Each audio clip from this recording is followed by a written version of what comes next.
keep you waiting. That is perfectly all right. My data indicates clear skies in the coming days. Current conditions for maritime travel, optimal. I'll be ready whenever you are. But are we really gonna set off without telling anyone again?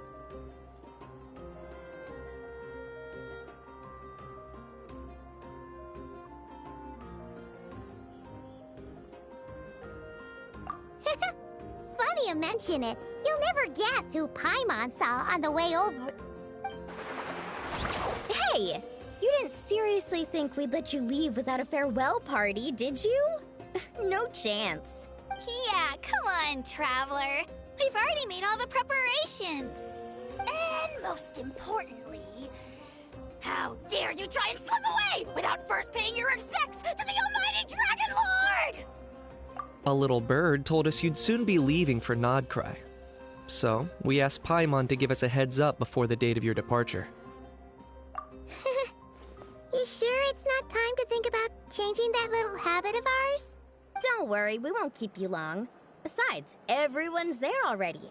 Chaska, Ian-san, Auroron, even the Pyro Archon herself.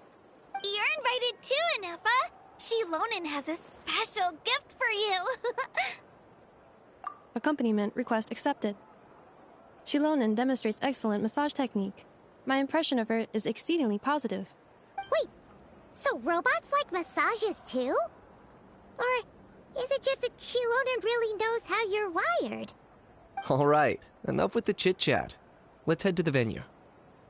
Woohoo! Party time!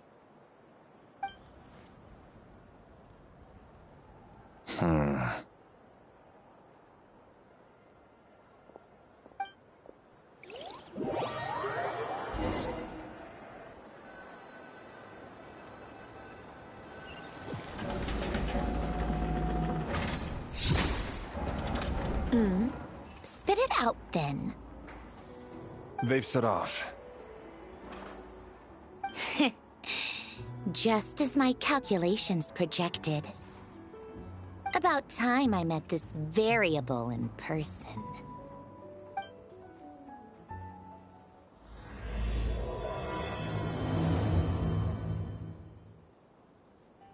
You know, every time we head to a new nation, there's always a point where it suddenly dawns on Paimon. This is it. The next chapter of our adventure has begun. This time, it was the moment she realized she just polished off the very last of her Saurus crackers. Should have stocked up better at the farewell party. In other words, Paimon has marked the geographic coordinates from 2 minutes and 40 seconds ago as the boundary between Natlan and Notcry. This deviates somewhat from the official coordinates stored in my database. Paimon meant more in terms of how it felt on a psychological level. Anyway, what about you, Traveler? When did it really sink in for you? Huh, that actually kind of makes sense. What about you, Anefa? Come to think of it, maybe we should be asking the other way around. So, when you came over to Natlan, what was the moment you felt like you'd left Nodcry? In that case, probably when my sensors could no longer detect the moon's power. The moon? You mean, that one we can all see in the sky? Negative. I was referring to... Here we are. Paimon, Traveler, we have arrived in Notcry. Oh, wow!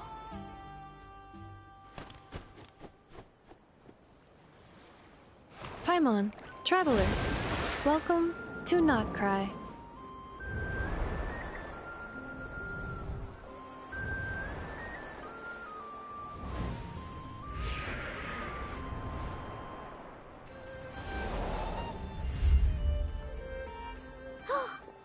That must be Nasha Town up ahead!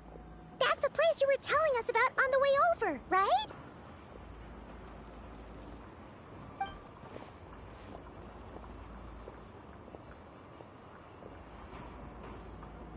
That is correct, Paimon. It is also the most bustling commercial hub in all of Notcry.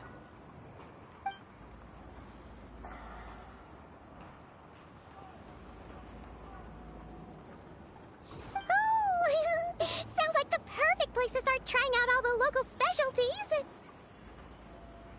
Huh? Is something up, Traveler? Paimon. This is where our spaceship landed when Lumine and I first arrived in Teyvat.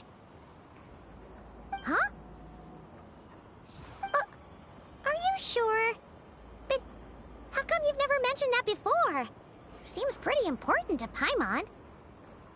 Oh, well, because those memories are really hazy. All I remember is Lumine waking me up and us leaving the ship. But just now, setting foot on this land, I felt something.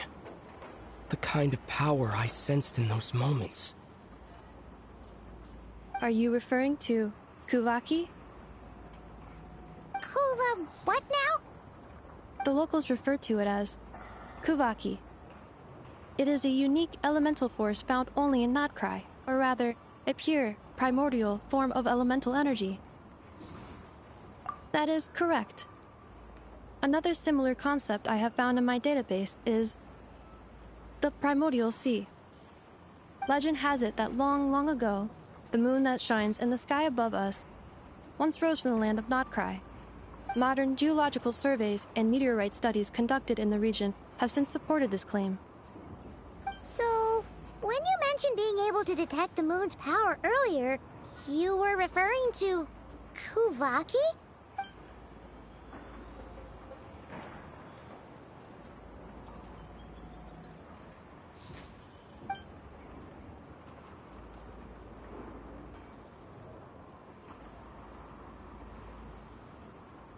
Wait, Traveler, you're saying we might actually find your spaceship here? Do you still remember where it landed? Notcry is surrounded by the ocean. In other words, it could have been anywhere along its coastline. Negative. Description still lacks sufficient detail to pinpoint target location. Hey, it's okay if you can't remember everything right away. After all, it's been a really long time. Let's just do what we've always done, and keep searching as we explore. Besides, what have you got to fear with your sidekick Paimon still here? I'd be more than happy to help you out as well. Our pleasure. Anyway, just knowing that your spaceship's here in Notcry surely counts as a big step forward, huh? Like we've crossed another boundary? Paimon couldn't have put it better herself. You sure are a quick learner, Inefa.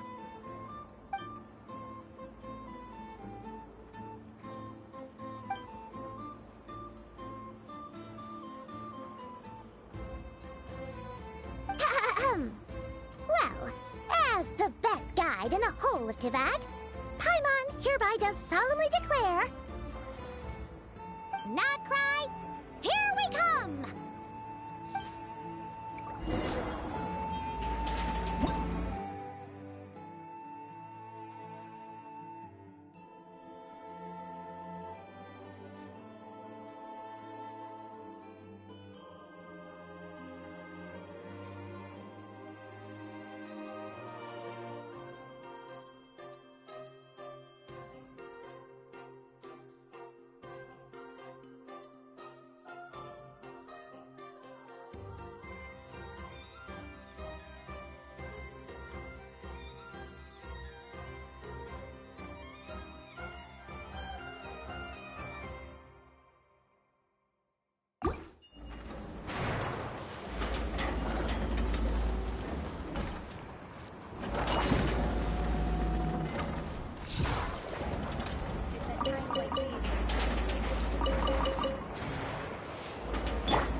Is this an answer from this world?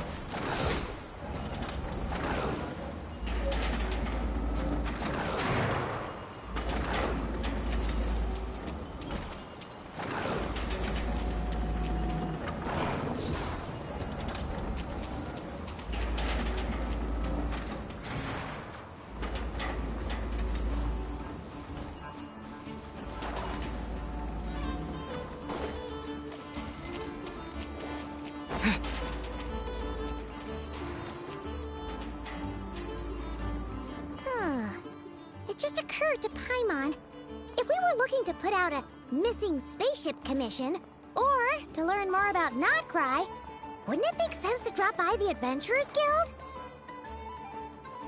The guild is located in Nasha Town. Simply follow this road and you'll reach it.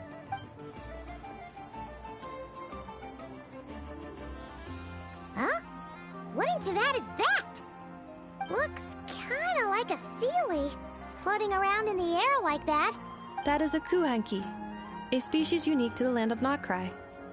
A Kuhenki? Does she have something to do with the moon, too? Indeed it does. According to the Frost Moon Scions, the indigenous inhabitants of this land, the Kuhenki, are said to be familiars of the moon goddess, leading those who walk in the moonlight's glow to things of great importance. The moon goddess? Don't all people here worship the Tsaritsa? Although Notcry lies on Snezhneya's border regions, the people here have held their own unique beliefs since time immemorial. As I mentioned, everything in this land shares a deep connection with the moon and the sky above. The beliefs of the Frostmoon Scions seem to date back to the civilization of the angels. According to the documents in my database, even the 7 Archons did not exist at that time. Wow! So the origin of their beliefs goes back even further than the Archon War? Correct. At some point, you may come across some statues of their goddess. The Frostmoon Scions carved these as well. Hey! Looks like she's floating away! I suggest you follow her. The probability of an ordinary person encountering a Kuhenki lies in the single digits. Many here consider them heralds of good fortune.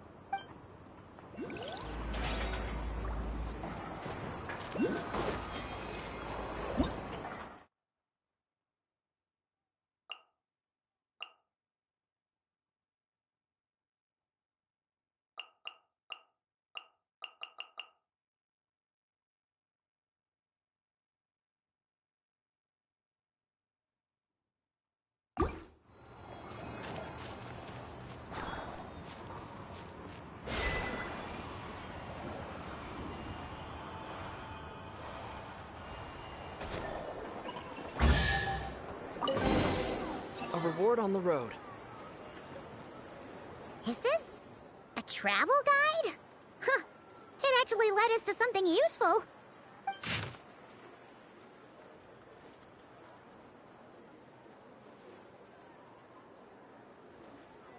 Are there any particular points of interest? Oh, it all looks pretty interesting to Paimon. If we have time, she'd love to see, pretty much everything. Recalibrating route. If we keep following the current path, we will arrive at an area of scenic beauty. From there, we will be able to identify both the Adventurers Guild and several must-visit specialty stores. Yikes! Why is Paimon suddenly getting the feeling that if she doesn't step it up soon, enough is gonna put her out of a job?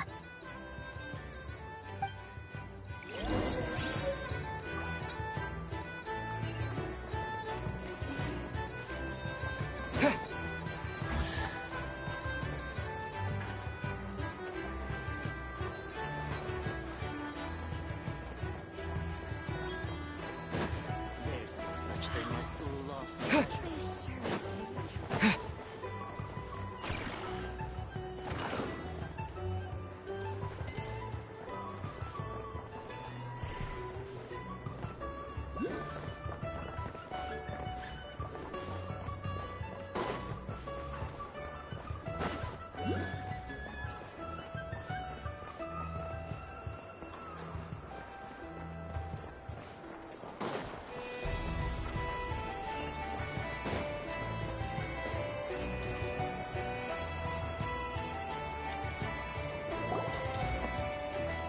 Wow!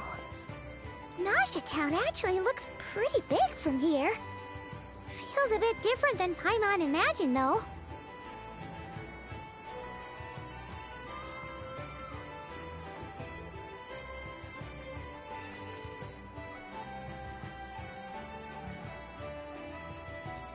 Which aspects in particular deviated from your expectations? Well, Paimon keeps hearing people describe Nodcry as an adventurer's paradise. So, she kind of thought it'd be a bit more picture perfect somehow. According to legend, there was indeed an era of peace in Notcry's past, the age of the Fae. Tales of those ancient heroes are still told today. One of the most well-known is that of the Lantern Fae. This individual performed many good deeds for Nodcry. The present-day Lightkeeper's nightly lantern patrols are, in part, a tribute to their memory. But then, one day... What happened? There came a devastating abyssal calamity that swept across Nodcry, and for a time it was left desolate. Heartbroken by what had become of the land they had so cherished, that Fae extinguished their light, just as the abyss had extinguished all hope. Nowadays, the paradise people speak of is more of an aspiration, or an irony, perhaps. An irony? Today, no official authority governs Nodcry. In theory, at least, it is somewhere a person can do whatever they wish, and become whoever they want to be.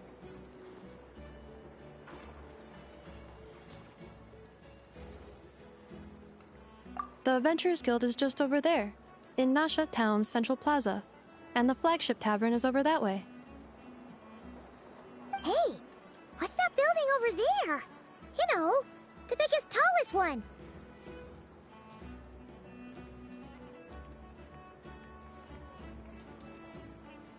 That is Aino's Blast Kuvaki energy cannon.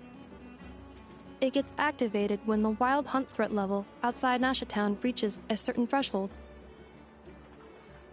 But according to the scan I just ran, the energy cannon appears to be malfunctioning, likely due to a recent discharge. The wild hunt?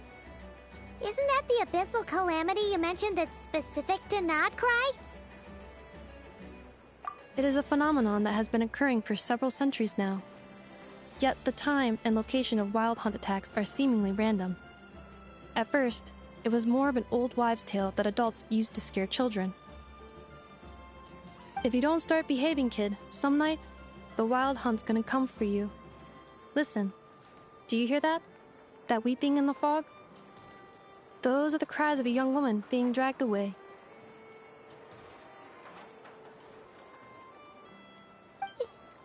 You're saying people actually hear things like that? I have not witnessed enough wild hunt attacks to give a statistically sound answer. But the oldest legends say that all people saw was the ghostly shadow of a woman in the mist. It wasn't until later that it became a full-blown calamity. Abyssal monsters and all. Huh. When you put it like that, Paimon's really gotta hand it to Aino. Not only did she repair you, but she's even built a giant cannon to keep the wild hunt at bay. Absolutely. Aino is very impressive indeed. Anyway, according to my schedule, it is time I took you over to the flagship. Oh, sure. After all, we shouldn't keep Barca waiting. Well, Paimon's not sure if he'll actually show up at the bar this early. You're right about that.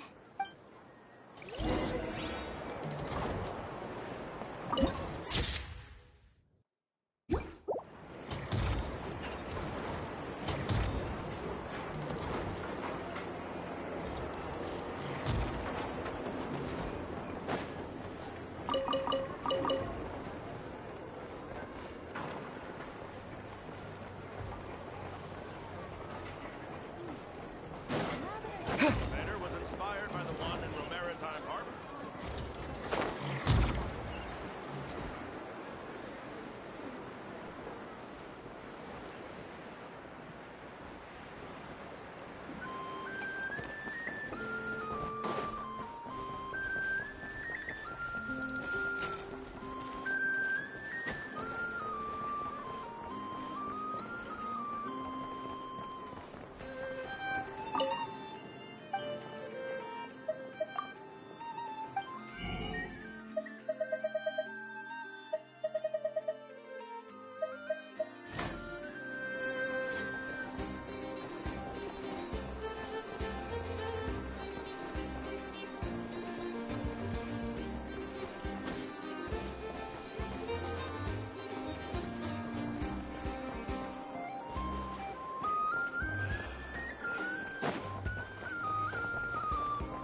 Trust me, when it comes to all that, I'm okay.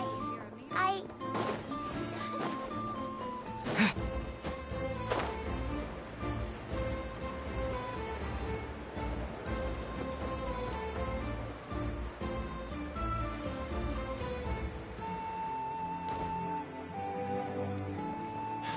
You're not here looking for...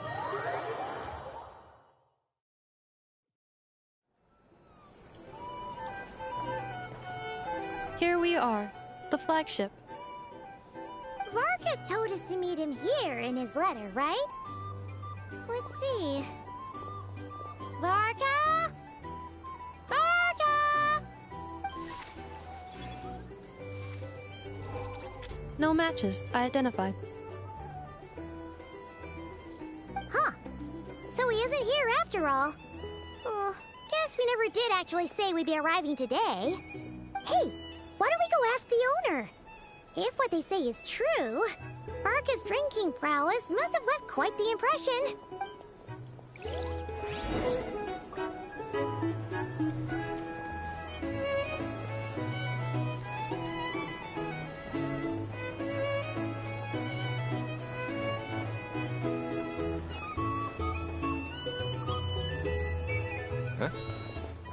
Well, well.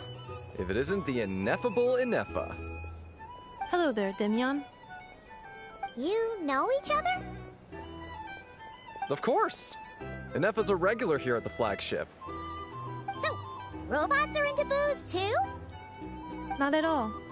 The energy conversion efficiency of alcoholic drinks is very low, and most of them are full of impurities. Still, I can affirm that your berries and fried meat deserve a solid 9.12 out of 10. It has Aino's approval too. Funny that you should mention that. While you were away in Natlan, Varka would come in here every day to pick up a serving of berries and fried meat for Aino. Aww. He must have been worried sick that she wasn't eating properly on account of being so hung up about Ineffa being gone. Actually it's 'cause Varka found out that Aino went wild after Ineffa left, gorging herself on snacks she normally couldn't get her hands on. So it was more worry that she wasn't getting a balanced diet. I think I might have just put my foot in it. Anyway, since you're back from Natlan, these two must be the ones Varka mentioned. The Traveler and Paimon, yes? Yep, that's us. So, from the sounds of it, you must be a close friend of Varka's too. Varka? Goes without saying. After all, he's the only one around here who's ever managed to stay standing after 10 rounds of the roulette special. Paimon can't believe he's made such a name for himself. Though, guess it's hardly surprising how. Right now? Must be somewhere near Anvantinyarvi. That's quite far from here. Huh? Where's that? It's a lake in the northern part of Nodcry. Word reached him of trouble brewing around those parts, so he took his knights to check it out. Oh. So, we missed him? Varka knew you'd say that. So he specifically told me to make sure you stayed here and enjoyed yourselves. He sends his assurances that everything's under control. Well, if he's that confident, guess our only option is to accept. Anyway, it's not like there's any special cause for concern. He is the Grand Master, after all. Exactly. Plus, not only has he booked you into our finest room, he's paid for it in advance, too. Whoa! That's so generous of him! We might not have met yet, but Paimon's got a feeling that we'll get along with Varka like a house on fire. Oh, and by the way, he also asked me to serve up a portion of berries and fried meat for Ineffa. That was prepaid as well. Thank you. No, thank you. I'm the one who should be grateful for your business. Traveler, Paimon, why don't you go ahead and drop off your luggage? I can use this time to go pick up some components that Aino asked me to bring back. Sure thing. Besides, now that we've got ourselves a map, once we're done unpacking, we might as well go for a stroll ourselves. Why don't we meet up again later? Oh. So you no longer require navigational assistance? No worries, we should be fine. We've got a rough idea of our way around town, so Paimon's reasonably confident we shouldn't get too lost. Thank you. This translates into an approximate time saving of 30%, meaning I will be able to see Aino about 45 minutes earlier than previously projected. Oh, right. You must miss her a lot, too. In that case, we better get a move on.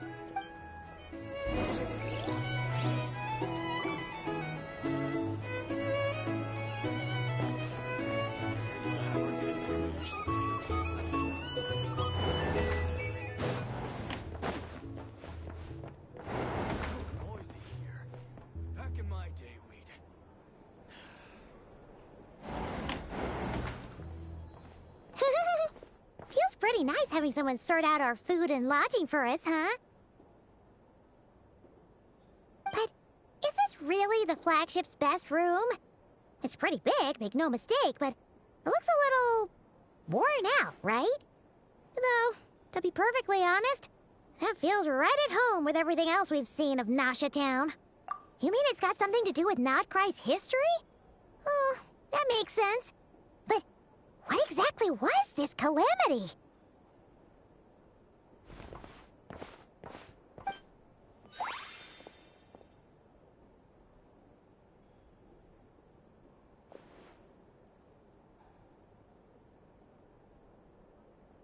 Oh, should we try the berries and fried meat too? Paimon's getting hungrier and hungrier every time someone mentions it. Oh, sorry about that. Paimon wasn't watching where she was going. Please, there's no need to apologize. If anything, I'm the one who should be sorry. Clearly, I shouldn't have gotten lost in my thoughts in the middle of a hallway. Wait a sec. Are you staying in the room next to ours? Ah, quite the perceptive one, I see. First things first, allow me to introduce myself. My name is Kirill Chudamirovich Flintz, but please, just call me Flintz. Whoa, that's an impressively long name for sure. Ah, is that so? Names like mine ought to have been fairly common in Snezhnaya, at least in the past. Would I be correct then to assume that the two of you are travelers in this land? Yep, you sure would be. Paimon is Paimon, and this is the Traveler. We've been to a bunch of nations already, but we only just arrived in Notcry today.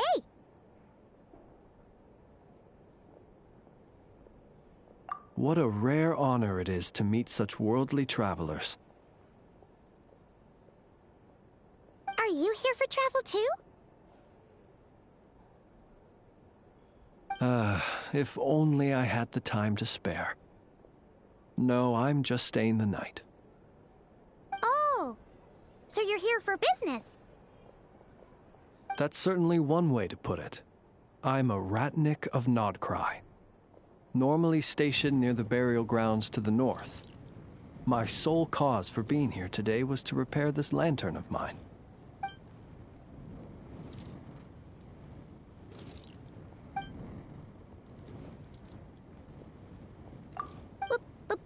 Burial grounds? Your surprise is entirely understandable. Most people cannot even begin to fathom the idea of a life surrounded by tombstones and decay. But if you've heard of the calamitous abomination that is the Wild Hunt, you'll know that in their wake they bring a host of souls tainted by abyssal filth. That then is why we are stationed by the burial grounds, to hold the line where it is most vulnerable. Oh, so it's all about fighting against the abyss. Oh, sounds like a tough job. I thank you for your concern. But in truth, I've long since grown used to it. In fact, I like to think it rather suits me. If anything, I'd say I prefer the peace and quiet of a graveyard to the hustle and bustle of urban life. Paimon sort of gets it now. But even so, she's still pretty sure she could never get used to living in a graveyard herself. For one thing, she'd be too scared to fall asleep at night. Oh, I assure you, there's no need to worry on that account. The kind of ghosts you find in cemeteries aren't too big on talking. But even when they do, they're usually far more discreet than the living.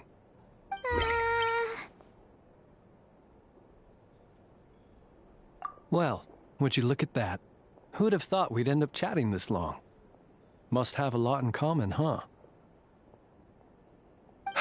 Forgive me, but I must excuse myself, for the time of my appointment draws near. And in terms I'm sure you'll understand, a lanternless ratnik is like a mapless traveler. A serious conundrum indeed. Oh, sure. In that case, you go right ahead. We won't keep you any longer. Not at all. Should the opportunity present itself, I'd gladly continue our conversation another time. You're always welcome to come visit my grave. I mean, the grave I stand watch over. Your visit would bring much-needed light to that place of final rest. Right. Well, if we get the chance. Then allow me to wish you a traditional ratnik's farewell. See you by the graveside.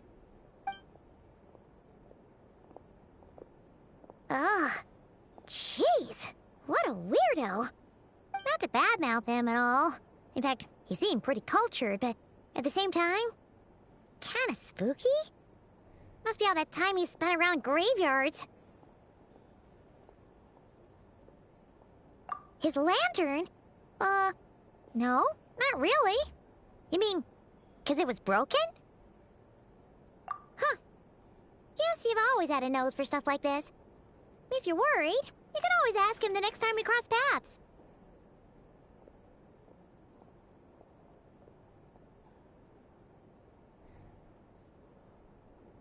Hey, don't you start spouting all that weird stuff too.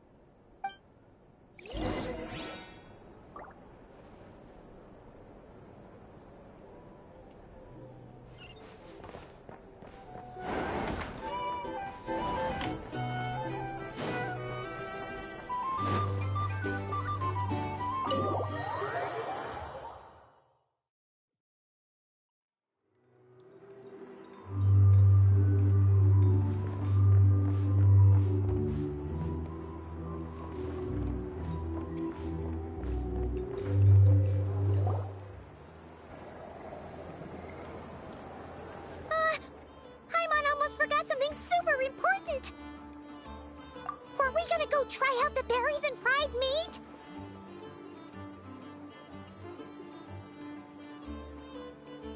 But now, heading all the way back to the flagship feels like such a waste.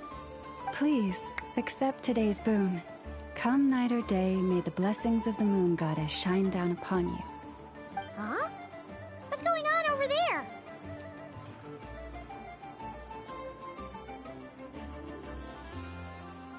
Wait! Free food? Wow! The people here are so nice! Quick, let's grab some too. Paimon's super curious what their food tastes like. Moonlight illuminates the path before you, travelers from afar. Huh? How'd you know we were travelers? Just now were a song the birds in the sky, singing of your wanderings. You are no ordinary guests, it seems. The birds and the... what now? Forgive me. I should not have laid the words of others out as a welcome mat for our very first meeting. You, too, must be wondering who I am. I am Lauma, moon chanter of the Frost Moon's scions. Please, as do our followers and other passers-by, accept today's boon. Happy to oblige. Paimon's name is Paimon, and this here is the traveler. Traveler. Thanks so much for sharing your yummy food with us. We'll take one each. Think nothing of it. These fruits were the finest we found, delicacies gathered in the wake of the morning dew. It is my hope that partaking of them may lift your spirits to heights anew. The finest you found? Wow! That sure is kind of you, but wouldn't you want to keep those for yourselves? The first fruit of the harvest must be placed upon the moonlight altar, not as an offering to the gods, but as a spark for lost hunters. For it is the blade of the starving that darkness most easily corrupts. As perhaps you have already heard, we Frost Moon Scions revere and worship the moon goddess. We believe that together, virtue and compassion are the shining light that will lead us all out of the long, dark night.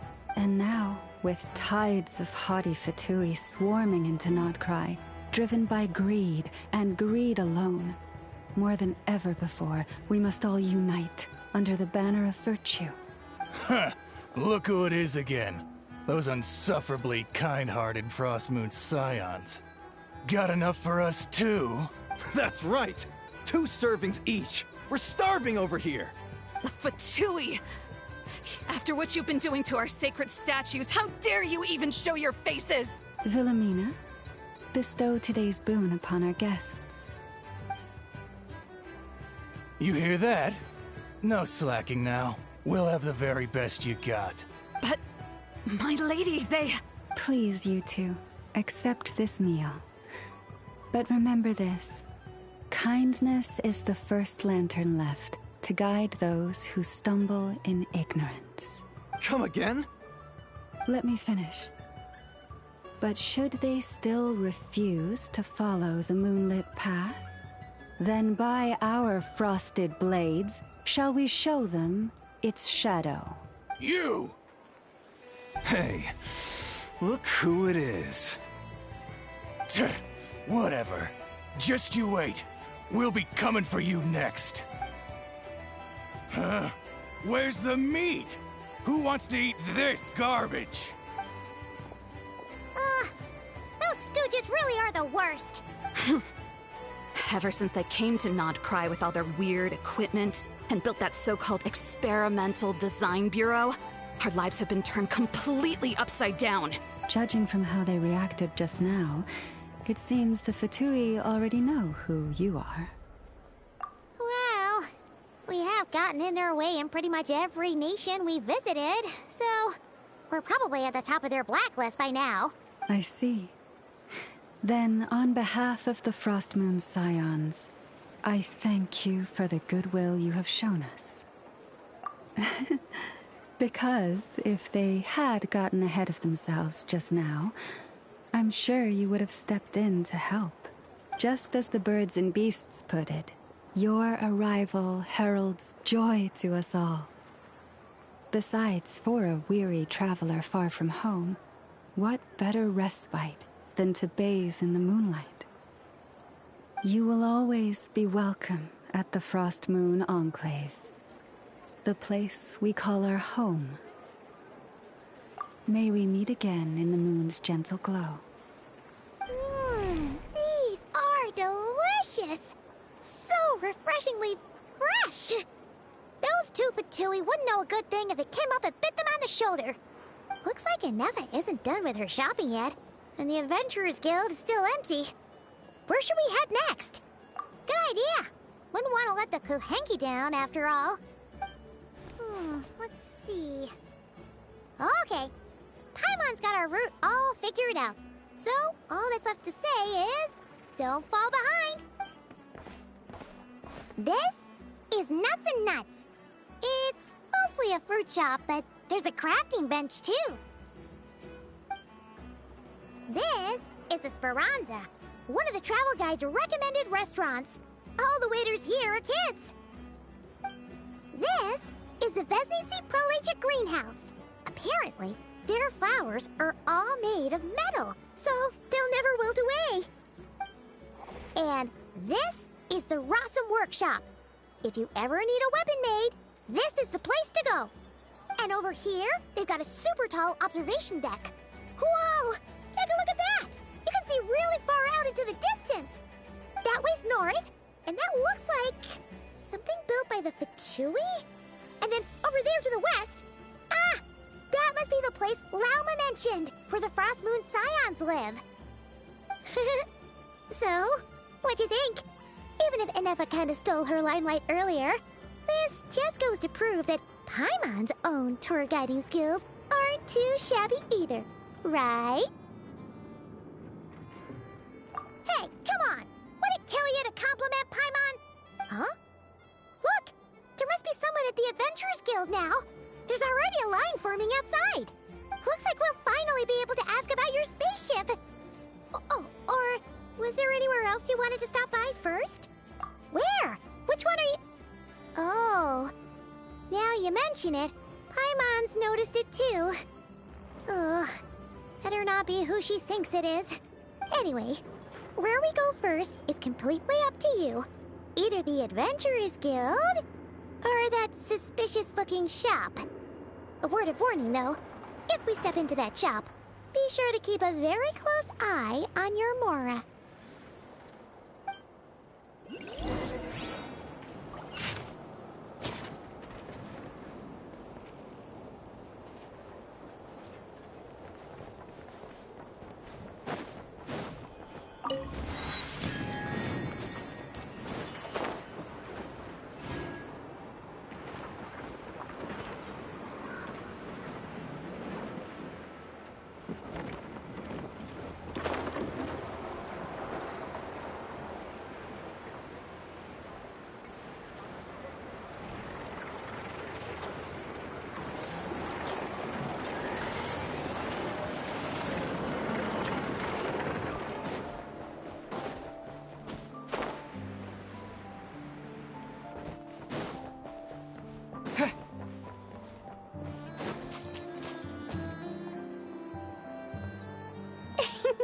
Please, here you go. And if you ever need anything else, don't forget to make the great Lord Sangama Bay your first port of call. Oh dear. So it is the real deal. Of course it's the real deal. Everything you'll find here is 110% real, meaning every one of my deals is as real as a deal can... Wait a minute. Well, if it isn't my two most valued clients. And with no small thanks to your munificent patronage. Come. How could you just sneak into Not Cry like this without telling your dear Lord Sangama Bay? If I'd known earlier, I would have made an absolute pulled out all the stops to ensure that your boat ride over was as comfortable as humanly possible. Thank the Archons we didn't tell you.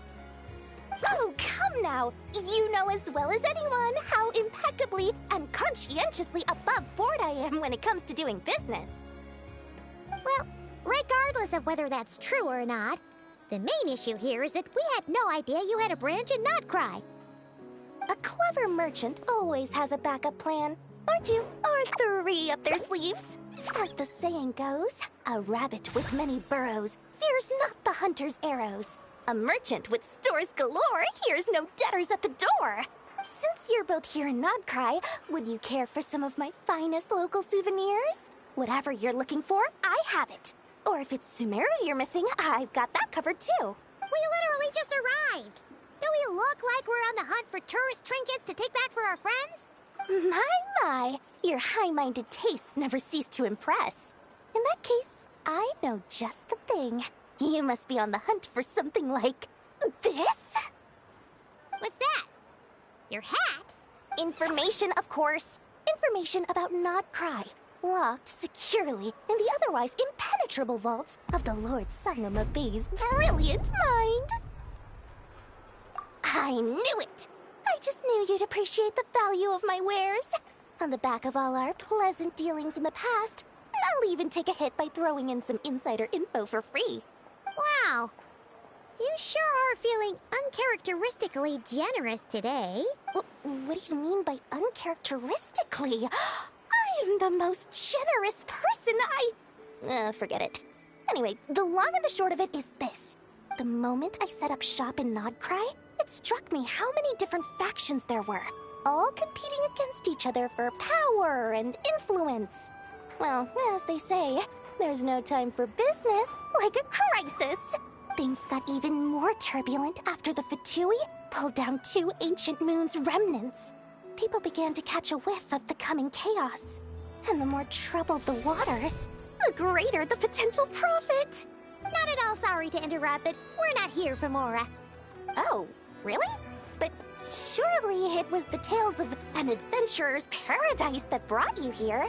The chance to take your very own slice of all the latest and greatest business opportunities? In that case, what would you like to know about?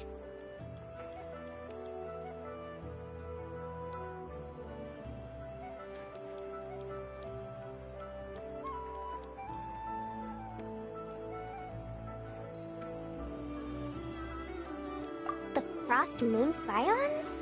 You mean the people who believe in the Moon Goddess? They're not a bad bunch. It's just, well, they have such simple tastes. No luxuries, no indulgences, no nothing. Trying to earn a little more from that lot is like trying to squeeze blood from a stone. Still, things between them and the Fatui have gotten pretty tense. It's only a matter of time before the powder keg goes boom. And when that happens, that's when business will start to boom too. Oh, they're an organization set up to keep the locals safe. Apparently, they have a long and glorious history, and they're made up entirely of volunteers. But seriously, a volunteer organization in Nodcry? This place is hardly a magnet for noble hearts. No pay, all work? That's not a business model, and it's certainly not for me. What now? A spaceship? Nope, never heard of anything like that. Don't you two get involved in any big business here without so much as a heads up, you hear me? At the very least, consider letting me in as a key investor. Oh, I almost forgot to mention. Sooner or later, you'll no doubt end up doing business with some other merchants in Nodcry. And someone's bound to mention a place called the Curatorium of Secrets. Listen to my advice. Do not, under any circumstances, go there, no matter how much trouble you're in. The Curatorium of Secrets? What do they get up to there? Just a place that handles all kinds of disputes. But the owner will charge you an absolute fortune, and she has a temper to match. Nothing like your friendly neighborhood, Lord Sangama Bay. You're not just saying that to stop your competition from undercutting you, right? When did that little pipsqueak get so sharp?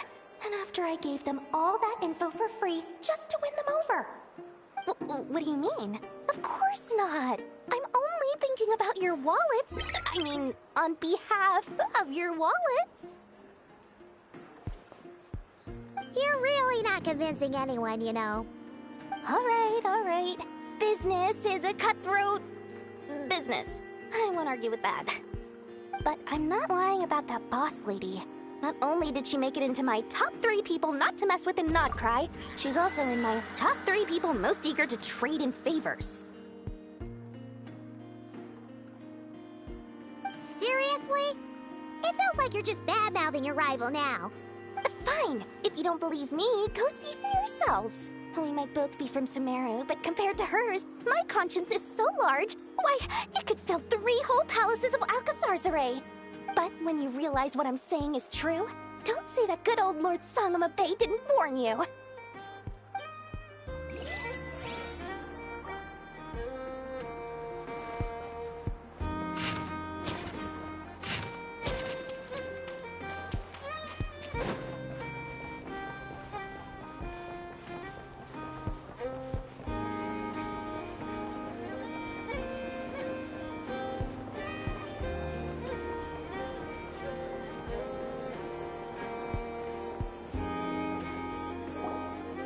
Lucky us! The line seems to be gone now. Come on, let's go say hi to Catherine. Hey, Catherine, we meet again.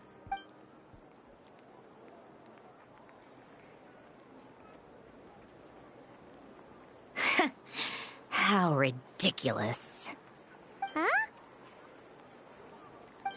They often say that mortals, shackled by their own flesh and blood, may fail to perceive the truth of this world, even when it is right beneath their very noses.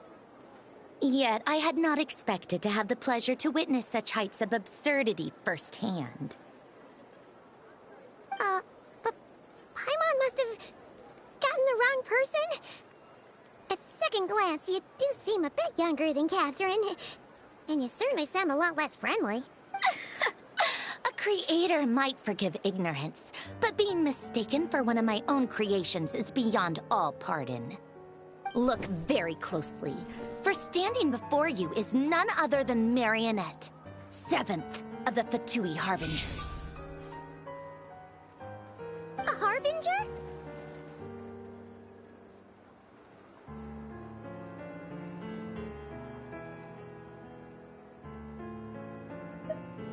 I told you already, I'm not Catherine. Just how obsessed are you with my machines?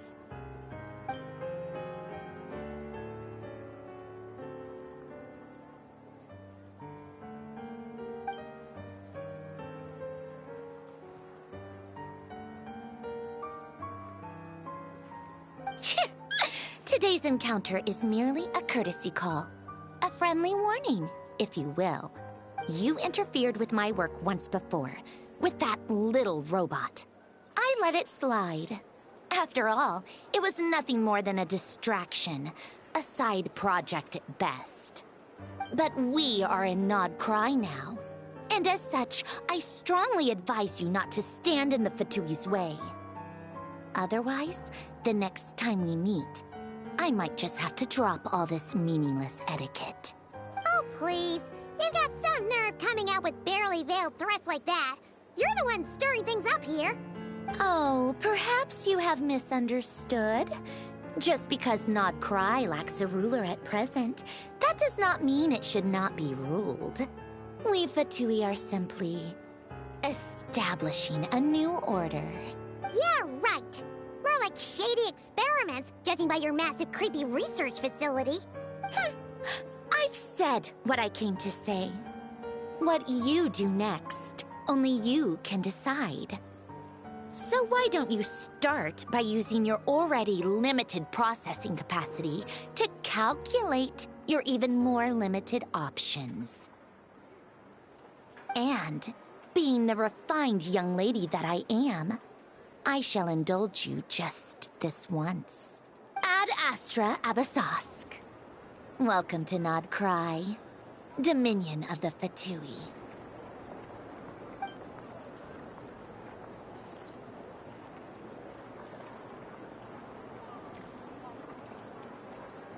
Ugh! Paimon's so mad right now! How can anyone so obviously evil be so annoyingly self-righteous? But if a Fatui Harbinger is here to greet us in person, that can only mean one thing.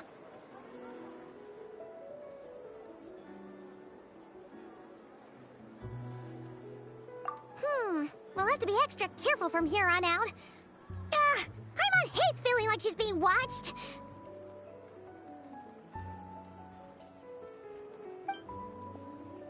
Hey! The real Catherine's back!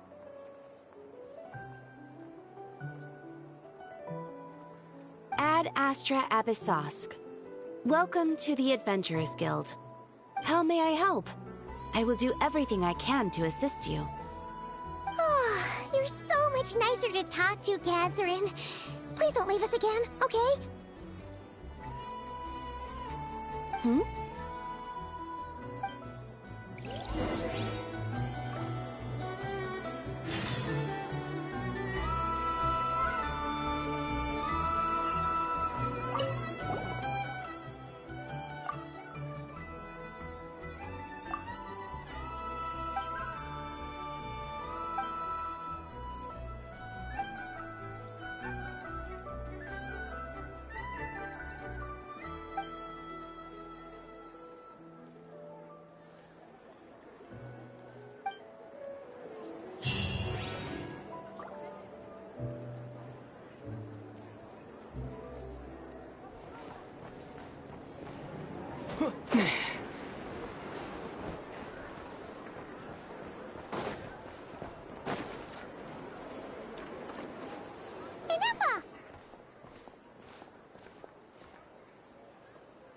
Hello.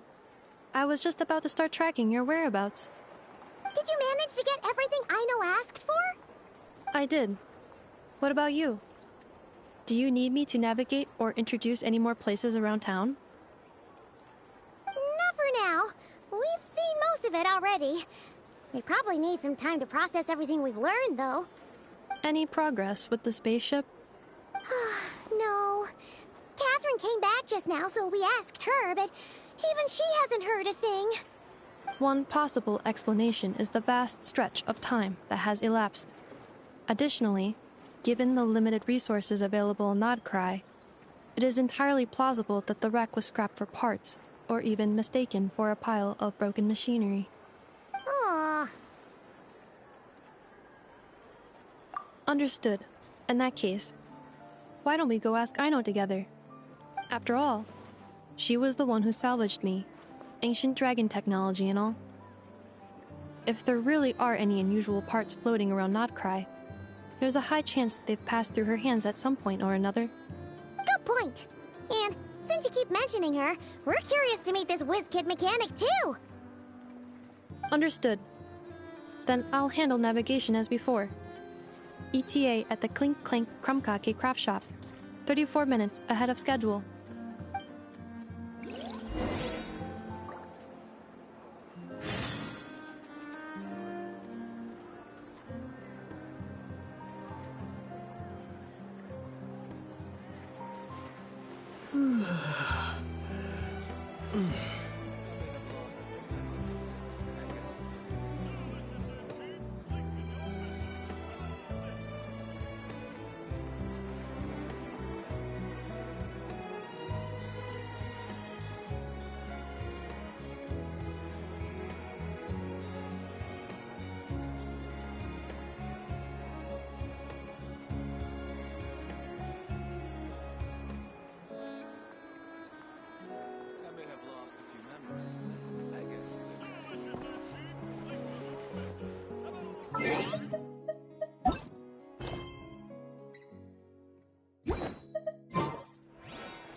Trapped over there! Let's go help it out! Huh? That's weird. Why isn't it responding? The tides of Kuvaki affect everything in Nodcry. So much so that many creatures have evolved a kind of dependency upon it, growing stronger or weaker as it waxes and wanes. This little animal must have been caught here unprepared. So you're saying we need to use Kuvaki? Paimon will leave it to you guys then. Don't be scared! We'll get you out of there soon!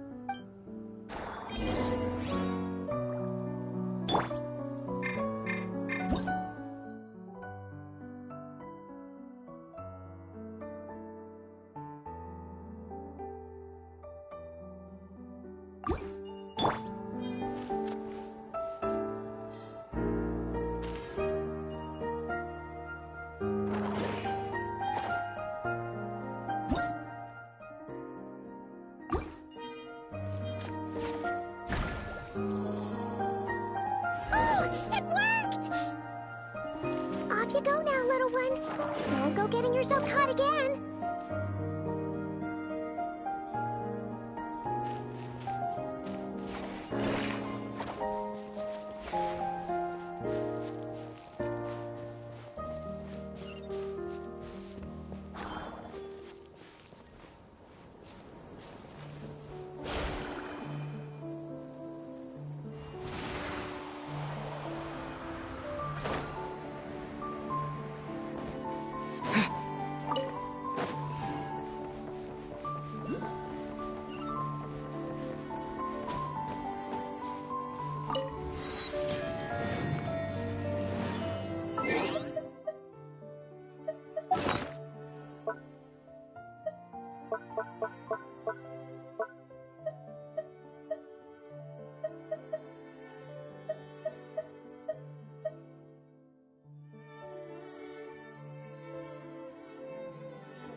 Here we are.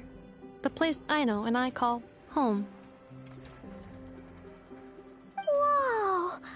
So many machines that Paimon's never even seen before. And then there's all these little robots. Did Aino build them all? That is correct. It looks like Aino has created 3 more little bots since I've been gone. Aww. Well, you were gone for quite a bit. She must have missed you. I missed her too. I want her to see what I've become. Let's not keep her waiting any longer then. Come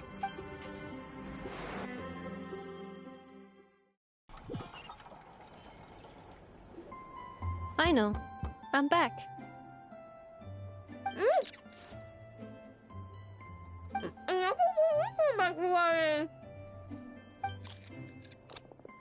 Hmm? Ineffa?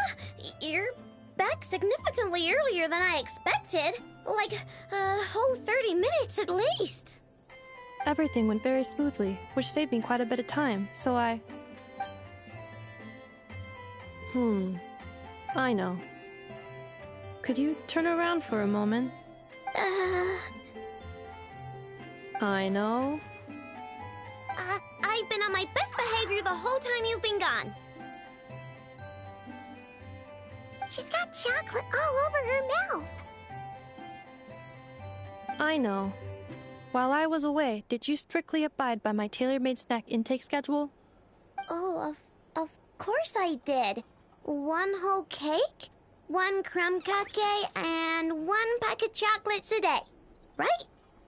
It was either a cake or a crumb cake or a pack of chocolates per day. Oh, shoot. When did you finish the snack stash I left for you? Literally just earlier today. Let me just go run a scan on that. I meant today, a week ago. And then you restocked an entire week's worth on your own initiative? 2 weeks worth.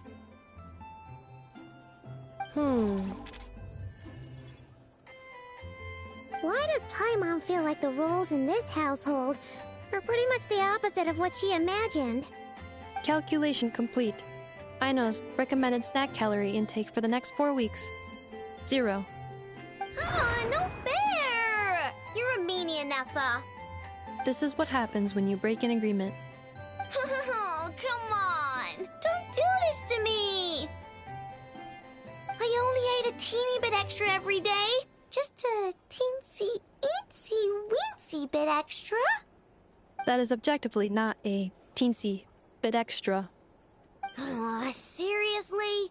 If you'd only arrived half an hour later, I would have had everything cleaned up and you wouldn't have noticed a thing.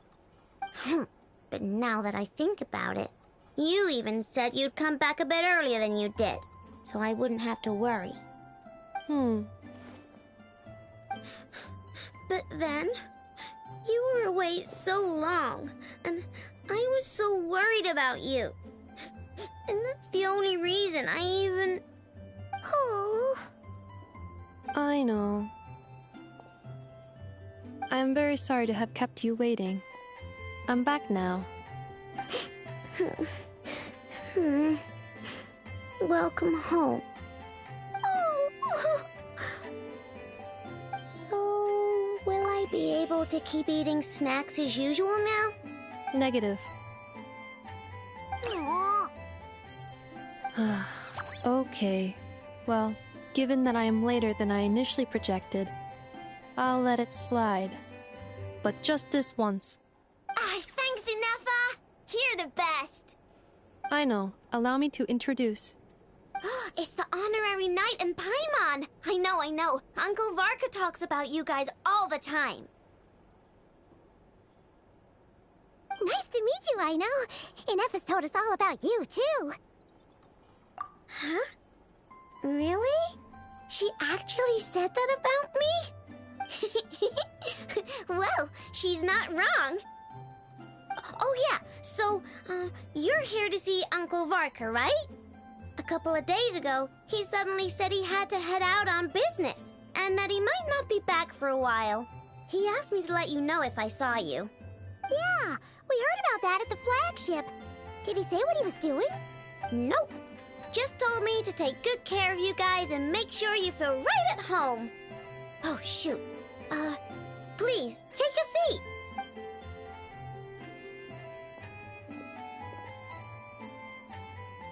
Do either of you need my help with anything? Anything at all? After all, I'm the head of this household. Sure wouldn't know it from that snack tantrum she just threw.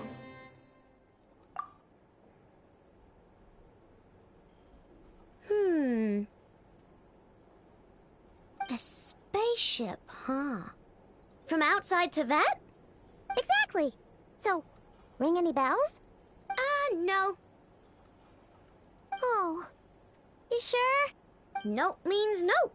Never seen the slightest trace of it. More specifically, by nope, I mean, I've never seen a single piece of tech in all of Notcry that might have come from out of this world. Not in any new machines or in any old ones either. Huh. What I know means is that your spaceship almost certainly has not been disassembled nor repurposed as parts for other machines. Oh, so that's what she was getting at. Yep. I've taken apart pretty much all the fun stuff in this city at one point or another, but I don't recall ever seeing any components that were anywhere near that special.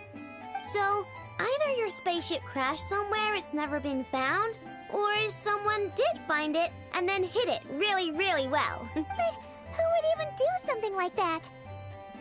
Beats me. Maybe someone who thought they could stash it away for a rainy day. Just like how I sometimes hide snacks in the... Anyway, long story short, I definitely haven't seen anything like that. Besides, sounds like it would practically be ancient history by now. If anyone still has any leads on what really happened, it'd be the Frost Moon Scions. The Frost Moon Scions? Huh? Haven't heard of them yet? Didn't Inefa tell you about their rituals? There wasn't enough time to delve deeper into their history and traditions. What kind of rituals are we talking about?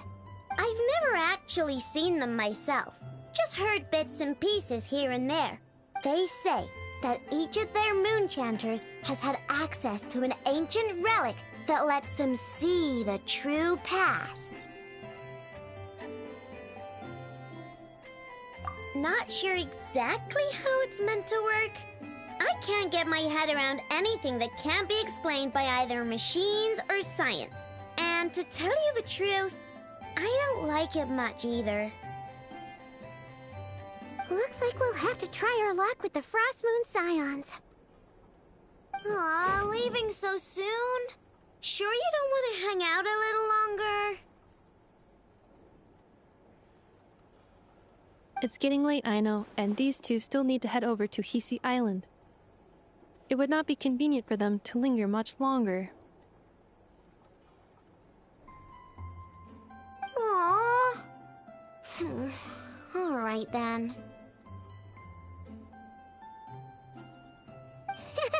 Don't worry. We'll be sure to drop in on you as often as we can. Really? You promise? Sounds like my type of visitors. You're welcome anytime.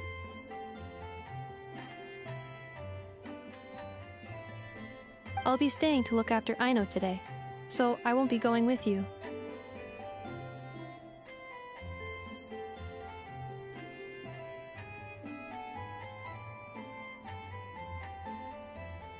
Hey, don't sweat it. We'll find our way just fine. I'm glad to hear that. Also, I must admit, I have very much missed the charging bed that Aino made for me. Oh, are you here to play with me? My name's Aino, and I'm an inventor. Me and Inefa live together. I could probably eat all the cakes and cookies in the world because I love them so much. But my favorite kind of all is Lockaberry Crumb Cake. Come visit my Clink Clank Crumb Cake craft shop whenever you want. Anyway, that's me. What about you? Tell me something about you, then we'll be friends.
Off we go!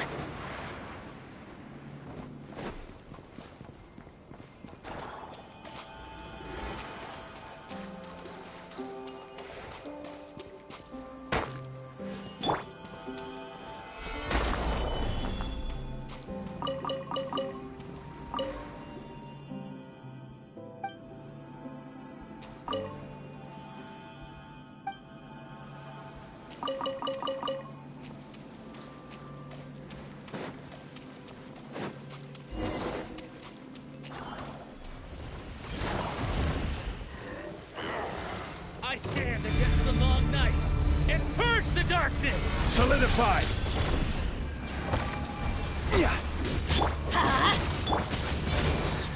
Strike them down!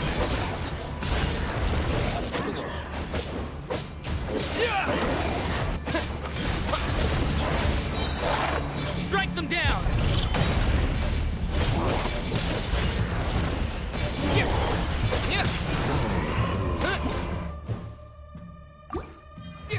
I stand against the long night and purge the darkness! Gather!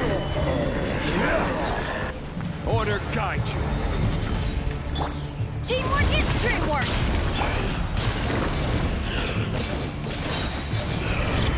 Like the north wind! Strike them down!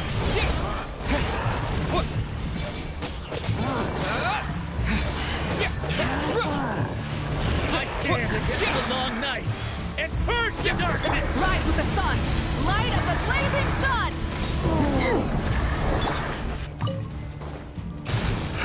Like the north wind! Solidify! Let's light it up! Everybody stand back!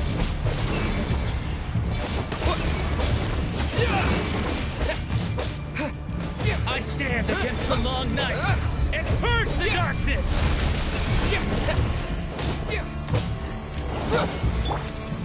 Stabilize! Strike them down! Pyroclastic surge! Strike them down! I stand against the long night and purge the darkness!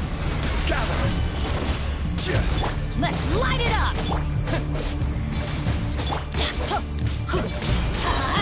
Going in!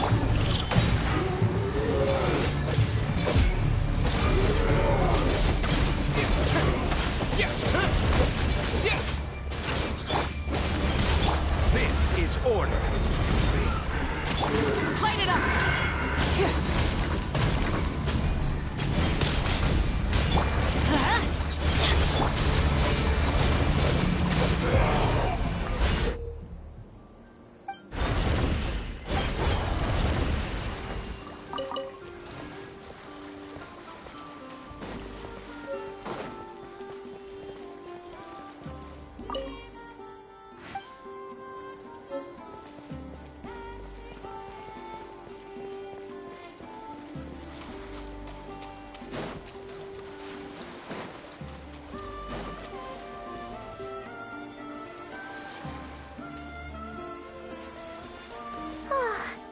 Anafa and Aino reunited like that sure was heartwarming.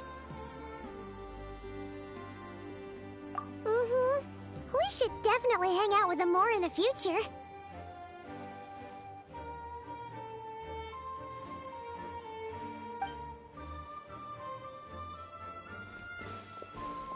Speaking of homes, we must already be close to where the Frost Moon Scions live. The vibe here feels different. Just like the scenery.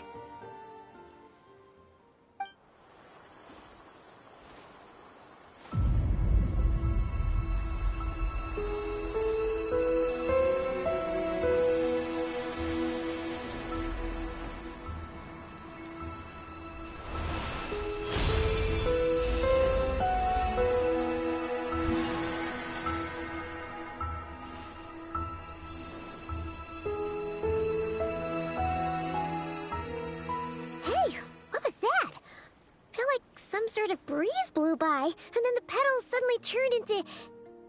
Huh? Is that a Kuhenki? She looks different from the ones we saw before. Hey there! What's your name?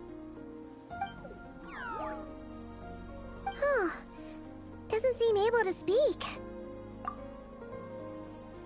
No idea what she wants. Unless you want to stop, maybe we should just keep moving?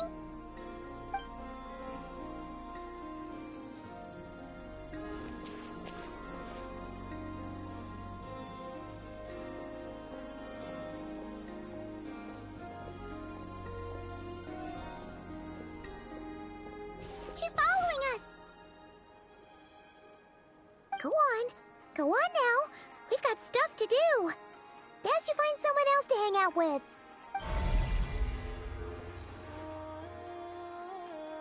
Hey! Don't make it sound like Paimon's some kind of meanie.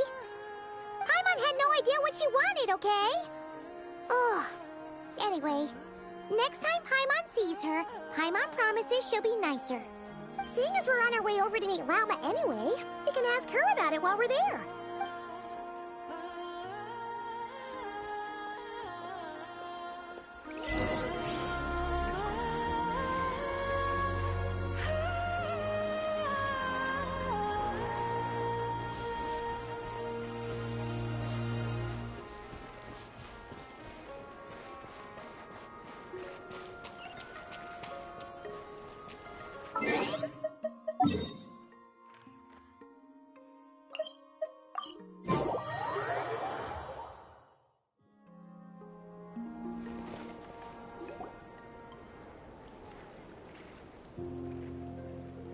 Huh?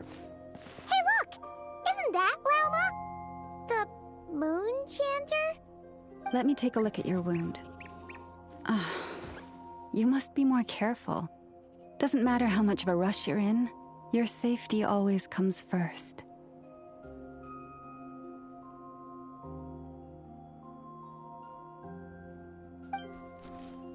Oh, you're back too. How was your day?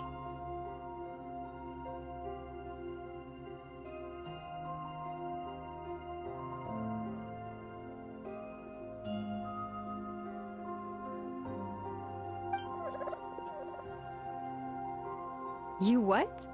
Those two Fatui? The ones who were causing trouble in Nasha Town? You went to teach them a lesson? And you put that in their food? You naughty little thing! How could you do that?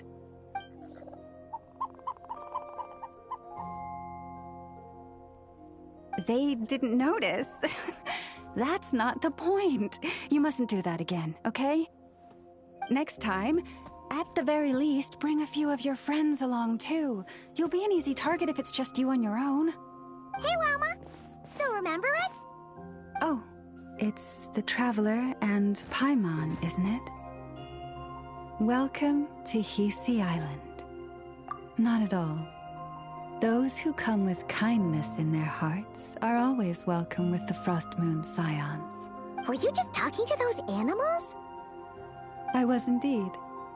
The Frost Moon Scion's bloodline is unique, for throughout our history, there have been many among us who could communicate with all living things. What was that? Oh, is that so?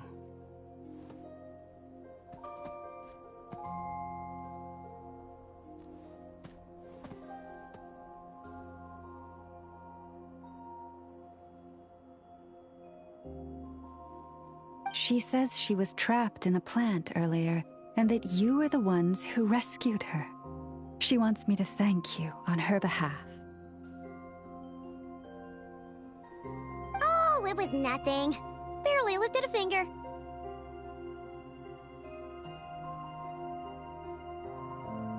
If you both are free, why don't you join us at the Frost Moon Enclave for dinner? Consider it a small token of thanks for your kindness.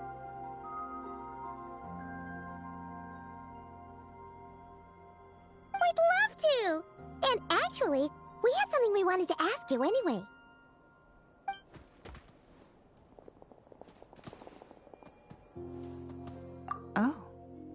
You're interested in the story of Kutar? Kutar?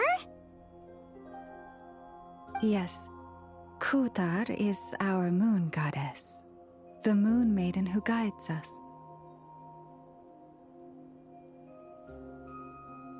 But up close, this one somehow seems a bit different from the one in Nasha Town. It's like it's more...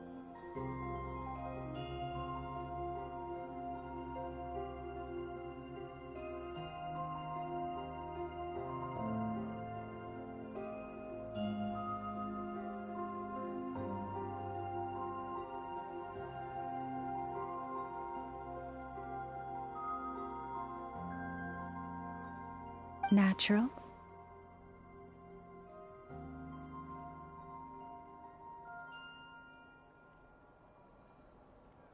Or like, more harmonized in its design.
That is because ever since these statues were made by the Frost Moon Scions. Not only is this stone exceedingly rare, but it also brims with Kuvaki.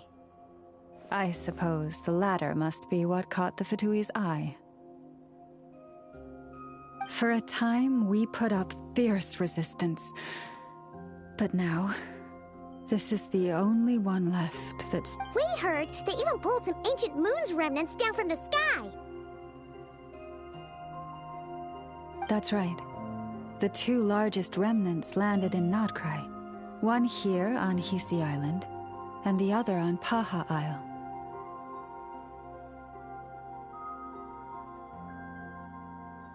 The Fatui built their research facility on top of the remnant over on Paha Isle.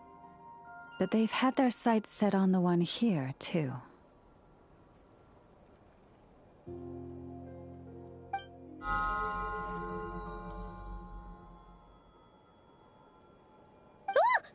Oh! It's that little Kuhenki again!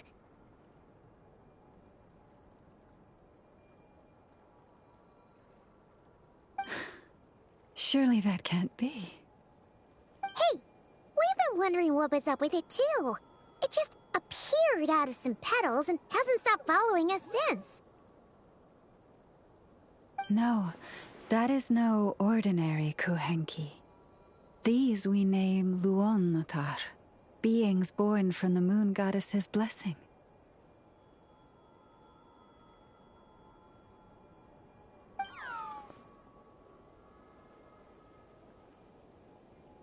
Can you understand what it's saying? We honestly haven't got the slightest idea why it's been following us. I'm afraid not. I cannot fathom its thinking any better than you can.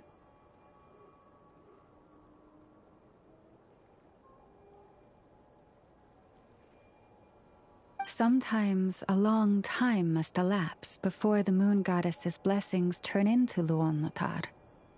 Perhaps you two were simply there to witness that transformation. Oh, maybe. Legend has it that the Luonnotar bring... Really? Then you can start by helping us find some more treasure chests. Twilight approaches. If you would hear more of the moon's story, then let us make our way to the Frost Moon Enclave. Beneath the gentle moonlight, I shall share this tale in full.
Oh, Lady Lauma, you're back.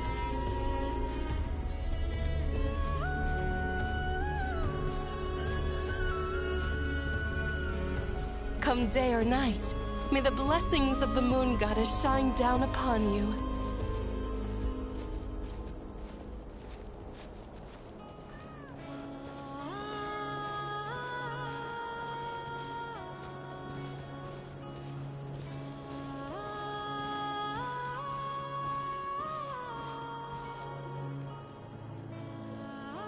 Lauma, you have returned.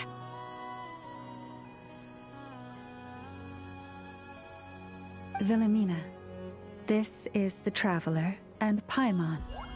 Kindly arrange for 2 additional dinner settings for our honored guests. Of course, my lady. Wow! Everyone along the way here pretty much saluted you. Are you, like, super important around here? I am but a moon chanter. One entrusted to convey the moon goddess's will. Nothing more. She's just being modest. The moon chanter holds the highest rank among us Frost Moon Scions. Lauma is our leader. Wilhelmina? I know. I'll send word to the kitchen. 2 meals coming up.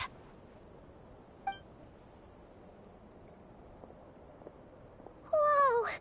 Paimon had no idea you were such a big shot.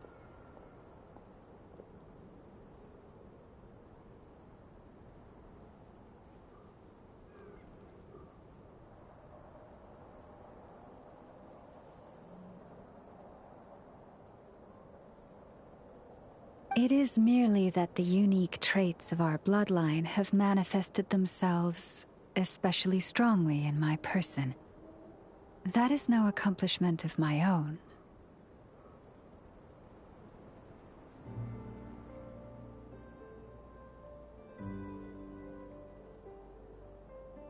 Please, follow me this way.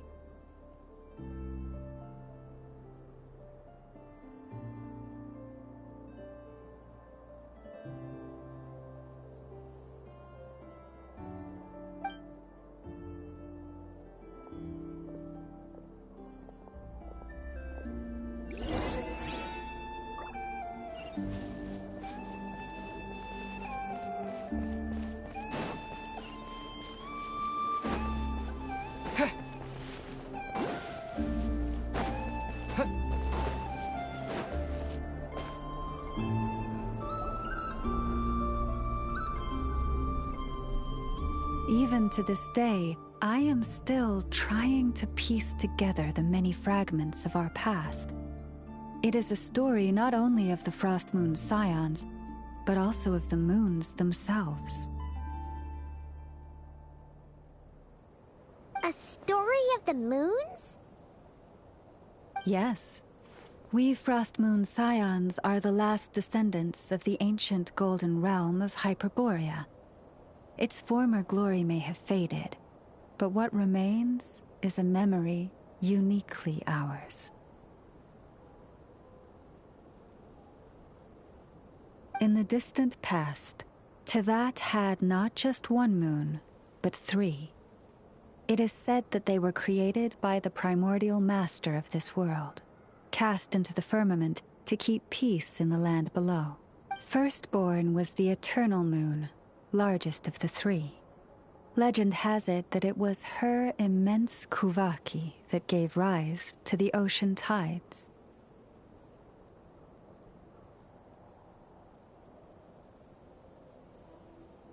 Next was the Frost Moon. Smaller than her big sister, yet brightest in radiance. Her glow became the cold, undying lantern of the night. Finally came the iridescent moon, smallest of the sisters. Most of the time, her light was barely visible to the naked eye. Yet when she shone, her fleeting halos were all the more mysterious for it. Wow! Sounds like it all happened so long ago. So, what happened to them afterwards?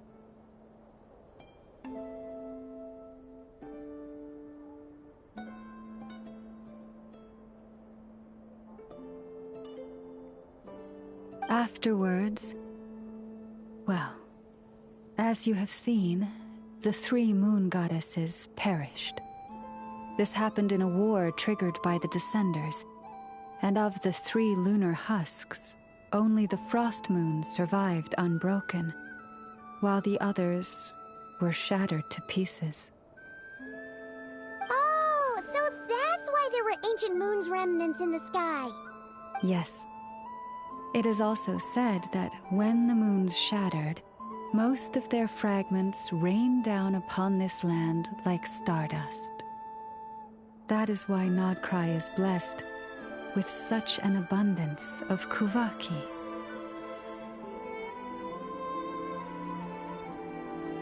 As for the remnant that the Fatui recently pulled down, that belonged to the Eternal Moon.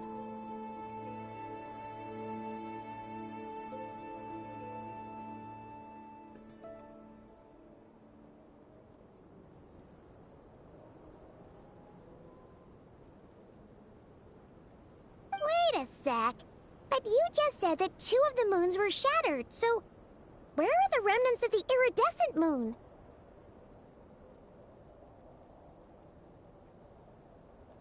The iridescent moon's remnants were never found. What happened to her after the war remains a mystery. Some say she vanished in an instant, while others believe that her remnants are simply too delicate to leave a trace.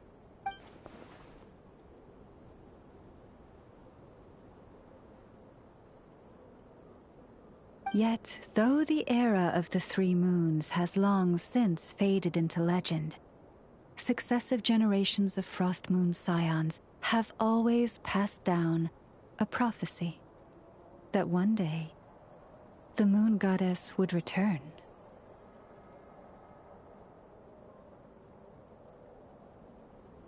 And in the end, that prophecy did indeed come to pass, though not quite. Lady Lauma! Lady Lauma, are you there? Cappy, what is the matter? Lady Lauma, it's my daughter, Karina. Her illness.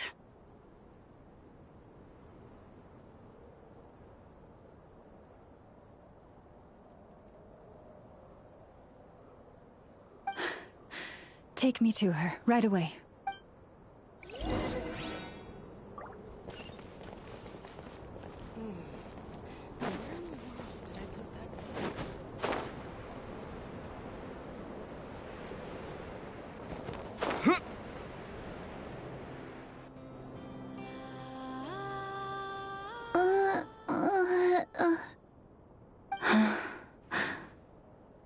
Her sensitivity to Kuvaki is flaring up again.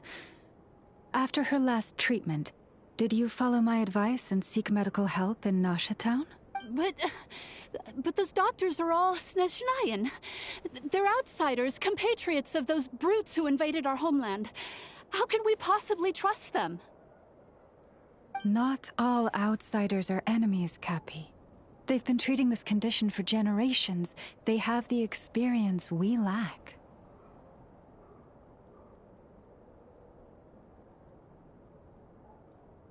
But we're Frost Moon Scions.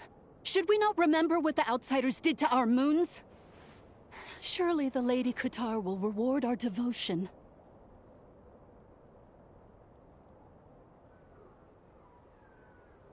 But Cappy, Kutar is long... This isn't the time for a debate.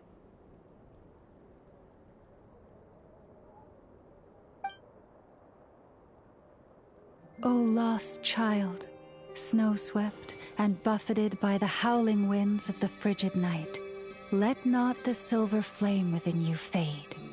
By the frost moon's grace, I shall warm you, curled up as a fledgling in frozen soil.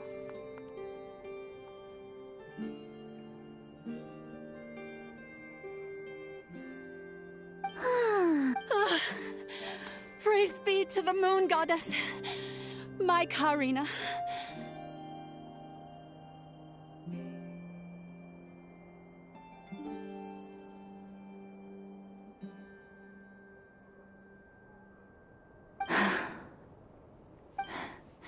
Remember, she must take powdered laka berries daily.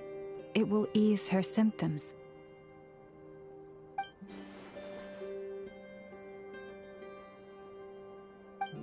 Lauma? Philomena, what is it? Dinner is ready. I see. Cappy, let her rest here for the night. I'll have someone bring her a blanket. All right. Thank you so much, Lady Lauma.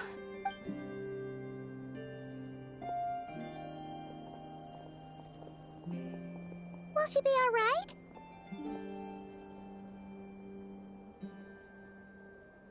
Yeah! If there's anything at all we can do, please don't hesitate to ask.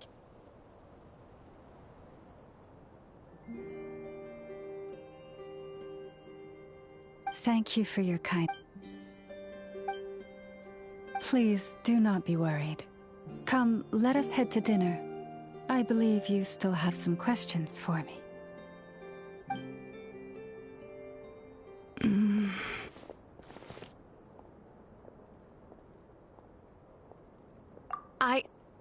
Oh, sorry. Yes, I'll be coming too. I was just thinking about something. Oh?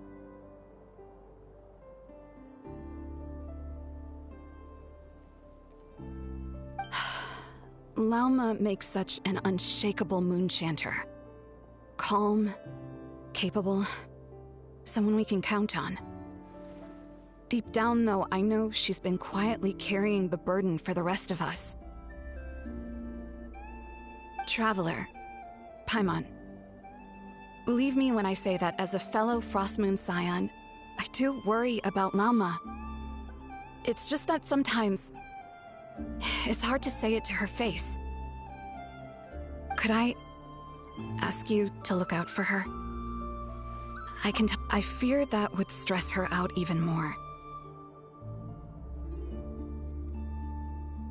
Sometimes I really admire her strength, but at the same...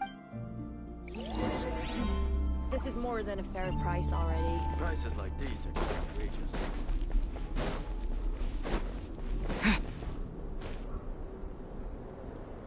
Phew.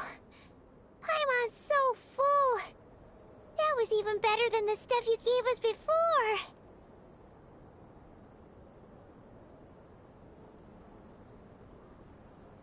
I'm glad to hear. Hey! How did you even manage to finish it? This slop's barely edible.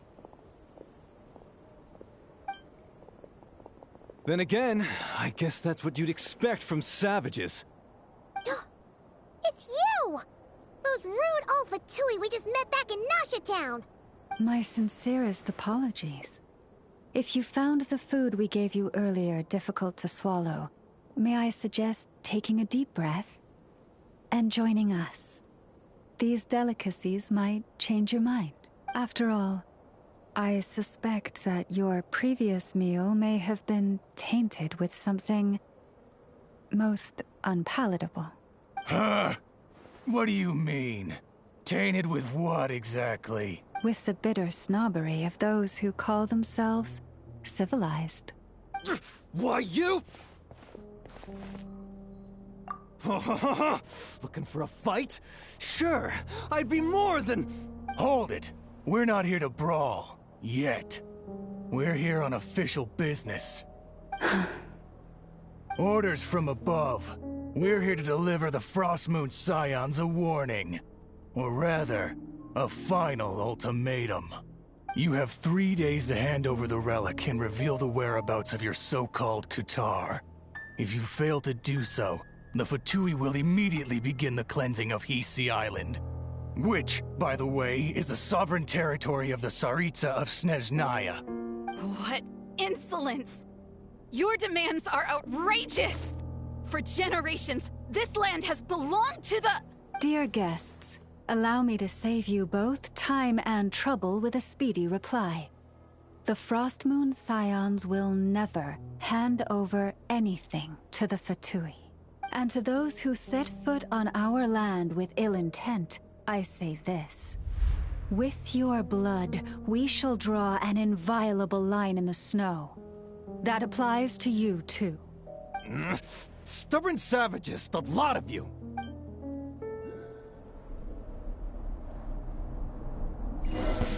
Better hold down this time. Who's that? Solidify! This ought to do it.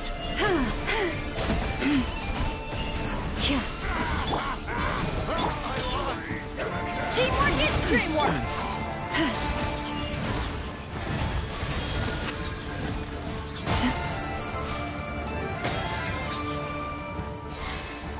You're pretty sharp.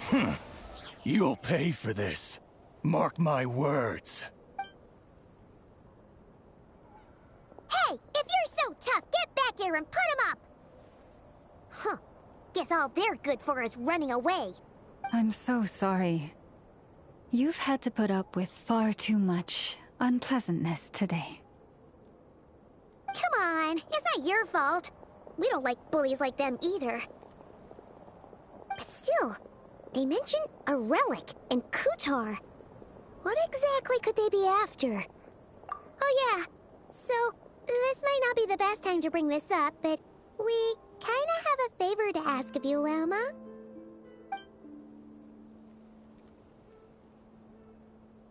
I see. So your questions concern the sacred relic too. Please, do not hesitate to speak your mind. unlike those insolent intruders, you walk in the moonlight with open hearts. You stood by us when we needed your help, so it's only right that I return the favor. But let us continue this conversation somewhere more fitting.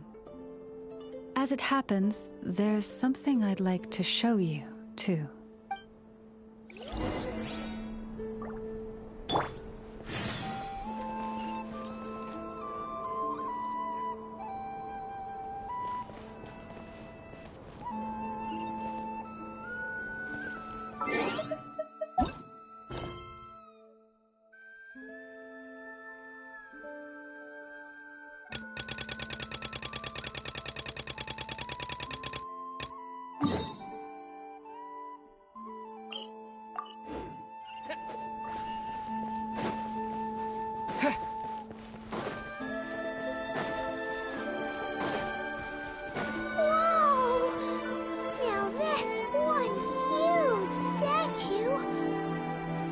This is the statue of our goddess, the Moon Maiden Kuthar.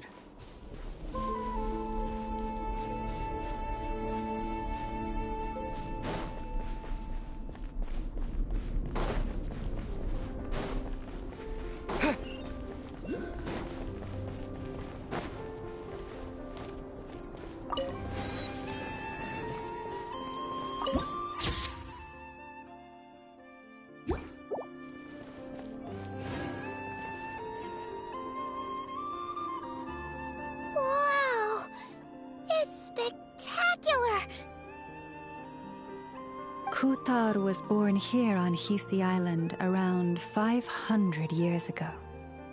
As it just so happened, a priestess of the Frost Moon Scions witnessed the moment of her birth. Instantly realizing that this was the prophesied rebirth, she quietly recorded the event and carved this statue to honor that miracle.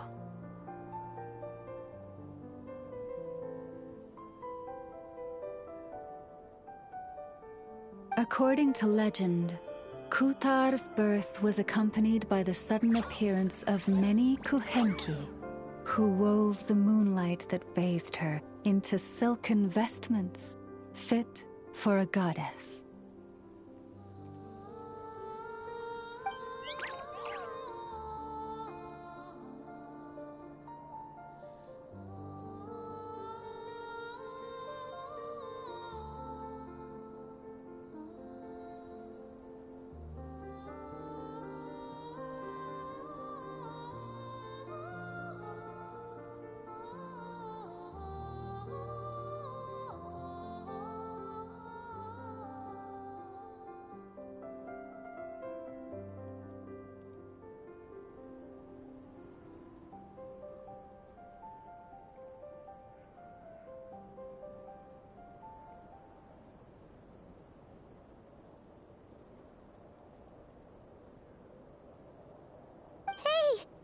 It's like it knows we're talking about it. From that day forth, the Kuhenki have been regarded as Kuthar's familiars. Some believe that their habit of guiding travelers to hidden treasure stems from an instinct. The same one that not only drives them to protect the moon goddess, but also to make her smile.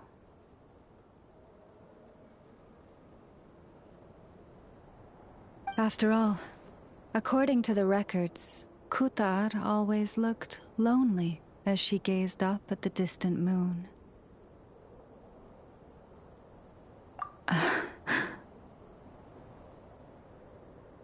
Kuthar left Hisi Island before I was even born. According to the previous moon chanter, the goddess was angered by our people's greed, and that is why she left us. Where did she go? No one knows what happened after she left.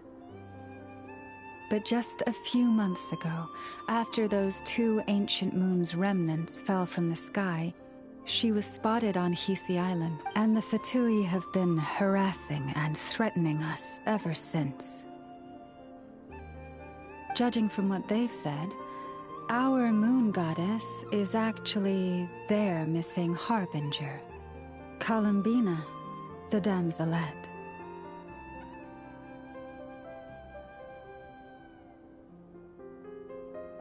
The damselette?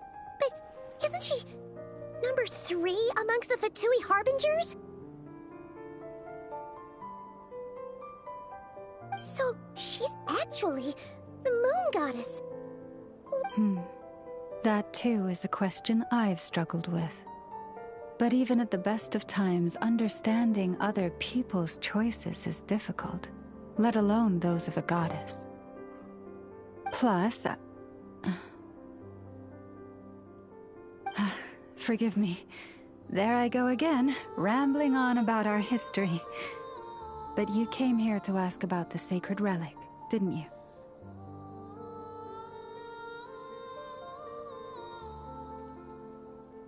Honestly, Paimon's not sure which part she's more curious about now.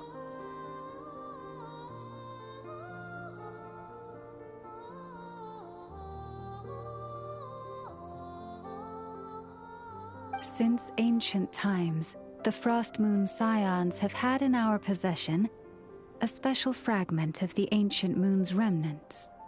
A piece in which I sense a power unlike any other. Successive generations of moonchanters have all detected a divine presence within it. We heard you can use it to see what happened in the past. What is it in particular that you seek from the past? Well, basically, to cut a long story short, the traveler here is actually from outside of Tibet. Oh.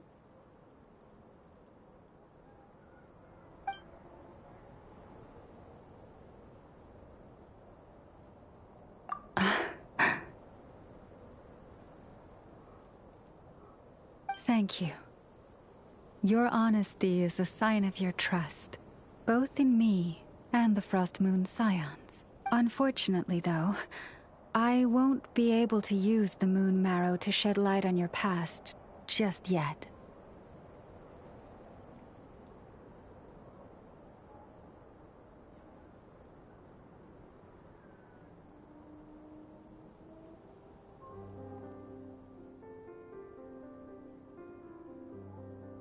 Our people revere the moon marrow as a sacred relic. I'm only permitted to retrieve it from the secret chamber in which it is hidden once a year, on Moon Prayer Night. Oh, really? So, when's the next Moon Prayer Night? Judging from the tides this evening, a little less than 2 months.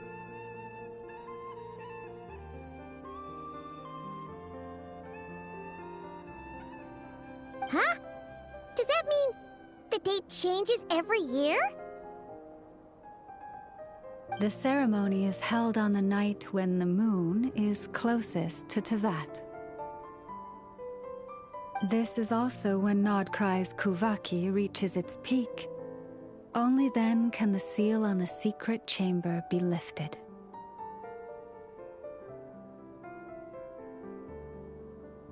Oh, guess we've got no choice but to wait.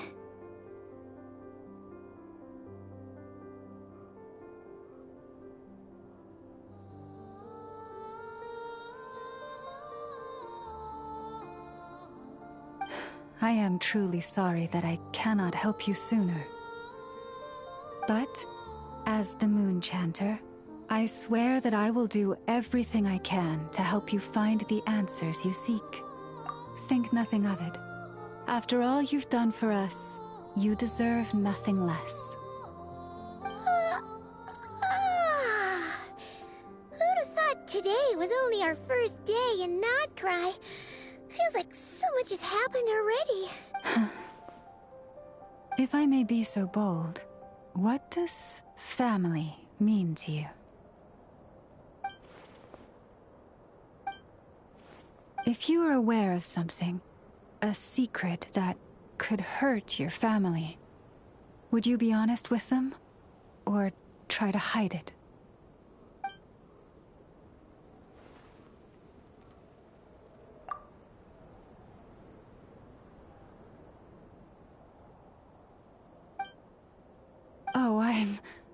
so sorry. That was a strange question. I didn't mean to put you on the spot. I guess... I've just never met anyone with a story quite like yours before. I just suddenly had the urge to ask. It's getting late, and you two must be rather tired too. Would you like to stay the night here on Hisi Island? I can have someone prepare some lodgings. Oh, that's all right. We've already got a room back at the flagship as it happens. Speaking of which, if you ever need us, feel free to come knocking. Do you need me to show you the way back?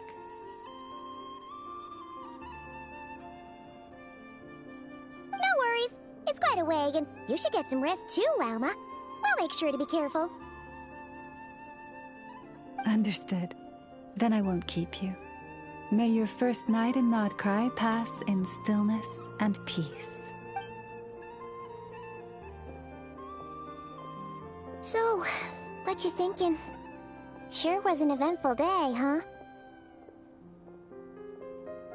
The good news is, we're not at a dead end in the search for your spaceship yet.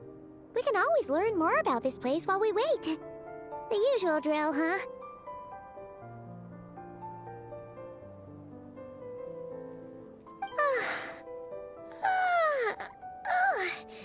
Paimon's really getting sleepy now. If she gets too tired to fly back, you carry her, okay?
Hey, what are you doing here?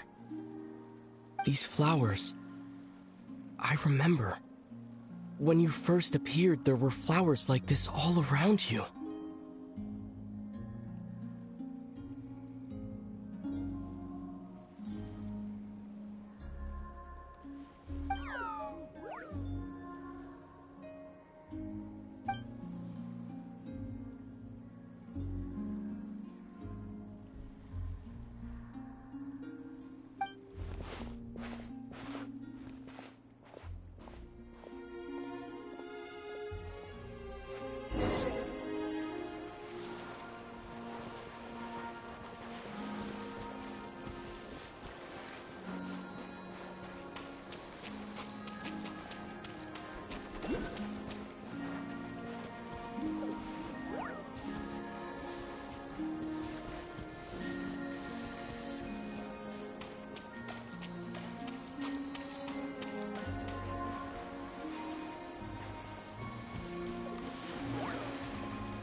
Who goes there? How did you get in here? I am but a passing traveler. I followed your song here. I'm very sorry if I've intruded. Akuhenki. She brought you here.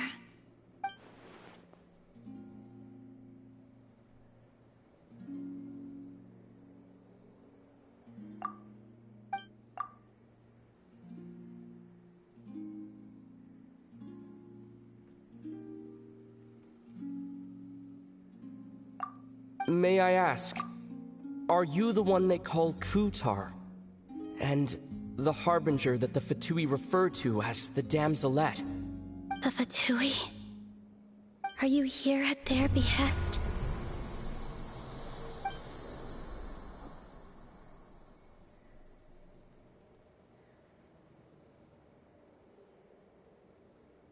Please don't get me wrong. I have no intention of doing anything for the Fatui. I just wanted to ask you about Nodcry and the moons.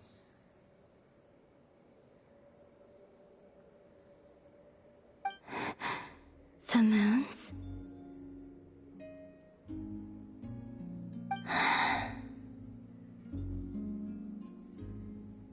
Do not believe in what you can see.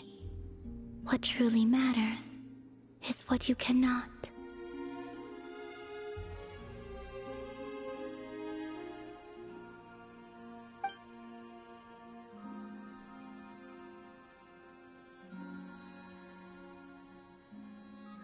What do you mean?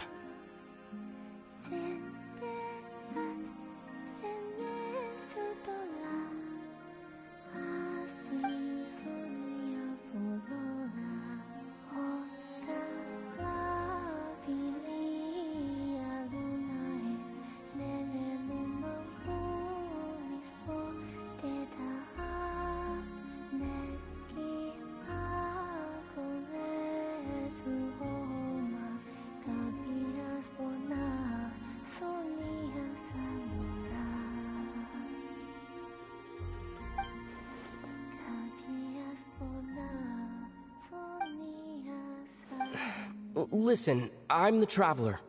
I'm on a journey through the nations of Teyvat. Hello.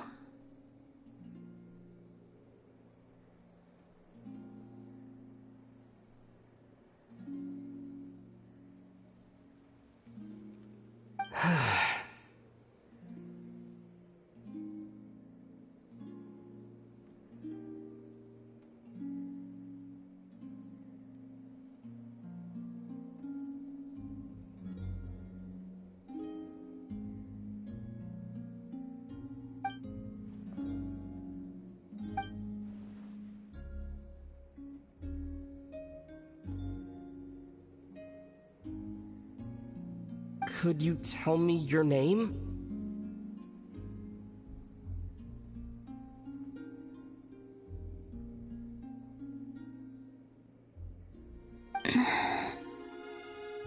Columbina.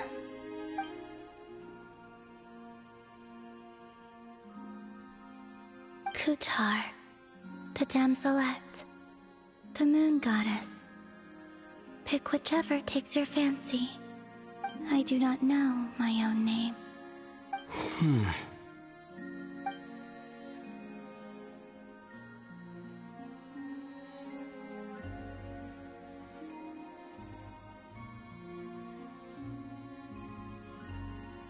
Then, Columbina.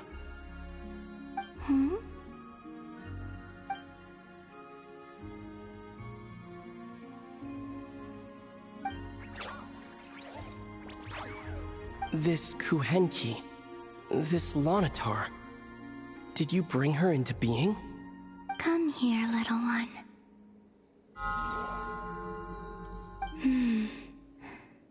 The trace of a blessing, but not one of mine.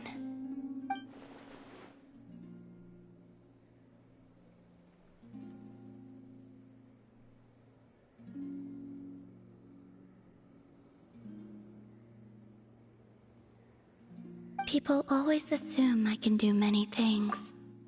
Assume I have done many things. But I haven't.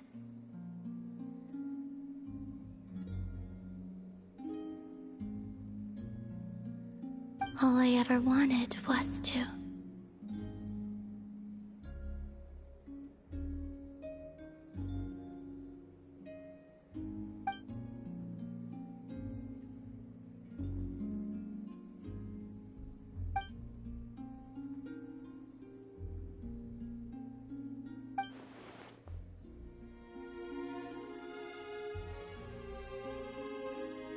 It's about time I got going. I'm very sorry for disturbing you today.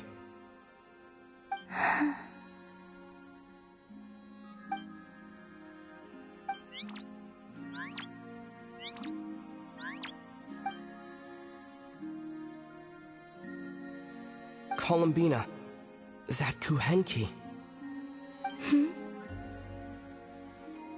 Oh, you're leaving?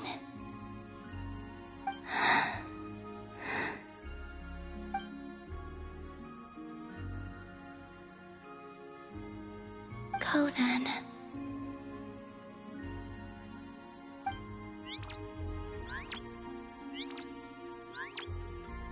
Goodbye. Take care. The moon can be treacherous.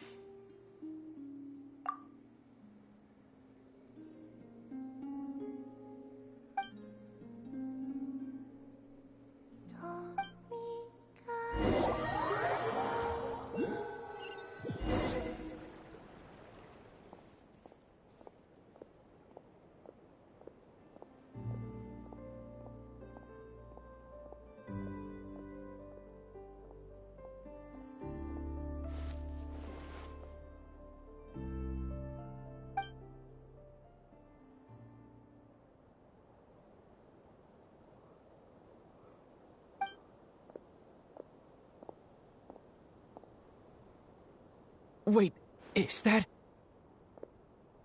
Lumine?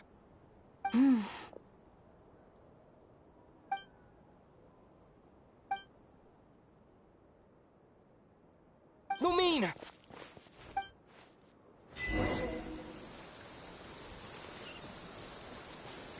Lumine!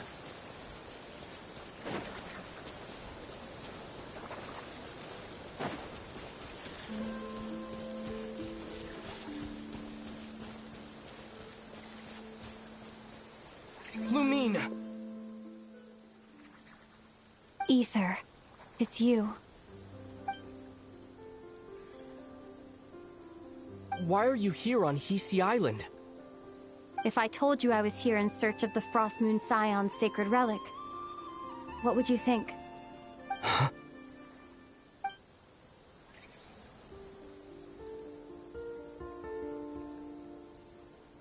Are you also here to uncover the truth about our past? That's right. What happened to us in the past, how we came to Teyvat, why our spaceship crashed here. There are things I want to know too.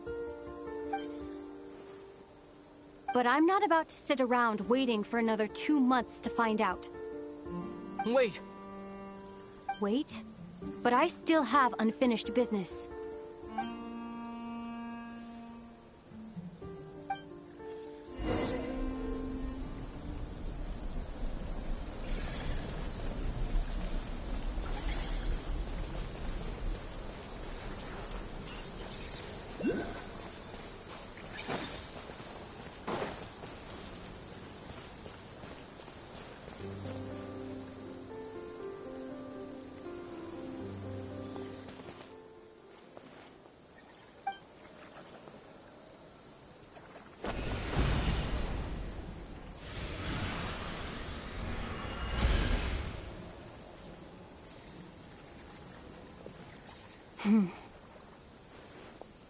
Hold on a second.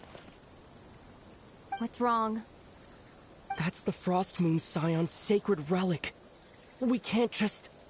Use it to get to the bottom of all this? We should at least get their permission. You barely even know her, yet already you hold that moon chanter in such high trust? What do you mean? She told you that the seal can only be broken on Moon Prayer Night, when the flow of Kubaki is at its peak, yes? You heard all that? Watch this. Huh? But... Get it now? She's been stalling for time. As long as the statue's base is imbued with sufficient power, the secret chamber can be opened at any time.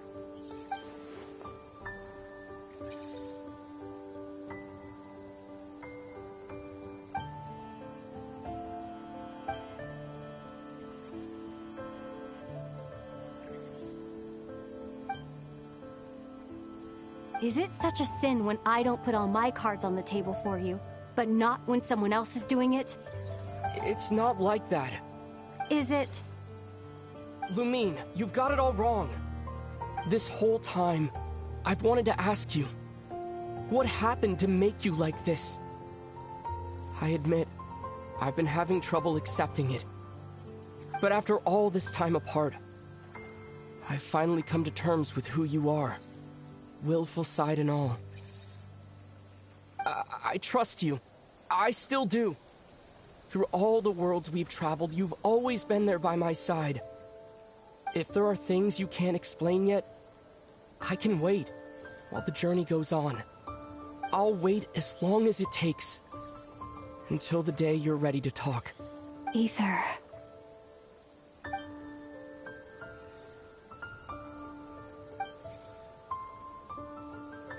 I'm not looking to borrow the moon marrow simply because of our past.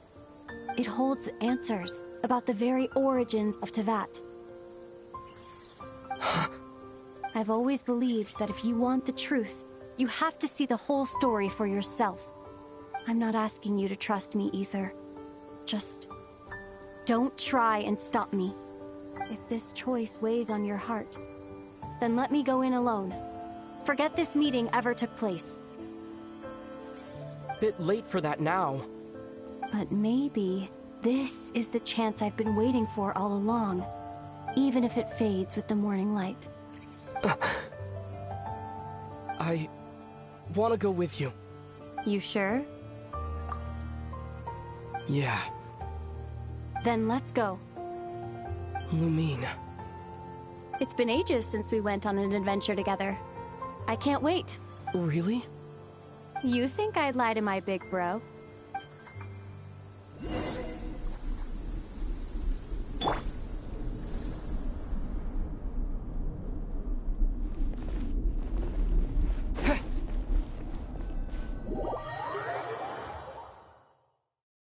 From what I understand, the path ahead is likely to be full of trials and challenges.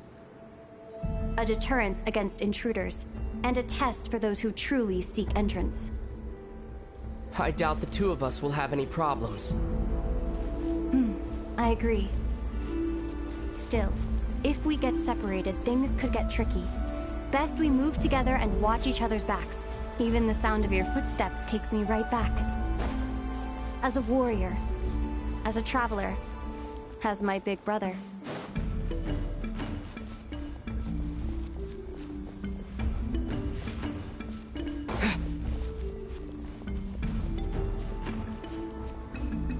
Looks like this is the first trial.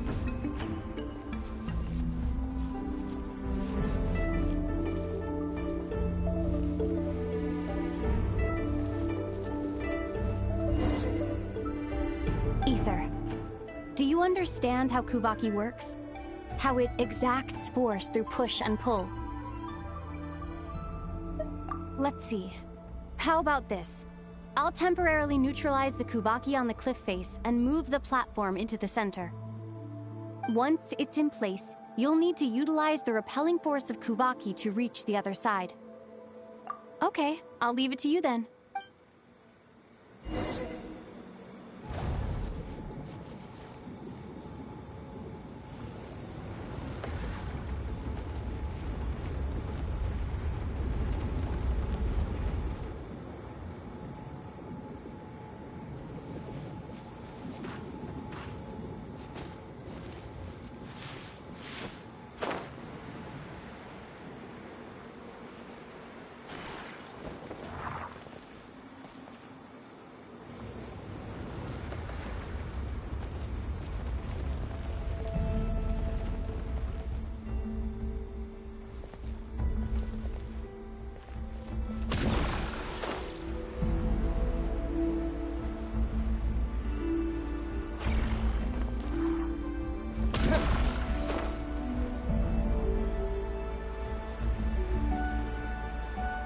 This should help Lumine get across.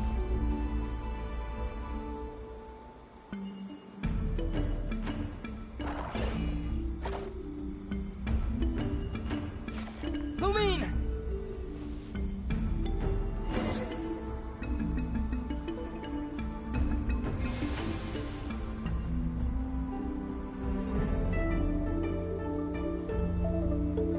We make a pretty great team, huh?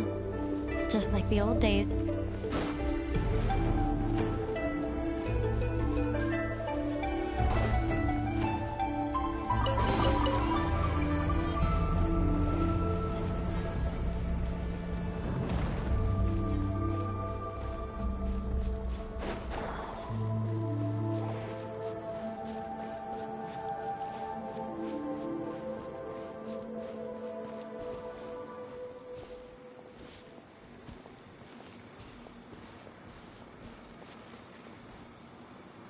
A wide open space. Must be in for a fight.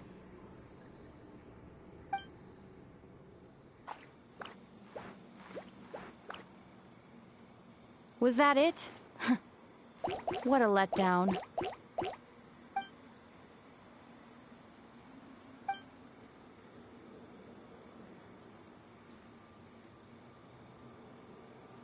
Ether. What is it? Why are you looking at me like that? Those enemies were weak, were they not? Maybe it's because the trial's only just begun.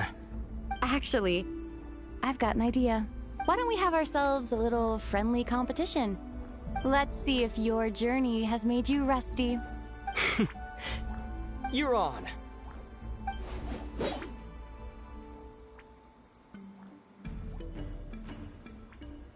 I won't lose to you, Lumine. If memory serves, I used to come out on top more often than not.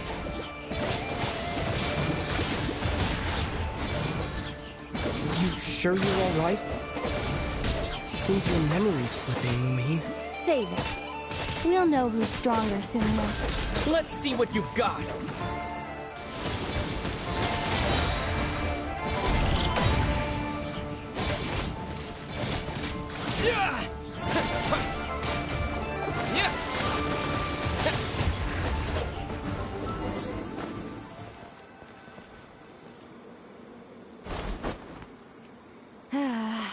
Fine. You win. Didn't feel like you really wanted it anyway. Going all out in a place like this? Sounds like overkill to me.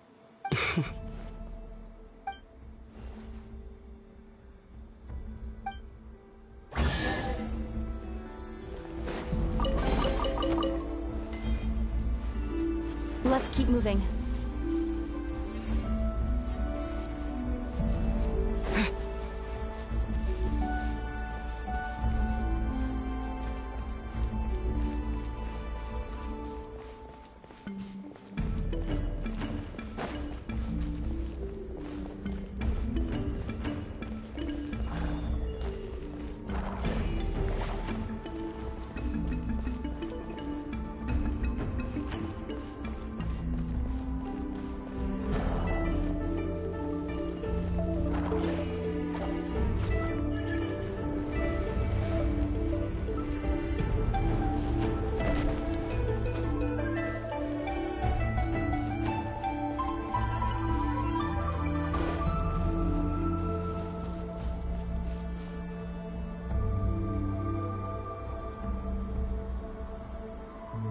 What is this place? No sign of any monsters. Feels like a ritual site. But something's missing. It's ahead. Inside that thing that looks like a mirror. I can feel it. But maybe it's sealed within. Can you open it using Kuvaki? Apparently not. Do you think it might have something to do with the Frost Moon Scion's bloodline? Lumine? If this is about strength of blood, what could possibly stop us? Let me give it a try. Why don't you check around for other clues? Sure.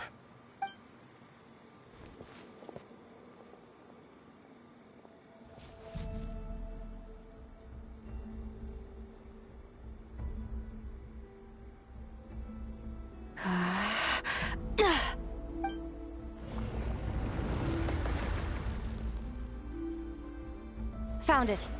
This should do the trick. Okay.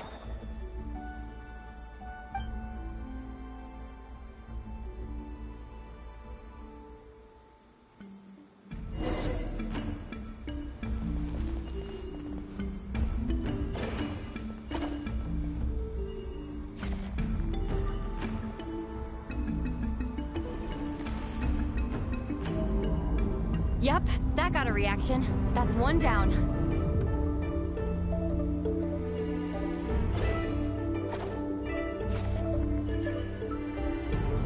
Nicely done.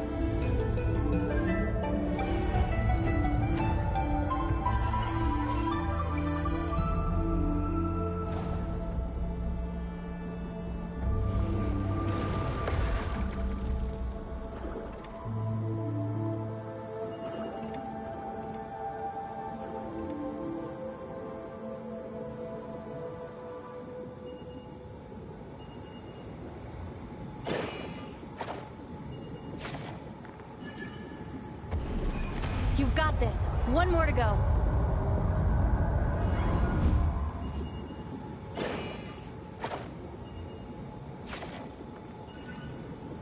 Good work, Ether.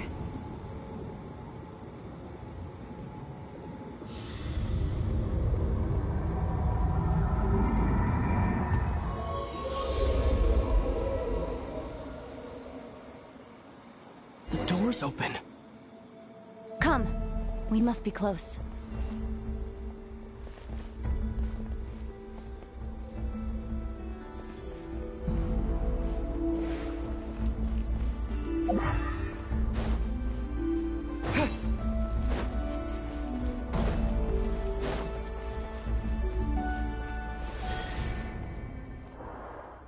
Stay on your toes now.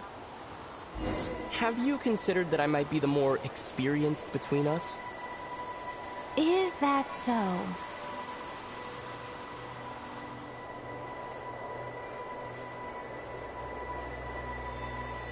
So, will you be heading off again after we're done here? Maybe, maybe not. Another cryptic response. Don't worry about things that haven't happened yet.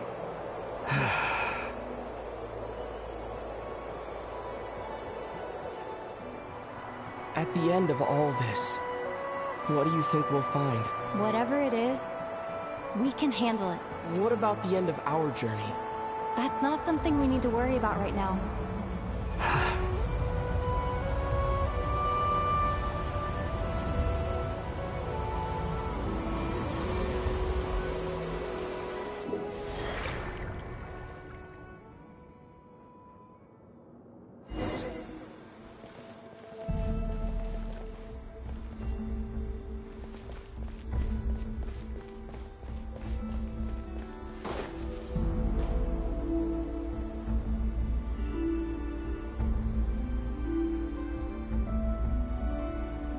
Looks like the final trial is just up ahead. Ready for battle? When have I ever not been? What's wrong? Going on an adventure with you, side by side? It's been so exciting. But at the same time, it just feels surreal, I guess. Maybe because it's been so long. You know, this is only the second time we fought together since the day we both woke up in Teyvat.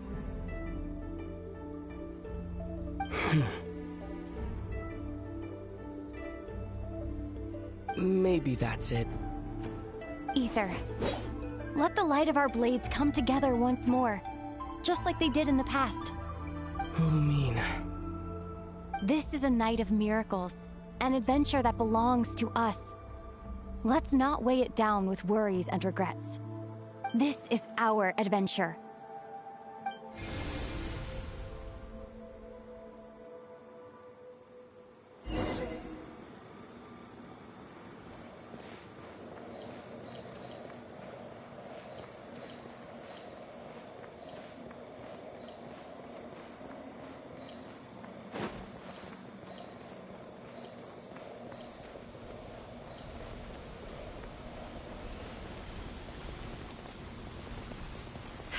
Here goes nothing. Prepare for battle. Stay focused! Dodge its attack!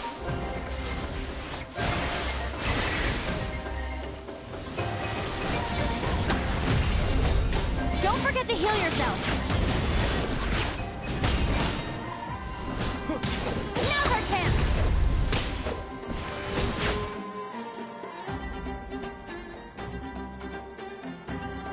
Watch out!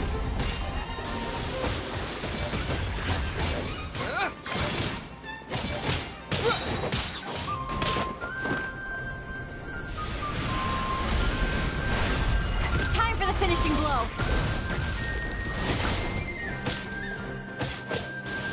Stay focused! Dodge its attack!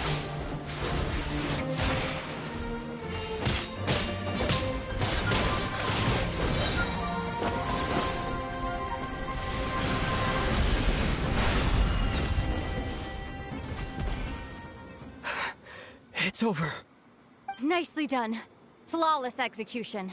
Couldn't have pulled it off without your backup. Not too shabby at all. As for what you were saying, yes, I should have come to see you earlier. Or at the very least... Spent more time with me going on adventures like this. Something like that. Instead of just running off and expecting you to follow my trail. Wait a sec. That's not an official apology, is it? That goes without saying. Come on. Time to claim the treasure we came for.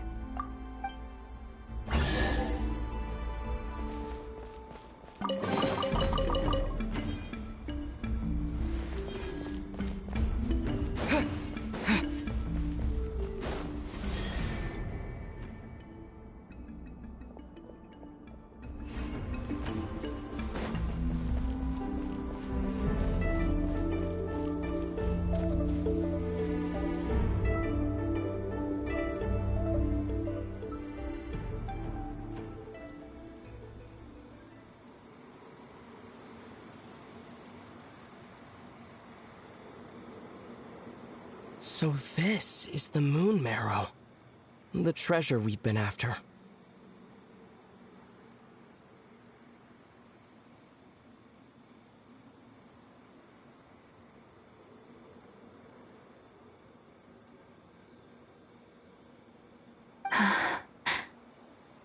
All right. Go get it for me, Ether. It belongs to me.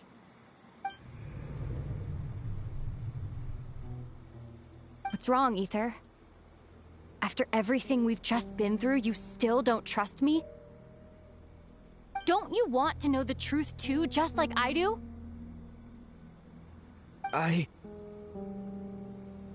Rest assured, I'll share the truth with you afterwards. Now, go bring it to me.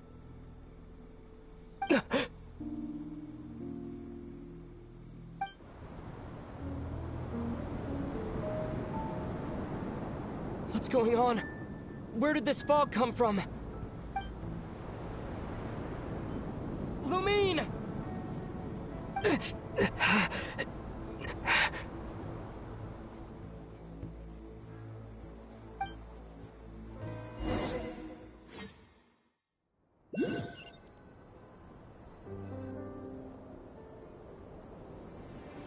Lumine!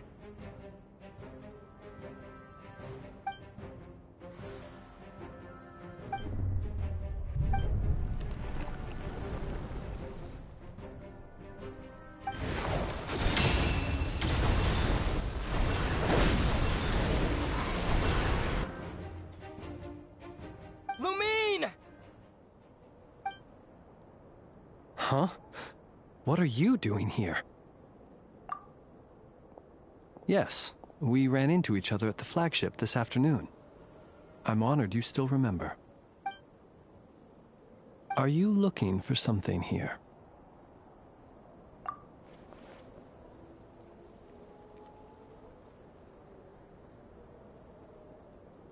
And you just happened to end up surrounded by the Wild Hunt.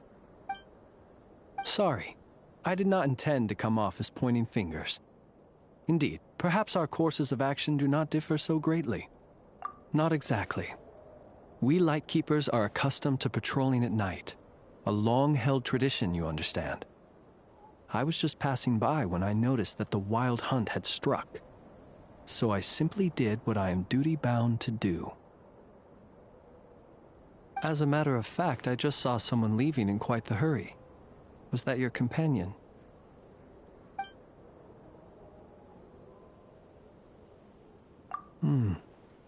Perhaps I should take my leave now. After all, my patrol isn't over yet. Nodcry is a dangerous place to be at night. I'd advise that you head back soon as well.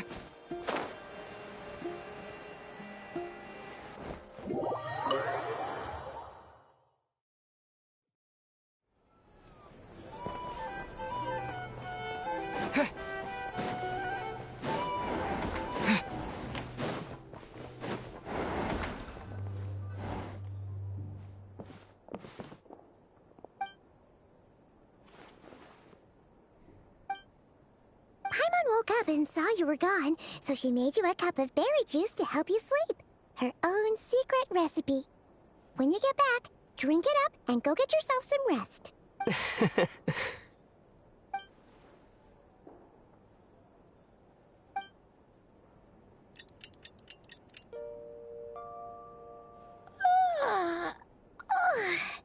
Good morning? If now still counts as morning. When did you get back last night? Did you sleep well? Good to hear. So, where'd you wander off to on your midnight stroll? Anything interesting to see in Not Cry at night? Oh, really? Come on, don't leave Paimon hanging. All right. Guess we'll have to feed your stomach before we feed Paimon's curiosity. Let's go grab something to eat while we talk.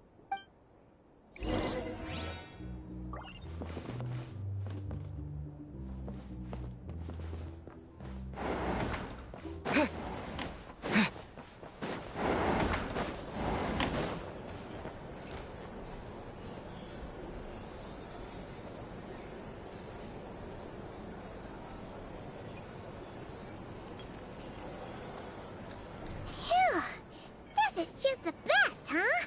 Free food, free lodgings. This Vark is friend for life material, that's for sure. Hey, did you hear what happened? Hear about what? You know, all that commotion over at the Frost Moon Scions. Crazy, huh?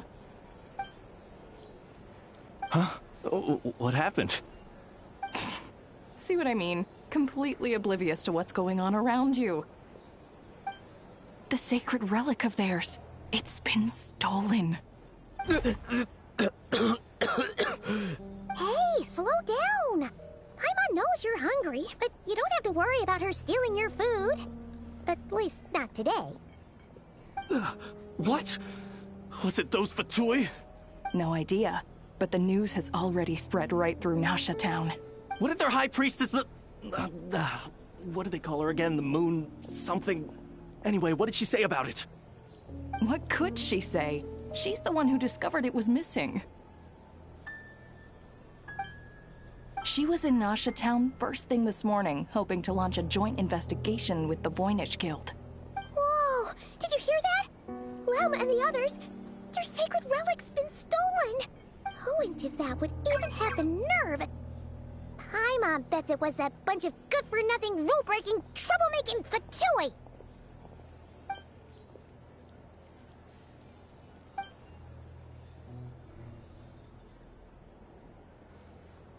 Huh? What's wrong? You feeling okay? A joint investigation? Good luck getting any takers. Unless there's some reward or a business opportunity to sweeten the deal. Same thoughts here. So just a few minutes back, she switched gears and headed over to the one place that might actually be able to solve this. The Curatorium of Secrets. You scared, Paimon! What is it? Huh? Okay, just... Hey! Paimon's not a baby, you know! Quit pulling her arm!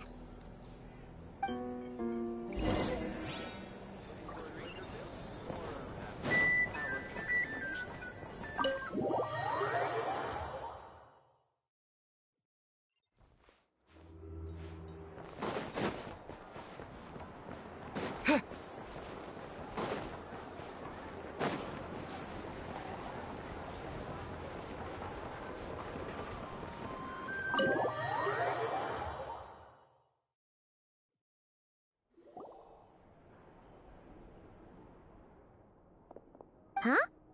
There's no one here. But didn't they just say Lauma came this way a few minutes ago? No one except for a cat watching over the front desk. Excuse meow? Are we supposed to check in here? No idea what that means. Is this Lauma's personal receptionist or something? Pretty sure she'd be the only person who could actually understand it.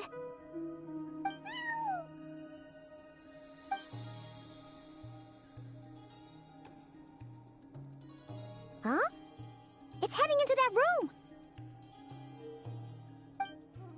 But why not?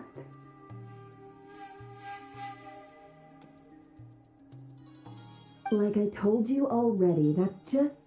Huh? Another client.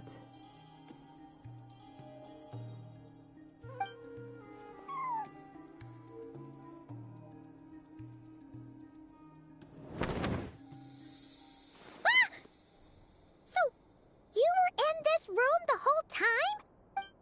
Something I can do for you? Traveler.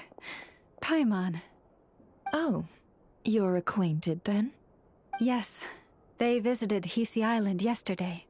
We had dinner together. Allow me to introduce you. Traveler, Paimon. This is Nefer, boss of the Curatorium of Secrets. Pleasure to meet you. They are travelers who arrived in Nodcry just yesterday. Greeted by the birds and beasts of this land, they are kind-hearted souls who walk in the moonlight's glow. Interesting. Thank you, Lauma, but you need not have introduced them. They are great heroes, renowned throughout the nations beyond our borders. Oh, really? Do not forget, I deal in information. Just because most people in Nodcry pay scant attention to foreign affairs, that does not mean the same goes for the Curatorium of Secrets. They're the heroes everyone was talking about before. The ones who saved Natlan during the Abyss Crisis.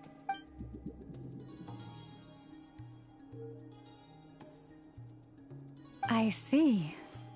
We Frostmoon Scions seldom leave our domain, so I had not heard of your heroic deeds.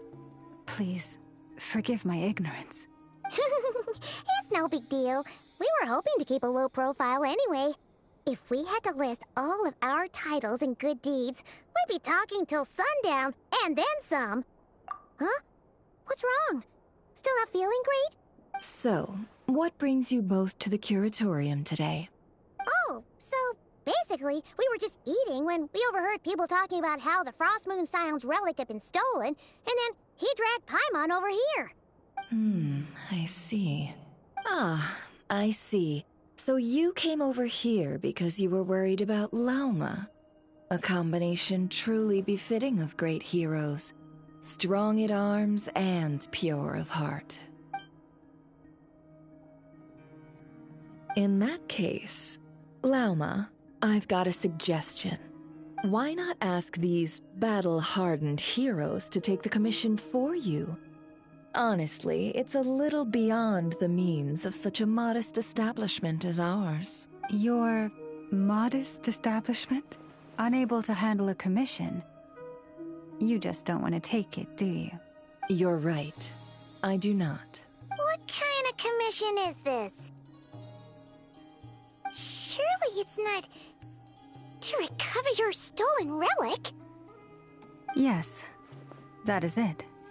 Recovering the relic is both my duty as a moon chanter and a step toward fulfilling the promise I made the Traveler, to help uncover the truth of the past. But Nefer has already declined our commission multiple times. And yet, just as it always has, the moon will continue to illuminate the sky above the Curatorium. Come night or day, may the moon goddess keep you. Enough of that.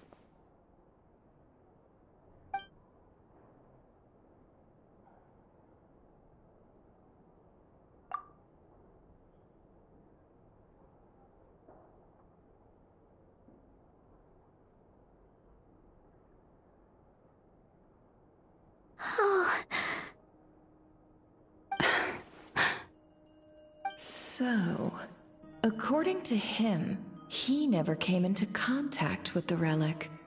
So he suspects his sister may have taken it.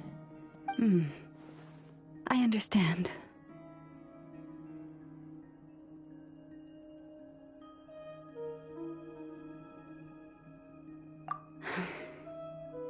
The Frost Moon Scion's secret chamber has remained hidden from the world for generations. But the reason outsiders are forbidden entry is not only to prevent theft. Within the chamber lie ancient trials, challenges designed to test the worthiness of those who enter. To intrude without rightful cause is a most perilous act indeed. So please, don't be too hard on yourself. The fact that you made it through those trials proves your right to stand before the relic. To put it simply, the Moon Marrow itself has deemed you worthy.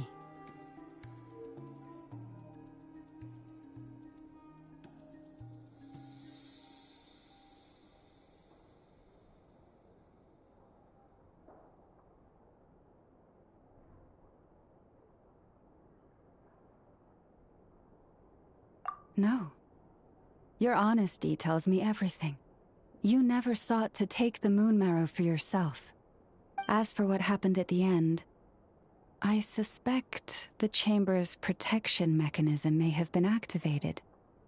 Among those who entered the final chamber, there was either someone with impure intent, or else an abyssal presence. The Abyss? Perhaps that's why, then.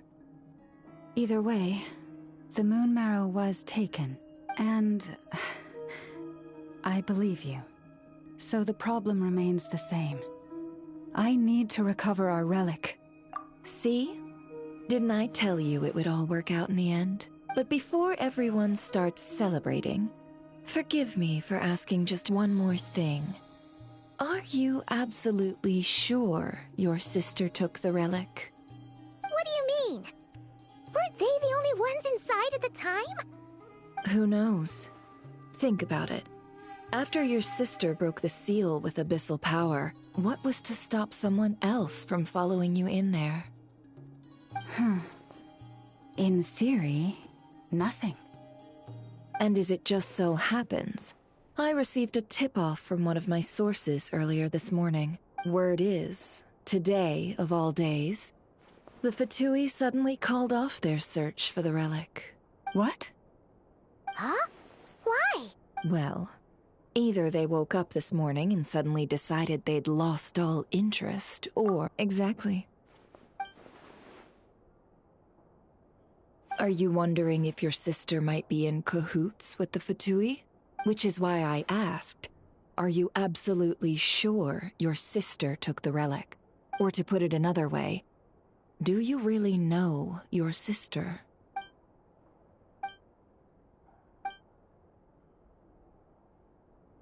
In other words, it's highly likely that the Fatui already have the Moon Marrow. So, basically, all we need to do is find our way into that Fatui research facility. Congratulations, you've found your answer.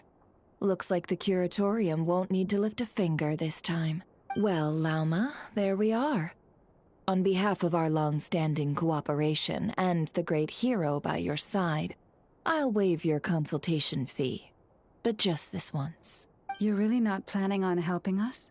I think I've helped more than enough already. If we're to stand any chance of infiltrating that facility, we'll need the help of a specialist. Just so you don't get the wrong idea, let me make myself crystal clear.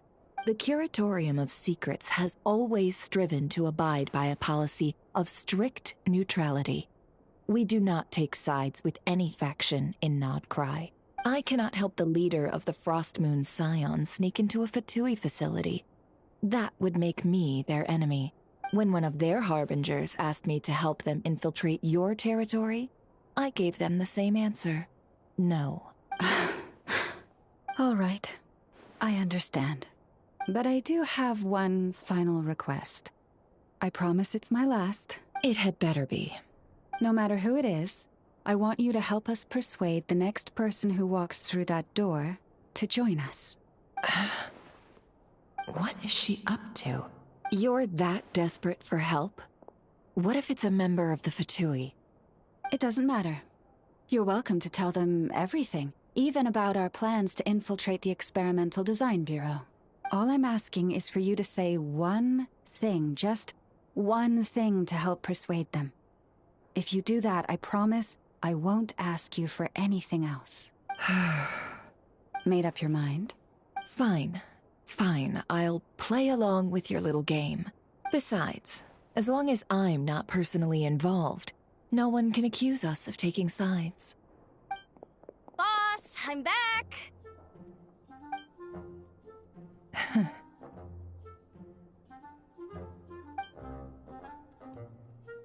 You won't believe the luck I've been having today. Remember you sent me to find that runaway cat, yeah? And you said I'd only be back after dark? Well, guess what? Right after I left the house, this big ibis flew over and the missing cat was right in its claws. And once it got close, it loosened its grip and...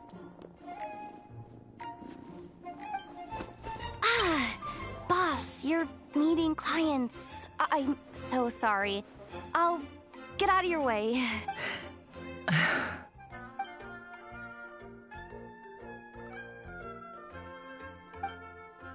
Yehoda, dear, come here. Huh? Me? Is something the matter? Oh, hi there. My dear Yehoda, I have a request. Yikes! Why does the boss sound so scary? Did I do something wrong? Would you be so kind as to accompany these 3 delightful clients of ours and help them infiltrate the Fatui's Kuvaki Experimental Design Bureau? What is going on here? Boss usually just says things like, hey, go do this, or you, go take care of that. Why is she being so scarily polite? And wait a sec, the Fatui's research facility? That's basically a death sentence. Made your mind up yet, my dear? What is up with Boss today? Am I supposed to say yes to this? Or maybe it's because the mission's too risky, so she's actually looking out for me? Why is everyone looking at me like that? Is this some kind of test? I can't let the boss down. Can I? Have you made up your mind? That's... Sure, why not? Really? You really don't mind helping us? Huh? Oh, yes. I mean, no. Of course, I guess I do. Oh, thanks so much! We owe you big time! On behalf of the Frost Moon Scions, too, thank you, Yehoda, for your help.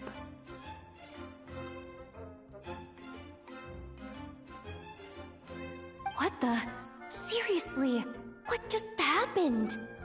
Why does the boss look so fed up? Oh no, was I supposed to turn them down?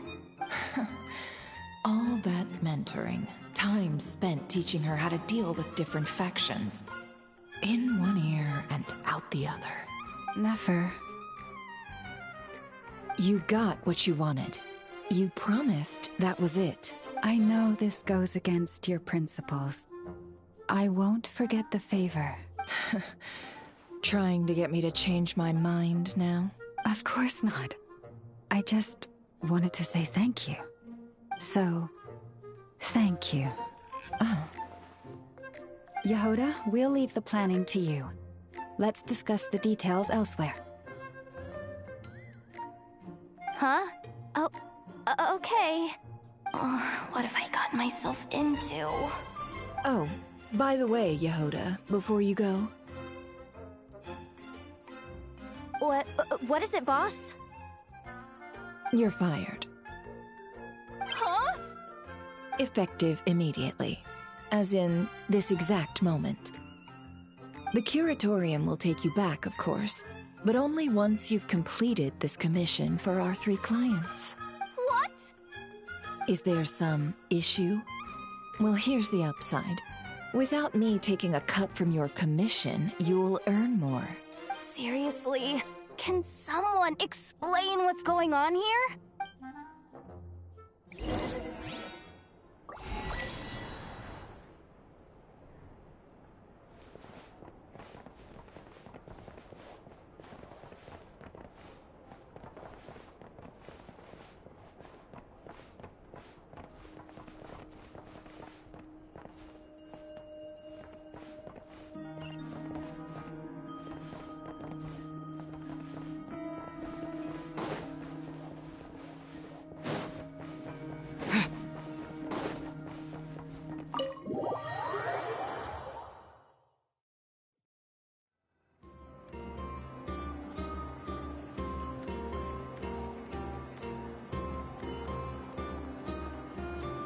Are we sure Yehoda's alright? She looked totally crushed just now. She'll be fine. She's just in shock. But one thing's for sure. The Curatorium's professional standards are beyond question. The fact that she only requested 1 day to prepare says it all. As an apology, I'll ask my animal friends to help her out more often in the future.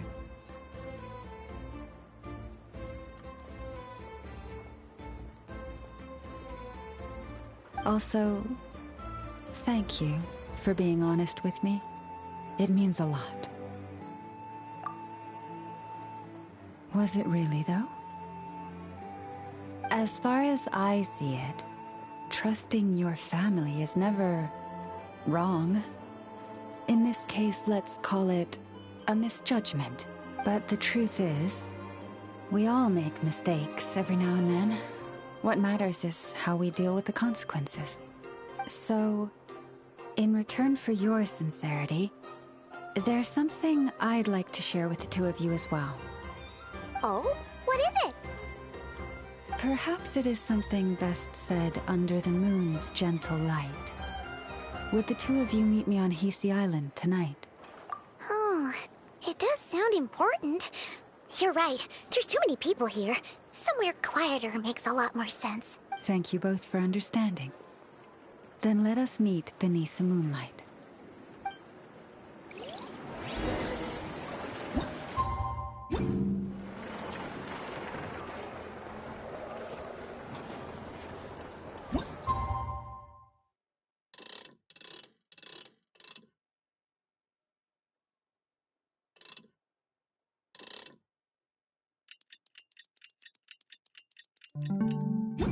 It's about time, and the moon's already up. Let's head over to the place we agreed to meet Lauma.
Praying?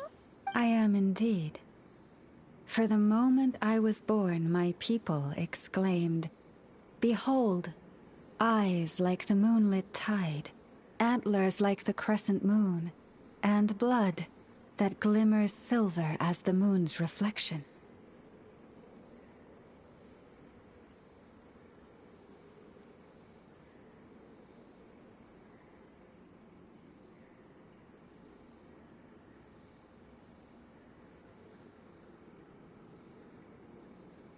From as far back as I can remember, I was revered as the Frost Moon's emissary and the Moontide Maiden.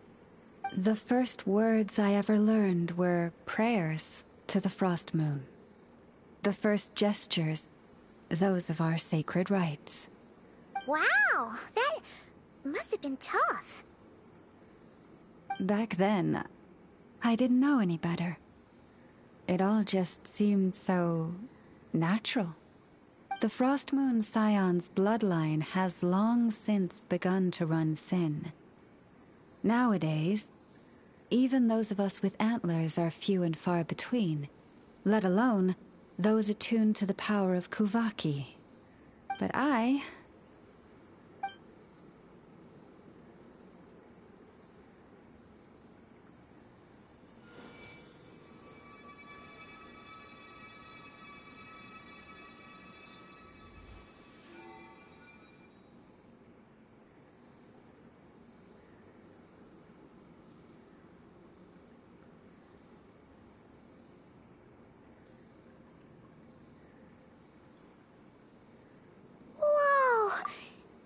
Antlers are so pretty. They say it's an extraordinarily rare condition. Once in a century, if that. I am unusually sensitive to the moonlight, as well as to the Kuvaki's ebb and flow. As a child, I could barely sleep because of it. Oh no! It was that serious? To others, fluctuations in Kuvaki are something you easily get used to. Like a gentle tide lapping away at the shore. But to me, that same tide is a towering tsunami, a surging swell crashing against me.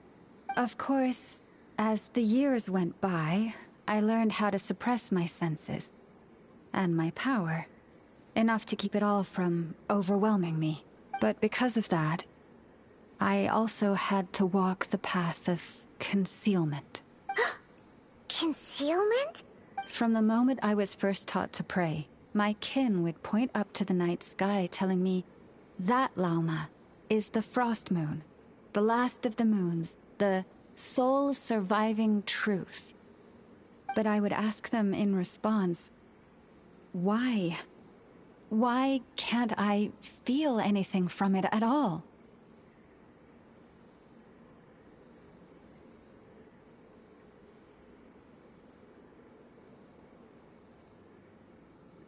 Later, I came to understand that they simply could not tell where the real tide was coming from. They couldn't sense it. The true moon, beyond the sky's veil.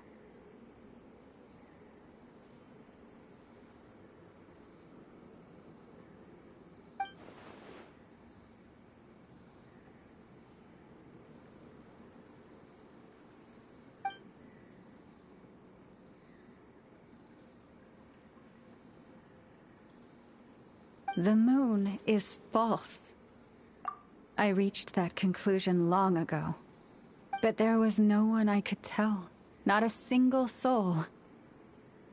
At least, not until now. Am I the one who's wrong? Is it the moon that is false, or my own senses? I asked myself such questions time and time again.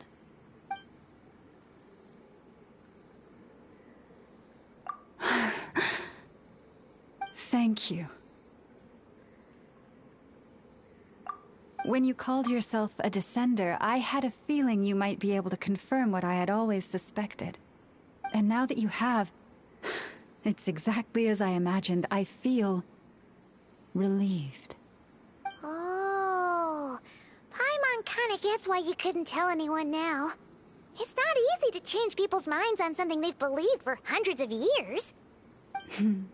That's what I meant by concealment. I knew too much, so I had no choice but to keep my people in the dark. Every prayer I offer feels like a lie to keep myself going.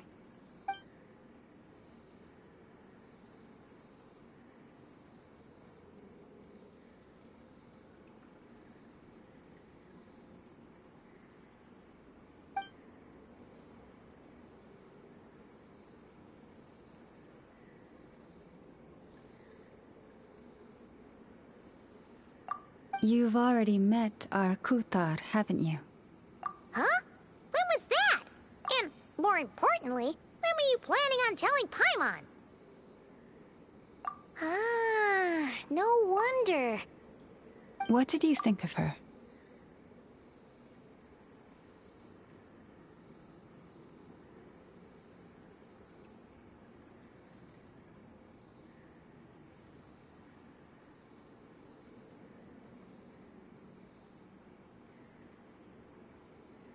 What exactly do you mean by up in the clouds? I understand what you mean. She is quite indifferent to the world outside herself. But I find it hard to hold that against her.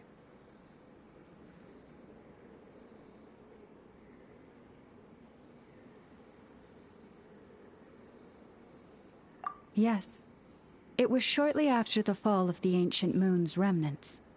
I asked her what the Frost Moon Scions meant to her, and why she left in the first place. Yeah? So, why did she? Perhaps it's better if you ask her yourselves. Things tend to get lost in translation when you speak on someone's behalf. What I can say for certain is this. Even when I had no one to confide in, I still had a family.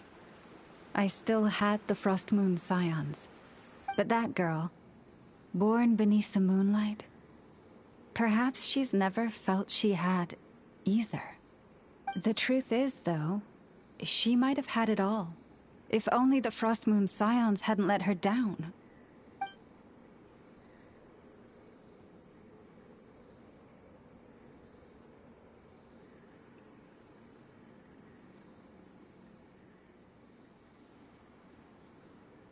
The Frost Moon Scions now walk a path of error.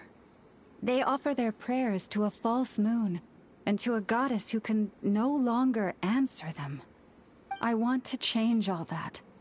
But with the Fatui closing in on us day by day, the Frost Moon Scions must stand united, now more than ever. I just need to wait for the right moment. Lady Lauma! Lady Lauma! Cappy? Has Karina's condition deteriorated again? Traveler, Paimon, we'll have to continue this conversation later. We'll come too!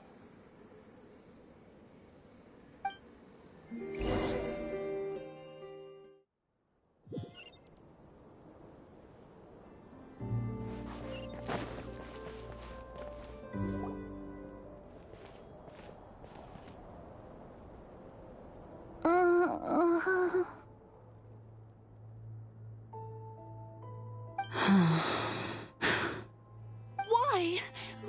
Did I do something wrong? I've been praying to the moon goddess every day.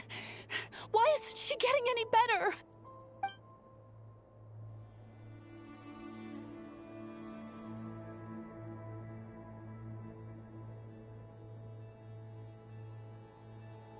Cappy, I need you to wait outside. I'm about to start her treatment.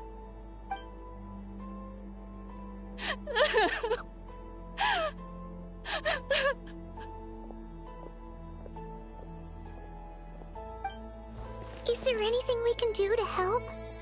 Just don't be alarmed by what you're about to see. And please, don't let her mother see it.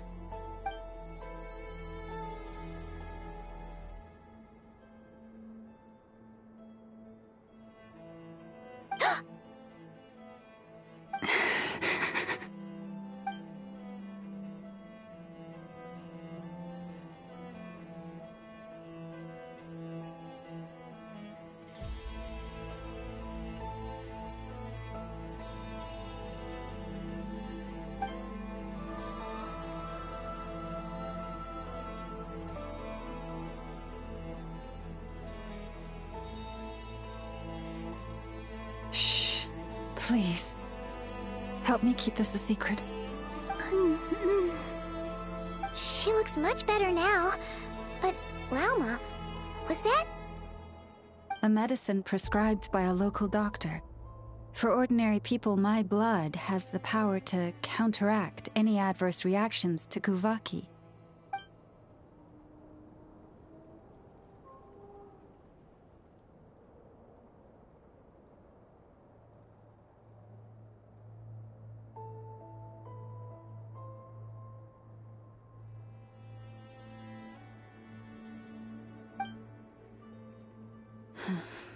So, now you know another of my little secrets. I had hoped to guide the Scions out of error before Karina's illness reached this stage, but clearly, I was too late.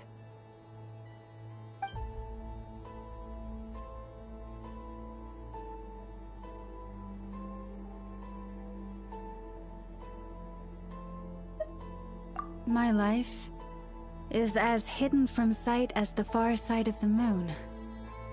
Yet people only look to the bright side for guidance. If the day ever came when the two sides were reversed, could they truly accept it?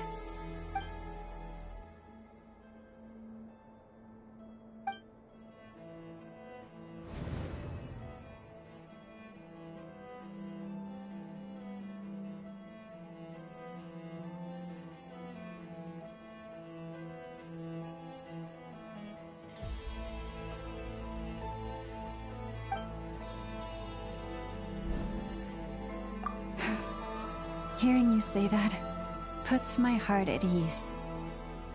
Mm-hmm. And if there's anything we can do to help the Frost Moon Scions, just let us know. Our priority, right now, is reclaiming our relic from the Fatui. But I now understand that the day I will tell everyone the truth is no longer far off.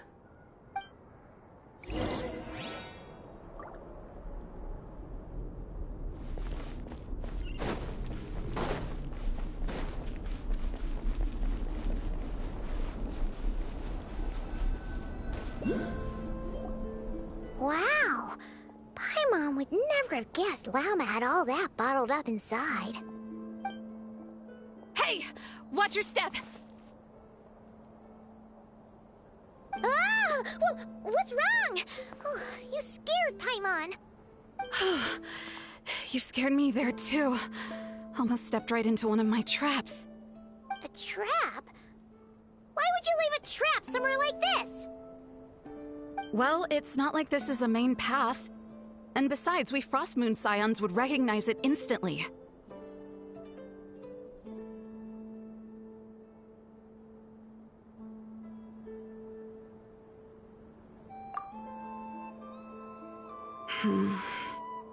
Alright.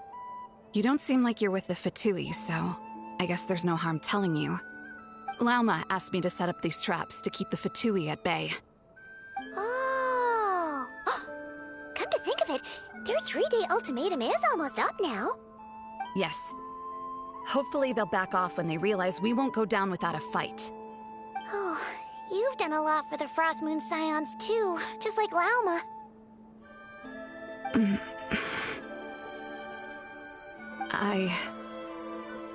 Philomena? It's nothing. I was just wondering if any of this is really worth it. What do you mean? Our people. So many are stubborn, stuck in their ways, clinging to a truth they refuse to even question. Do they really deserve everything Lauma's doing for them?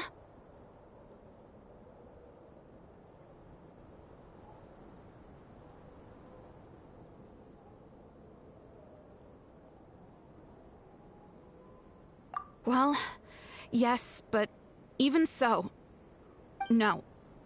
I shouldn't be saying this. Just forget it, okay? Bye. Huh? Why did I say all that? Or really, why am I still doing any of this?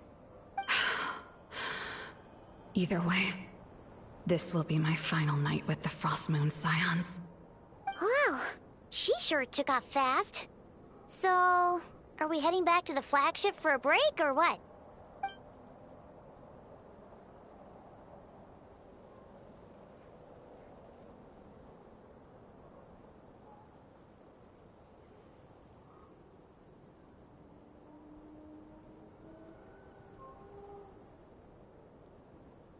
Wait, you're not thinking of visiting that damselette up in Cloud Cuckoo Land, are you?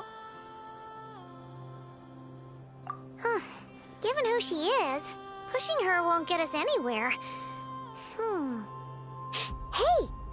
Why don't we... Let's bring her something tasty! If she doesn't want to talk, we'll have to win her over with food.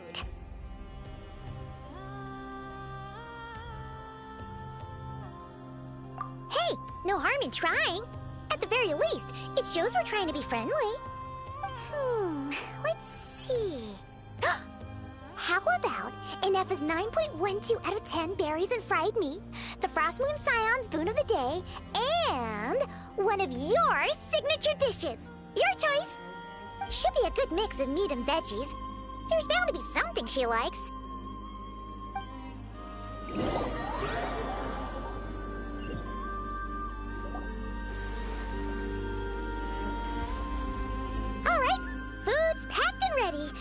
This is the place, right? Why does it feel like we're going to visit a patient? Oh, no. Take this seriously, Paimon.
Remind me, who are you again?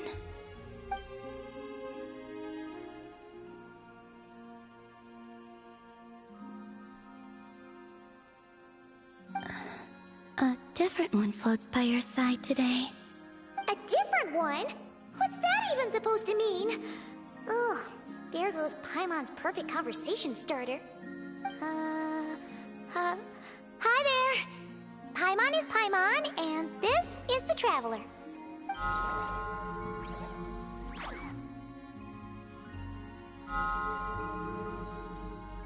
Oh, there you are.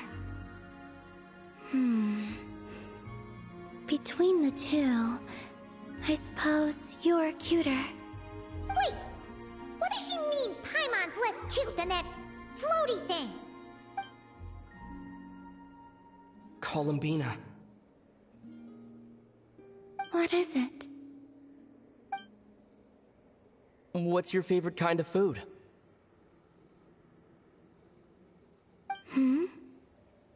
Is this a treat? Or an offering?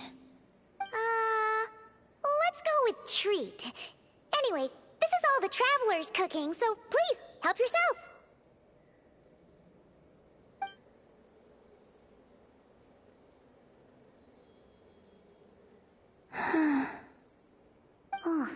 That wasn't exactly a yes, but she didn't turn it down either. What could she be thinking?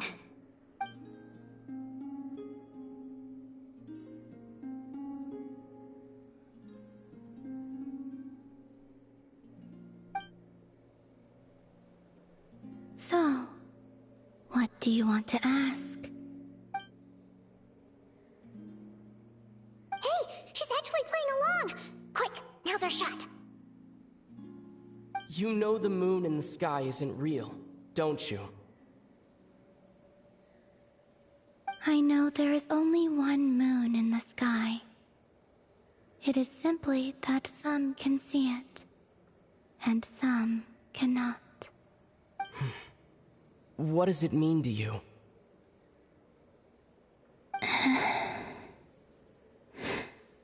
The missing prologue. What?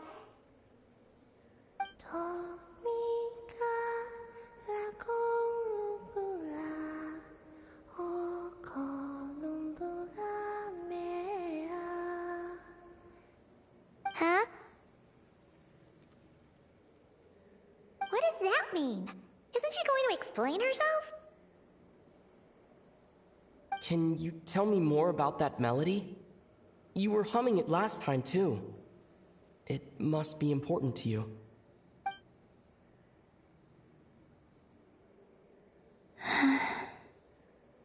It is all I remember from the moment of my birth. A melody. A few lines of lyrics. Like a lullaby from a foggy dream. Oh, so who was singing it? I do not know. I have nothing else. Just that song. Huh? And the Frost Moon Scions who found me. They had nothing either, but hope. Before I even knew what was happening, they were already calling me their goddess. And I had no reason to decline. Like two lost infants unknowingly exchanged, I adopted their faith. And in return, they adopted me. But my adoption drops you into the story halfway through. What came before was scribbled onto the wrong pages, never even bound into the book. That sense of something missing only served to nurture their greed and doubt. And thus, I came to realize that this place was never truly my home. Greed and doubt? O Moon Goddess, forge weapons for us, drive out our enemies, and expand our lands. O Moon Goddess, heal our wounds, ease our suffering, grant us strength. They asked for everything, and I obliged. Until the day came when no answer could be given. If mortals can turn to the gods when they are powerless, then who do the gods turn to when they have nothing left to give? You've got Paimon there. In those days, the Frost Moon Scions cared more for faith than for truth.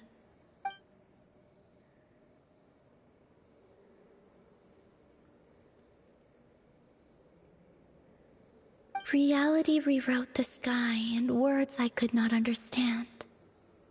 I did not want to read a tampered version, so I simply stopped looking. The real beginning of my story lies up there, on the moon, forever beyond my reach. Like a message carved for blind hands, sealed away where no fingers can find it. Huh. So that's how it is.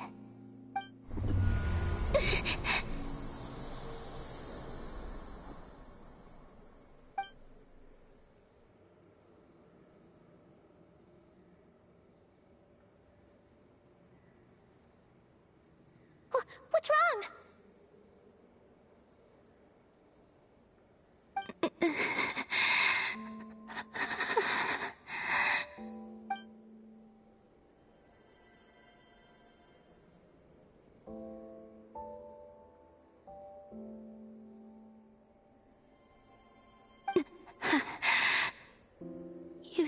go.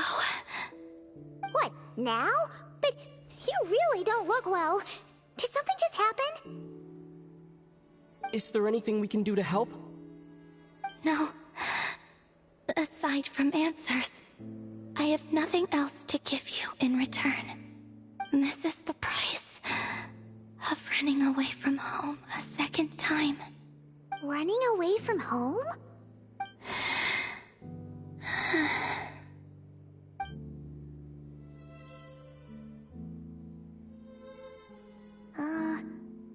Is she heading towards the food? Did all of Paimon's questions make her hungry? Do you still have many questions? I know I should offer more in return for your kindness, but I'm feeling a little worn out. Oh, we're so sorry about that. But Tsaritsa was right. Freedom always comes with a price. She said I could treat the Fatui as a second family, a second home. But in the end, they were no different. All they wanted in truth was my power as the moon goddess. I'd rather not dwell on such unhappy memories.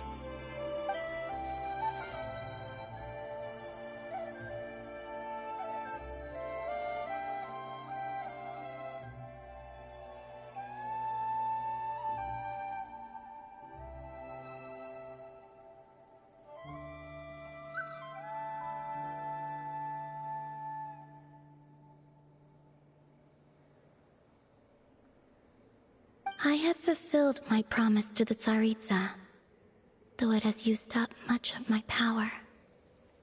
So you see, this has nothing to do with betrayal. So, you're just staying here for now, resting and recovering your strength? Yes. What about these flowers? They have grown in Nodcry for many generations. They're highly sensitive to the ebb and flow of Kuvaki.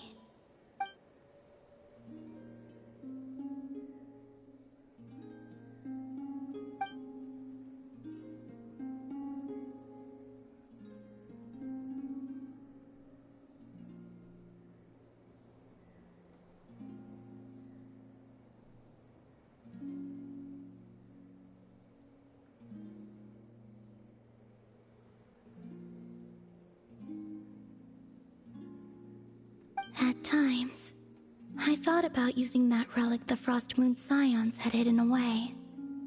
I could sense the power within it. But going out is such a hassle. People might see me, and I promised Lauma I wouldn't show myself to anyone. Besides, I know it's gone now anyway. Really? Lauma asked you to stay in hiding? Uh-oh, she's looking back at the food again. Paimon's still got some little crumb cookies here. You could have these for dessert if you wanted.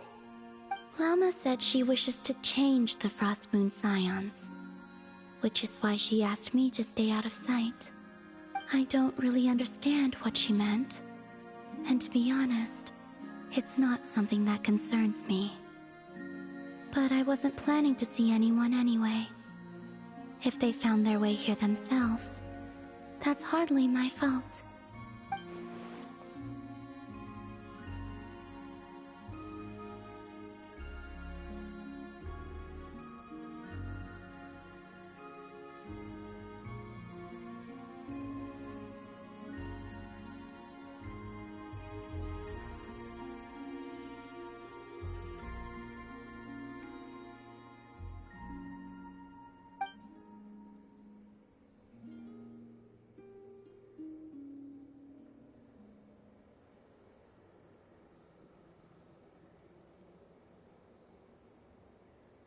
Lauma, the Maiden of the Grove. She is quite unlike any Frost Moon Scion I have ever met before. After hearing my story, she actually apologized for how the Frost Moon Scions treated me back then. She told us she feels like she's been living on the far side of the moon. Is that so? I actually got the opposite impression. She's been keeping her true power hidden away, afraid that people might be dazzled by its brilliance, and that they'd no longer be willing to look her way.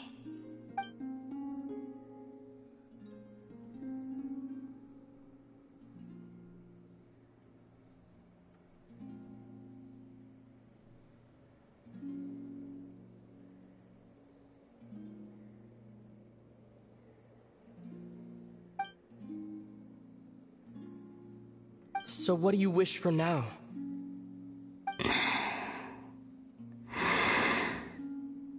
I wish to return to the moon, to the home where my story is written. Right now, that is all I wish for.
the night we infiltrate the Fatoy's Experimental Design Bureau. Come on, we better go meet up with the others.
Stabilize!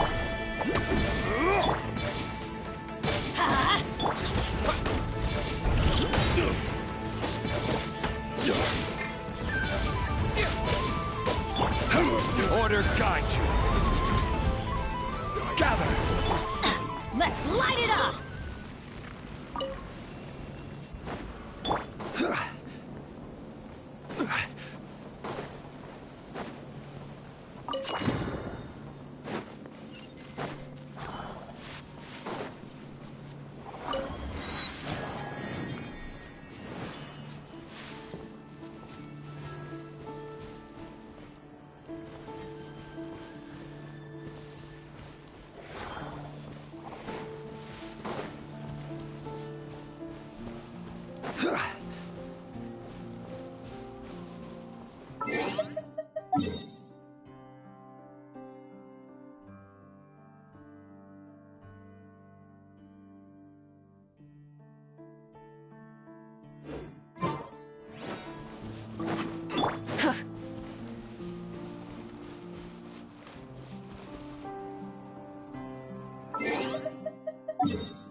Phew. Quake!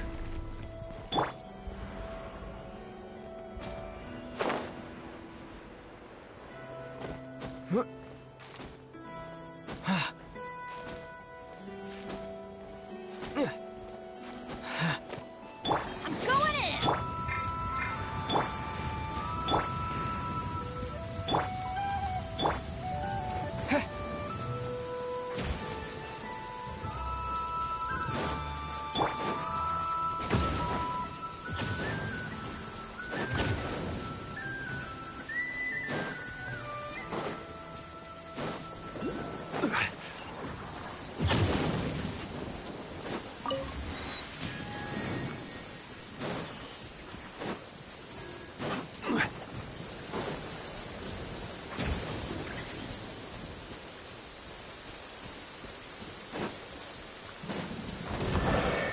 Stabilize!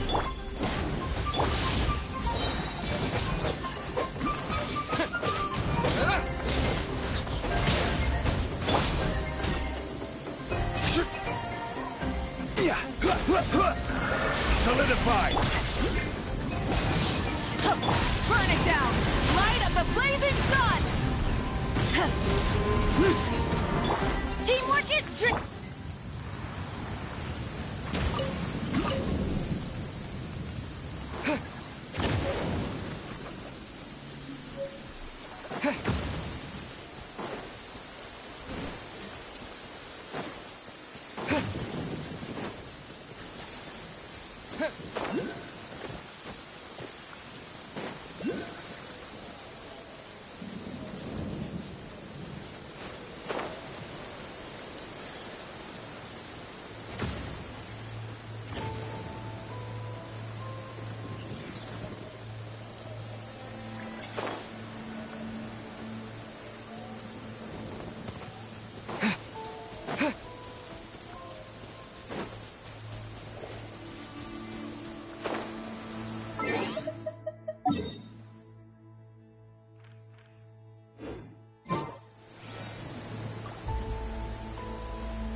Huh?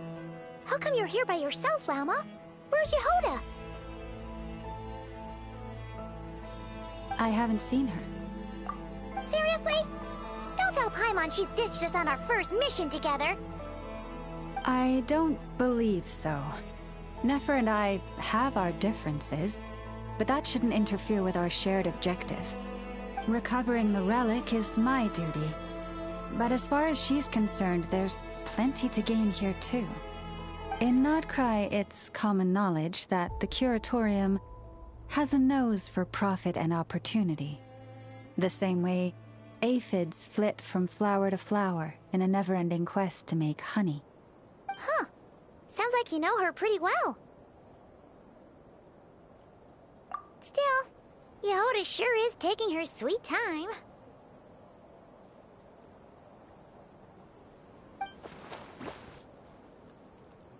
Hmm?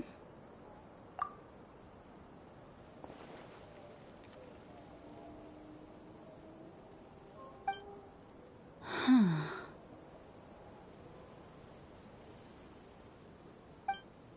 I believe we may have misjudged and underestimated Miss... Huh? As a former employee of the Curatorium, I'm confident that she possesses both professionalism and integrity in ample measure. Huh?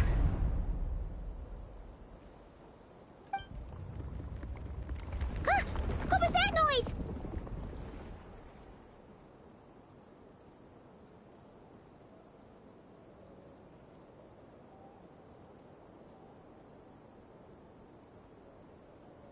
The sound of a wavering conscience, perhaps?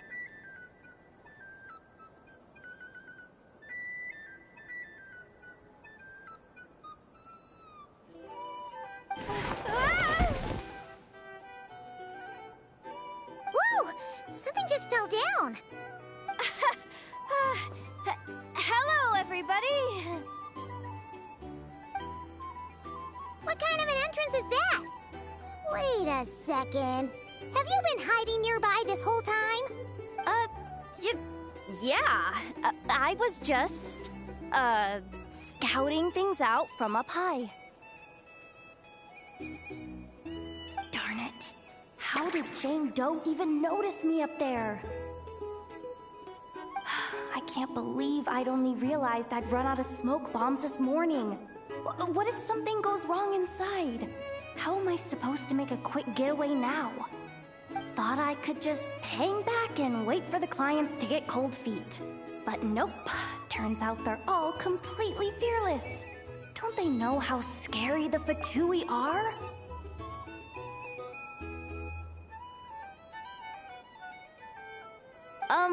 Really sorry, everyone.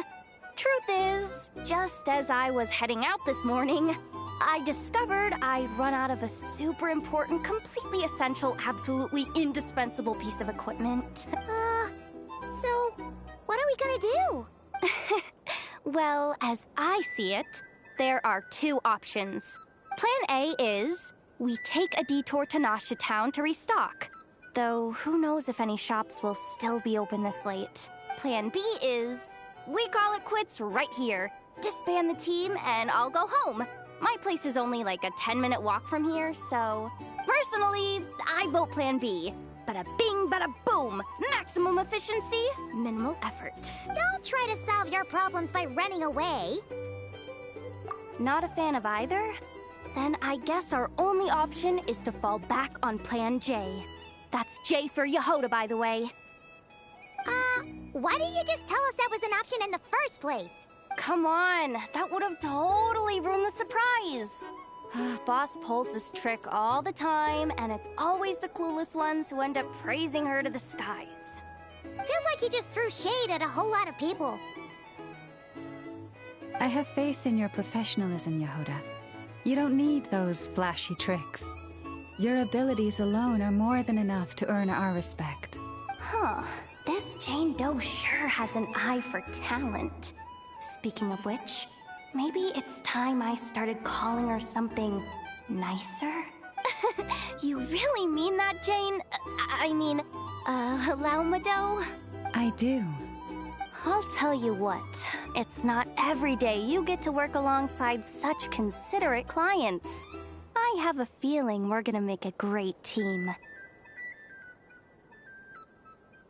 Plan J is this. We find our way in through the freight access on the facility's east side.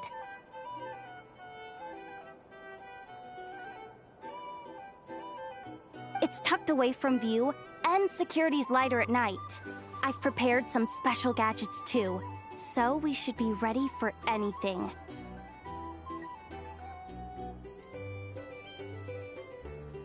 If we want this to go without a hitch, we'll need to work together every step of the way. So everyone, stick close behind me. Now that finally sounds like a real pro talking. Hey, you saying I didn't before? Kinda, yeah. You... Ugh. Never mind. A top-tier treasure hunter like me never lets the naysayers get to her. Alright, let's go over what we agreed on yesterday.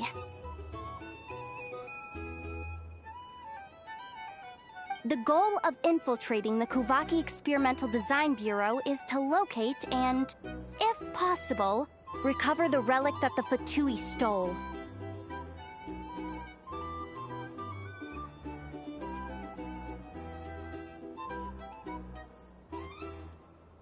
We also need to figure out why they built the facility in the first place.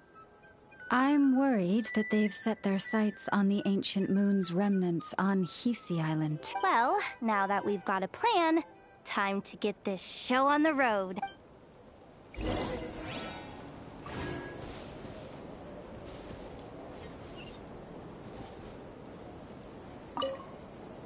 Everyone ready?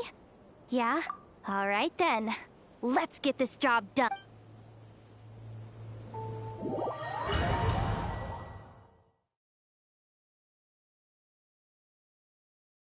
Go, go, go! But make sure you stick to the side.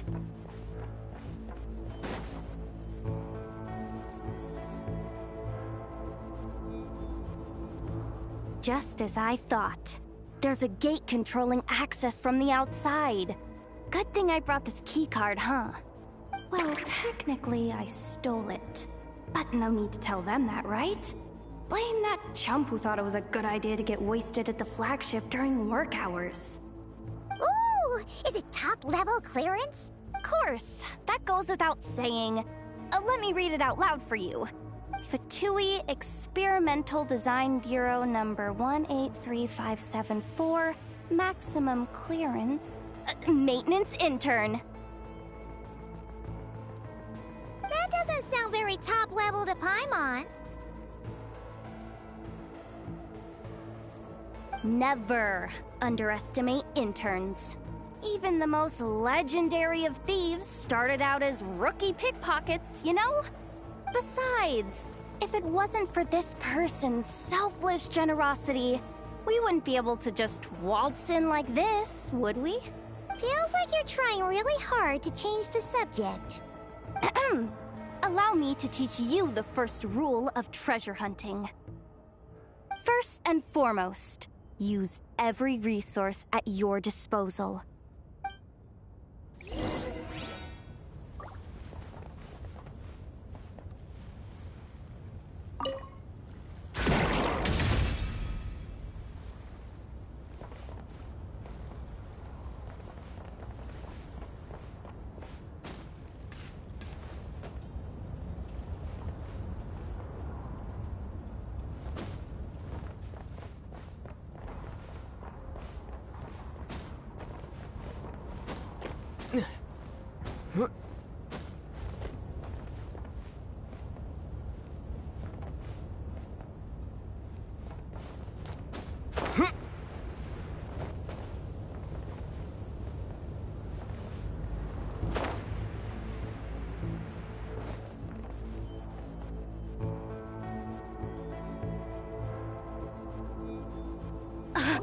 I get it now.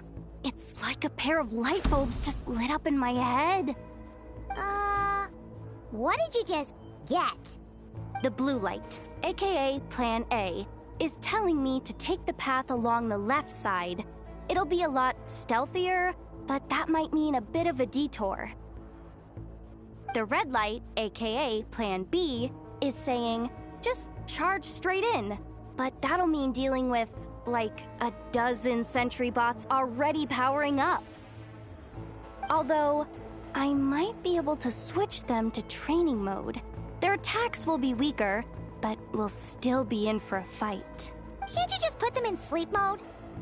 Hey, I told you, I'm just a maintenance intern. Give the new recruits some time and space to blossom, will ya?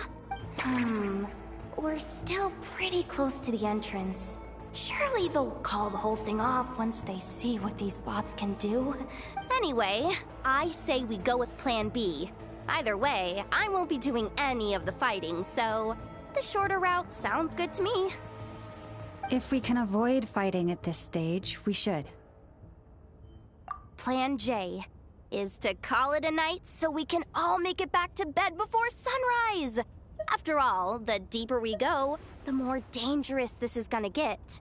So we might as well give up while we still can. Okay, Here the bosses. Just don't forget, whatever you do, don't let those recon bots spot you. Let's see. No kidding. Anefa told me about something like this before. I can't believe that dumb robot actually helped me out for once.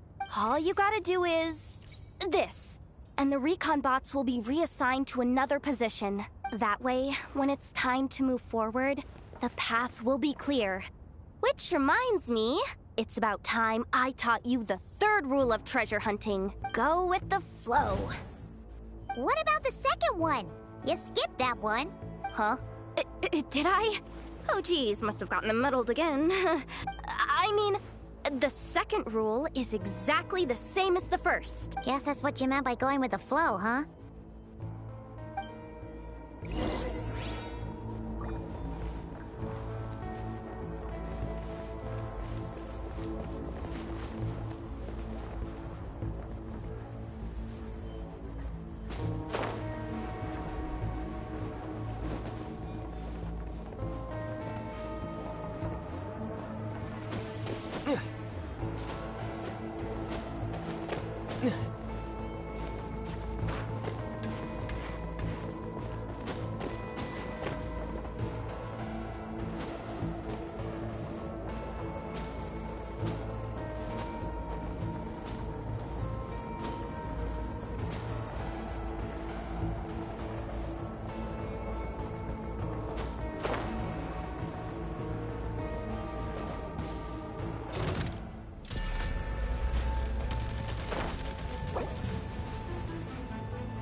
Up ahead.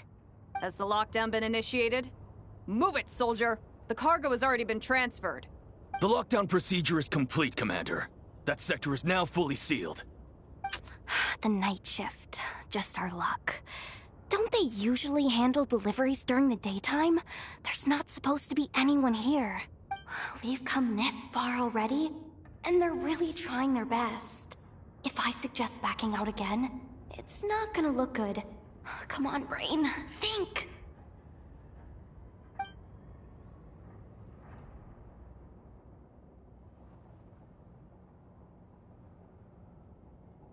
Got it!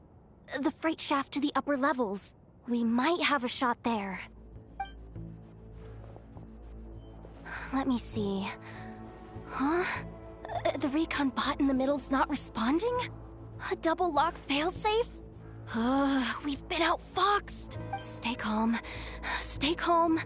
One step at a time. Let's just find a way across first.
worry. Bots are way easier to deal with than people. At least their behavior is predictable. First, let's find a safe spot to land. Good. That spot shouldn't draw their attention. Let's go. Let me just try something. Maybe I can use the terminal to command them to move out of our way. Security verification? With 10 questions? Are you kidding me? You really trust me that much? Fine. I'll do my best. But just to be clear, if I can't answer a question, I'm backing straight out of the terminal. No way I'm risking triggering any sort of alarm. Come on, Yehoda. You can't give up now. Question 1. What is our motto? Oh, I know this one.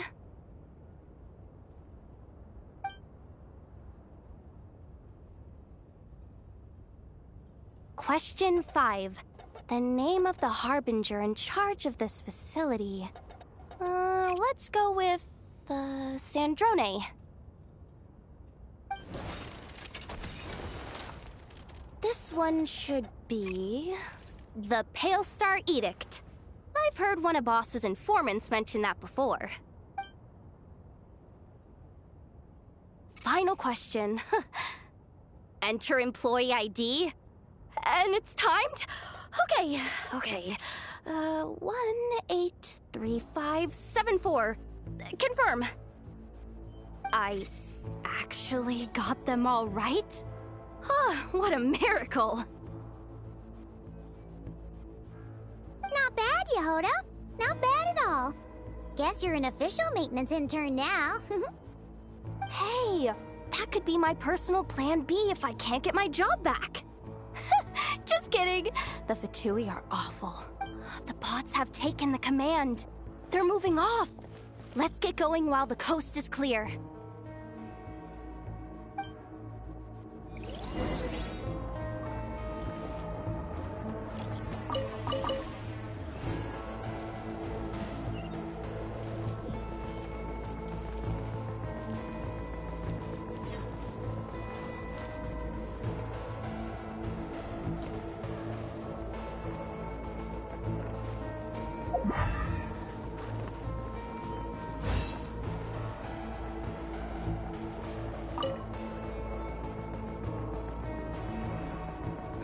Didn't think they'd even cut off the supply of Kuvaki.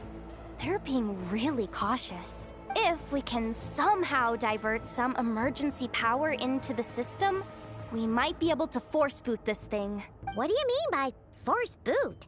How do I explain this? It's like dumping a whole bucket of water into an empty pool, so that the little ducky gets to swim around again. You should probably just ask Aino instead. So, we just need to find that bucket of water, right? Paimon thought your explanation was great. Kinda adorable. In a childish sort of way. Hey, you could have just skipped that last part. Here, bucket, bucket, bucket. Where are you hiding? Judging from the concentration of Kuvaki, over there. Wow, you can sense that, Laumado? That's incredible.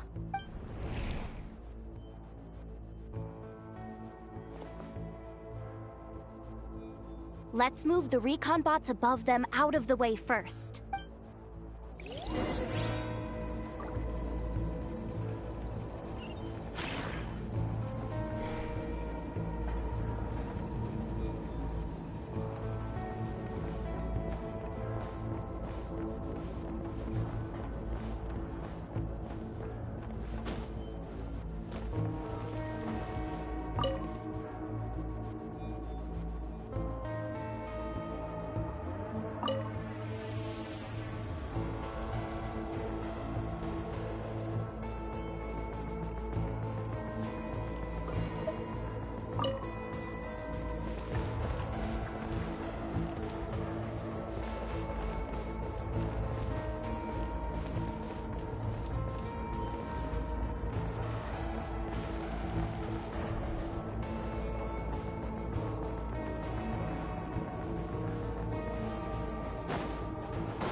All right, that should keep the alarm from going off.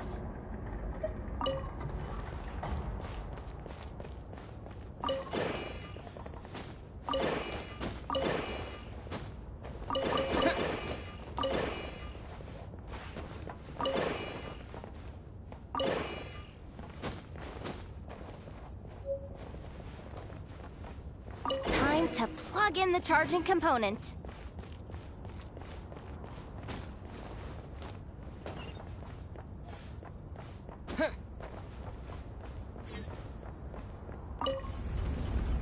Up and running at last. Let's hope nothing else goes wrong. Please, everyone, step inside. Oh, it's so dark in here. Well, it is a cargo crate after all. No point in being picky about lighting at this point. Ah! Something sharp and pointy just poked me in the back! Sorry. That was probably just my antlers. It's pretty cramped in here, so I had to crouch down. Ugh. Having antlers must be inconvenient at times like these.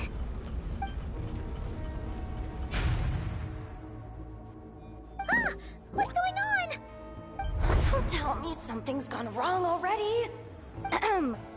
Looks like there was only enough juice in the emergency power supply to lift us this far up.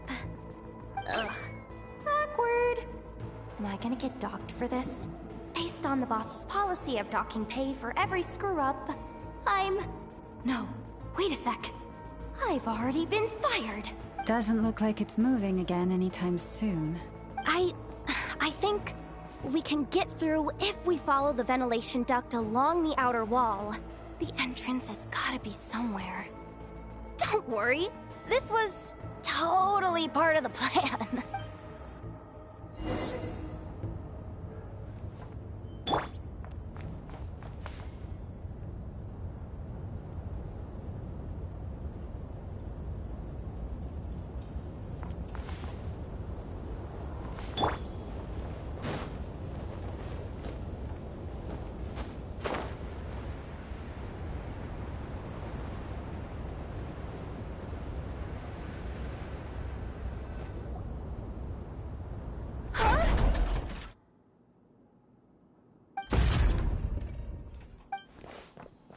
Yehoda? How'd you end up outside? Looks like she slipped out at the very last second, just before the gate shut. Impressive reflexes, I must say. Though I'd expect nothing less from a former employee of the Curatorium. I'm so sorry. That was pure survival instinct. I didn't mean to ditch you. Anyway, you guys just stay where you are. I'll figure something out.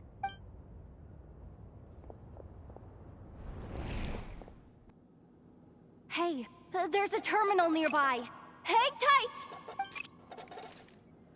Can you hear me now? The duct security protocol has been triggered. The gate must have dropped when it detected a living presence. Wait, so we're trapped in here? I'm checking what I can do from this end. Watch out for the laser up ahead. What laser?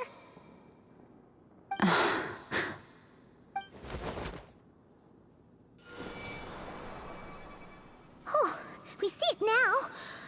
Good thing we didn't move.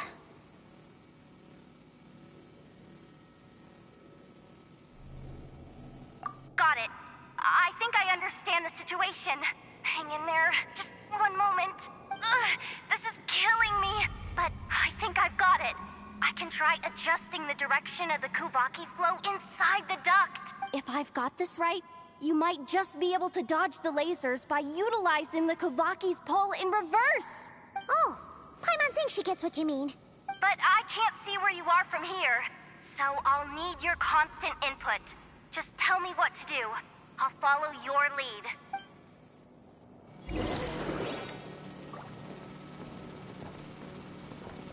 Like this, right?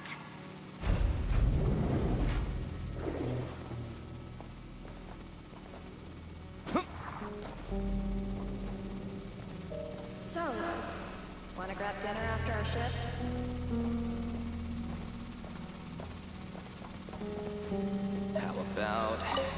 selection.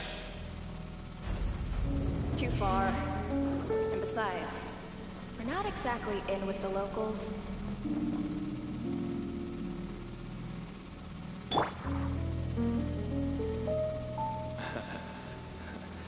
Then how about the staff cafeteria? Brimming with bright ideas, aren't we?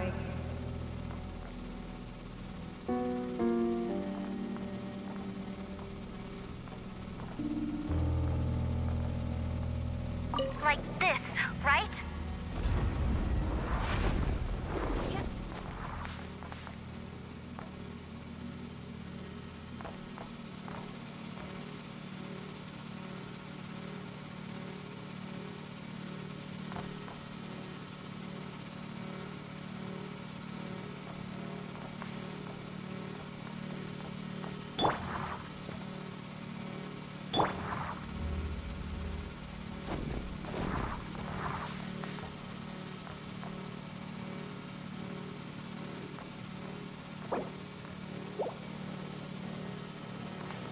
Oh, Forest, take my broken crown.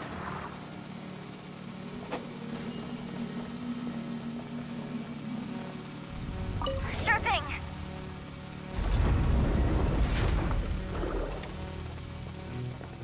Okay.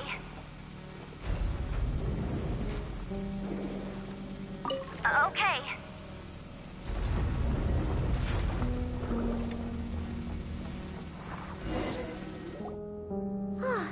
We made it to the other side. And all thanks to Yehoda. But the gate hasn't opened. How's she gonna meet up with us? Yehoda! No irregularities detected in the duct. Confirm. Confirm. Confirm. Ugh, just confirm the command already, you useless excuse for a terminal. You piece of robo-junk, you mindless pile of scrap. What the? Insufficient clearance? Of course, I don't have the clearance! You oversized... Ow! Go with the flow, Yehoda. Go with the flow. If the others make progress, that's great. But you can't bank on it. You've never been one to depend on others. So it's about time you stepped up to the challenge. Deep breaths. Stay calm. My priority right now is getting my hands on a high-level access card. That way, I can override the security protocol. Senior maintenance staff. Only they can access the core sector. But hey, there's always someone careless enough to hide a spare key under the flower pot by the door. Which means there's a good chance there's a duplicate lying around somewhere in the control room. Even if I can't get into the control room myself, doesn't mean I can't rely on some external help. If I can take control of one of those guard bots, maybe I can use it to search for the access card. This is crazy, Yehoda! You're all alone. You've got nothing. And yet, you're charging ahead like fear's a foreign concept. Maybe that's exactly why. 'Cause I've got nothing left to lose! Confirm! Am I a genius? Whoa, this feed's super clear. This is gonna be a piece of cake. Wait a second. This thing's not a guard bot. It's a janitor bot.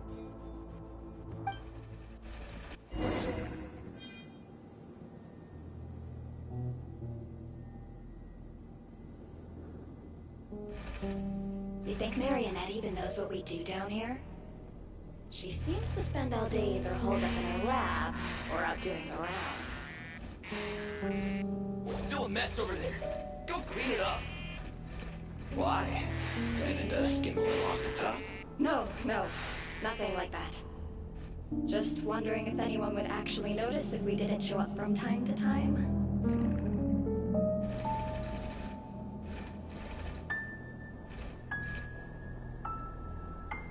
Let me see.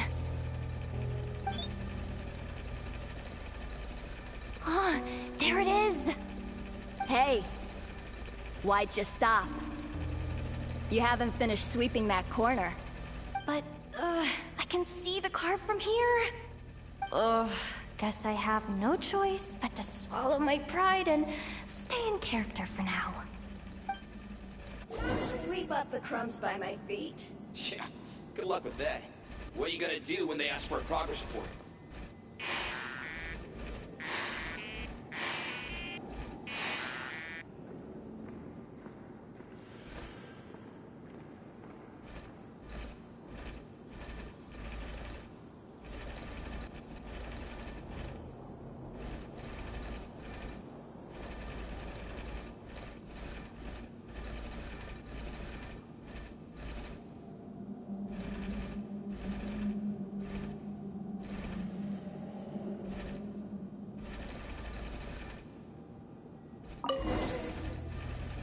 Sucks, though.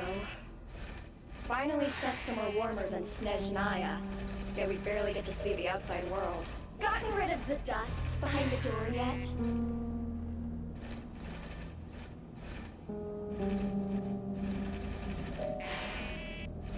Clean this.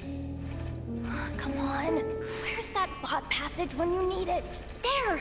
Oh, the terminal's just ahead.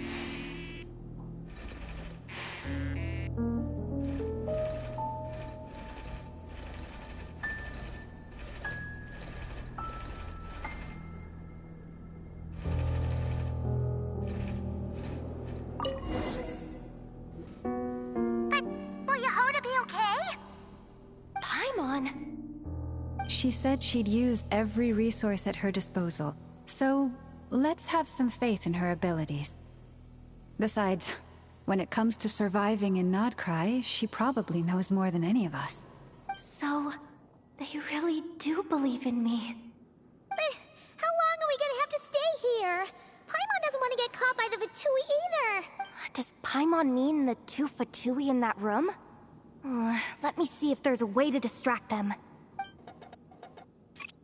Wait, did you hear that? Huh? The alarm? What's going on? Let's go check it out. This looks like somewhere important, but there's nothing here. Hey guys! It's me! Yehuda, are you okay? I'm fine. I managed to swipe a high-level access card and triggered an alarm to draw the guards off. But we don't have much time.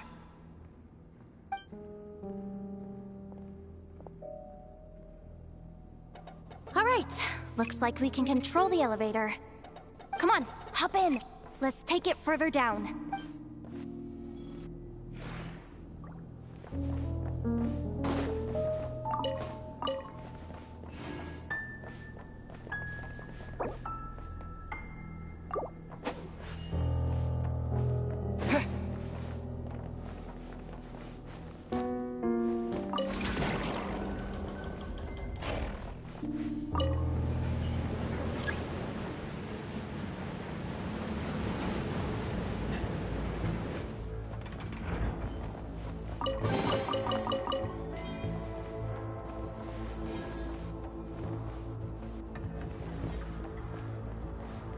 We should be able to use the terminal to move the drawbridge. Here's the access card. I'll keep watch while you handle the controls.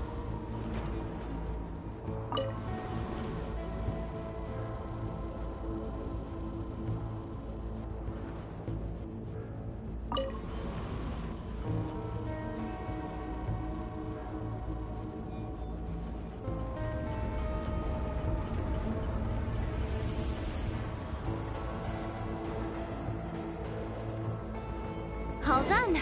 Let's keep moving.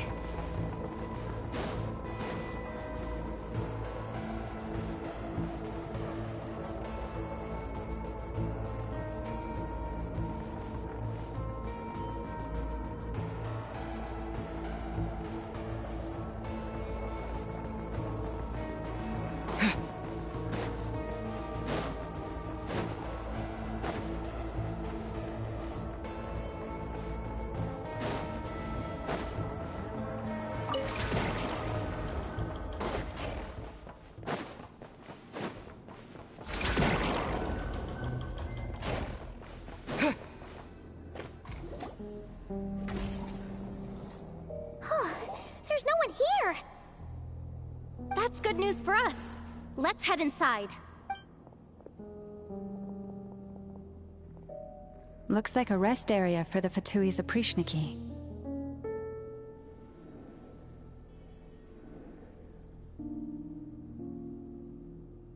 Huh? The terminal's still on?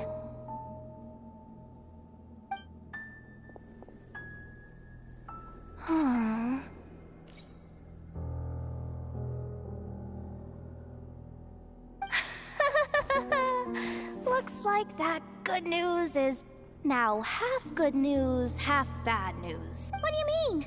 Well, it seems like that alarm I just triggered was so high level that even the guards in the rest area went to investigate. That's the good news, by the way. And what's the bad news? The bad news is that once they realize it was a false alarm, they're bound to circle back and check this floor. And then we're toast. So we've got to move fast here. If you need me to run a quick search, say the word.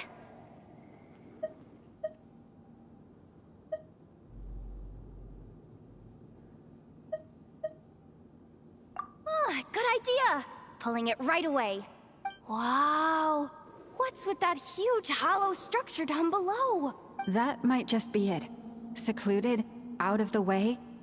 Exactly the sort of place they might be keeping the relic. Analysis of Kuvaki extracted from the moon marrow suggests that its energy core bears some close relation to the power of the former Three Moon Sisters. It is suspected that there is a link between the Frost Moon Scion's hidden relic and the shattered remnants of the Eternal Moon. Come on, none of this is important right now. Just tell us where you hid the darn thing. Access denied. You do not have permission to view this data? Even with a high-level access card? Who does have permission then? 264 pages! What is this? A novel? Can we just skip to the end? I'm flipping through it as we speak. Kuvaki. A weapon. Seems like the Fatui and Snezhnaya are trying to harness the power of the Light Realm to build some kind of weapon. The target of which is... seriously? Insufficient clearance? Again? Looks like that's about all our current clearance gives us access to. Based on what we know so far, it seems like the rest must be hidden inside that massive hollow beneath us. I could sense something beneath the water down there. Something unsettling. If they've gotten their hands on the moon marrow, odds are it's hidden down there too. And here I thought we were almost done. But nope, we're going deeper and deeper into the danger zone. Chin up, Yehoda. Once this job's done, you're buying yourself the biggest Nod-crying hot dog in town.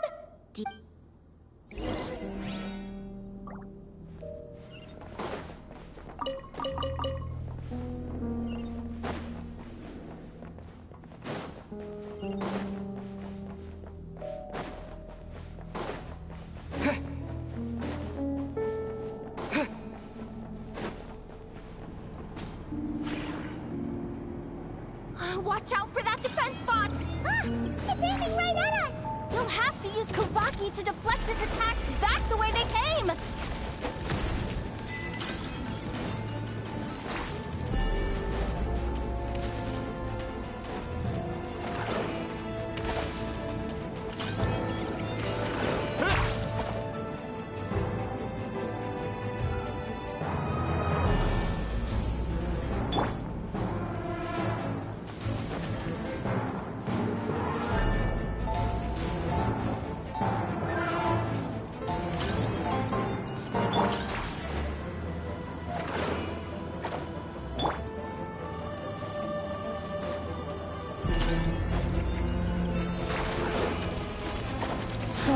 Protect us.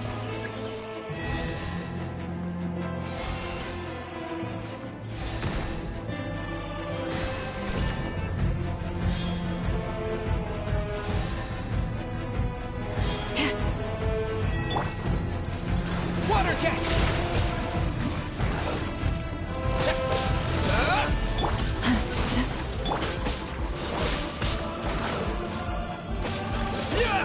Water jet!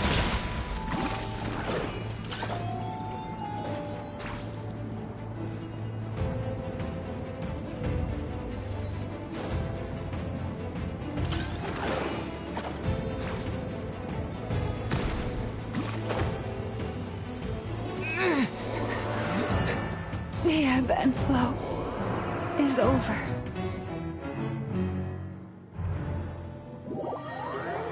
Take my broken crown.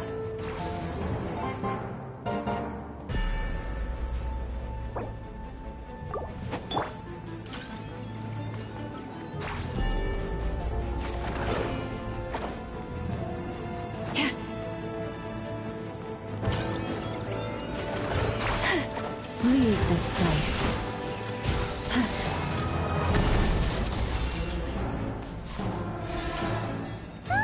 Its attacks are getting faster! Almost there. We're almost there.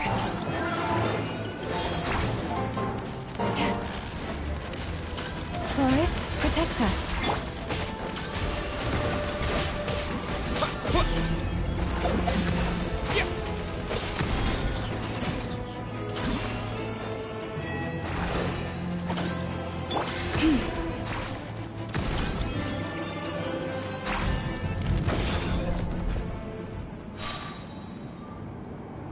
It's finally down.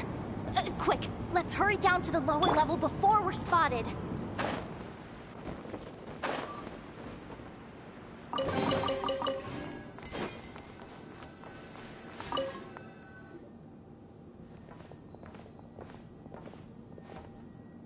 That switch looks suspiciously obvious. No way I'm pulling that. But you guys, go ahead. Hey, you spotted it first. Shouldn't you be the one to pull it? Not a chance. I'm just the guide, remember? At most, I'll help you look for an escape route. They don't seriously think pulling this thing's gonna lead to treasure, do they? I'd be amazed if it doesn't set off an alarm. Besides, I didn't even bring my smoke bombs. Which reminds me of the actual second rule of treasure hunting. Better safe than sorry.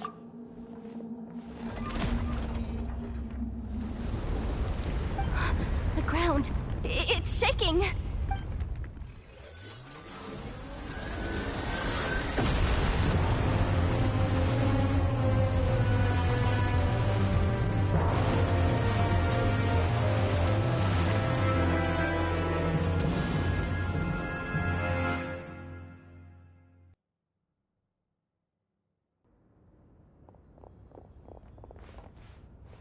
Wait, did the surface of the water open up?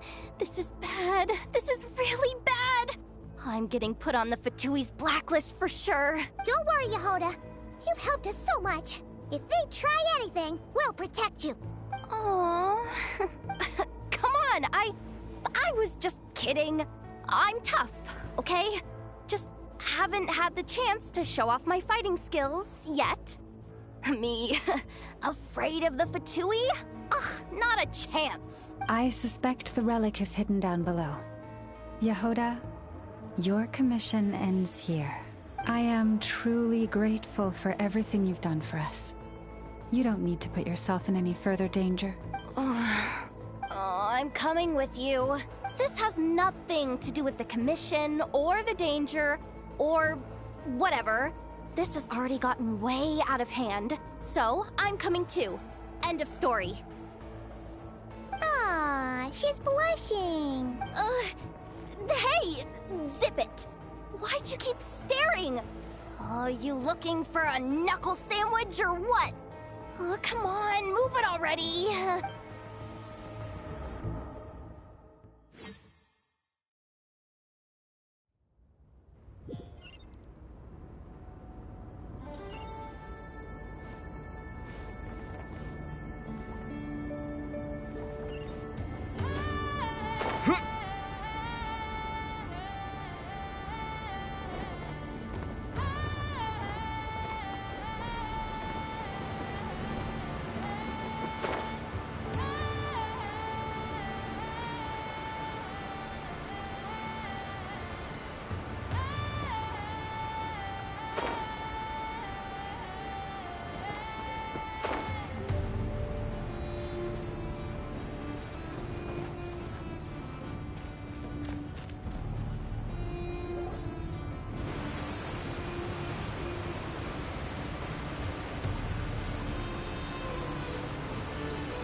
really deep down here.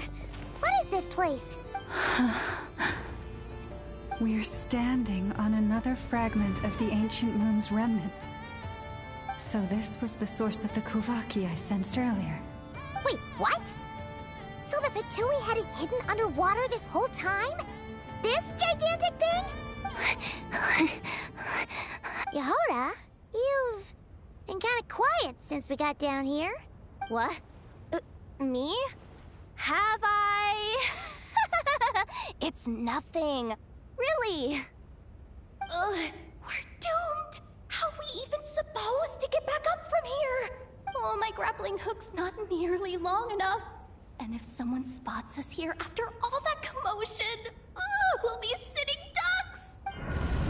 Oh no! That door's opening! Please don't say it's the Fatui! No, please, no! We finally made it here, and we're so close to getting the job done! I didn't risk my neck just to die before I've even had a chance to spend my reward!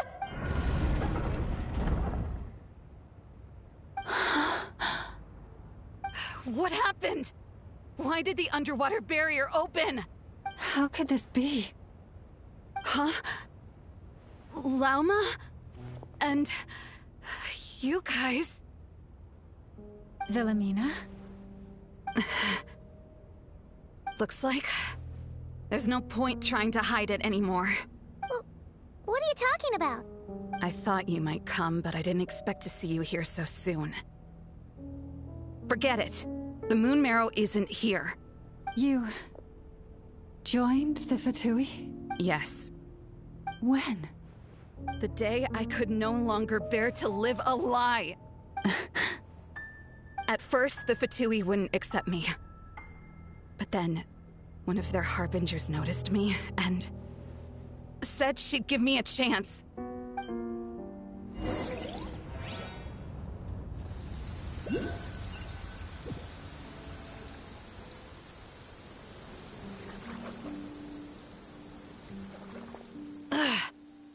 Lost them again. That harbinger told me to follow the blonde traveler who might visit the Frostmoon Scions. Easier said than done, though. The animals are on alert at night. If they see me, Llama will catch wind of what I'm doing sooner or later. Am I really doing the right thing? No. It's too late to turn back now. The empty prayers, the stubborn displays of faith like Cappy's today. This isn't the life I want.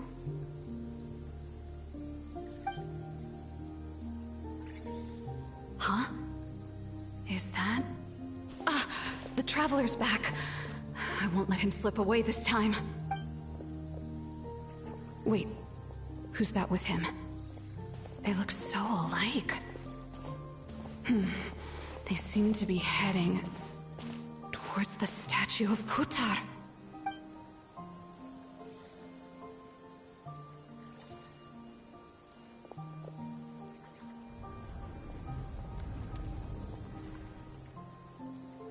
They've opened the secret chamber? But wasn't it meant to be sealed? Wait a second. The Moon Marrow! Surely they're not after the Moon Marrow. I'd better go report this straight to... Hold on. If they do actually make it to the final room, then maybe I'll be able to get my hands on the relic. The one thing the Fatui have been after this whole time. If someone's going to take it, it might as well be me. This could be my ticket to joining them.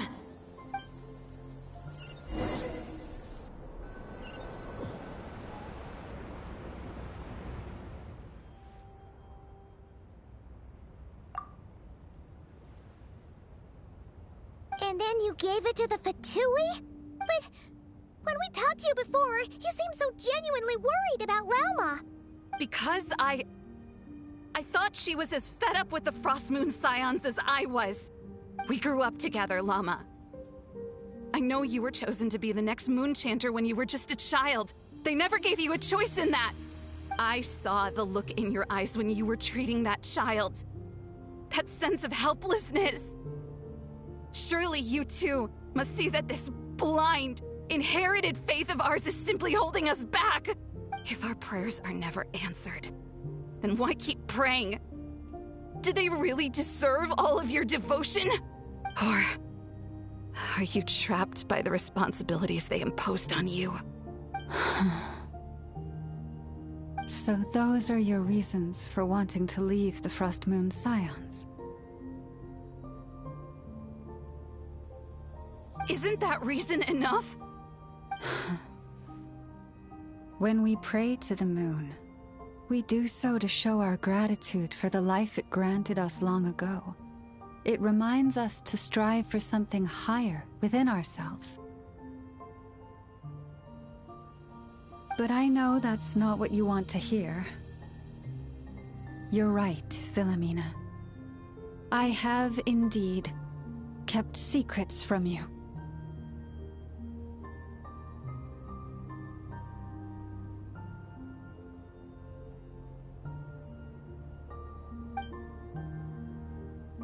I knew it. You don't want to be the Moon Chanter, do you?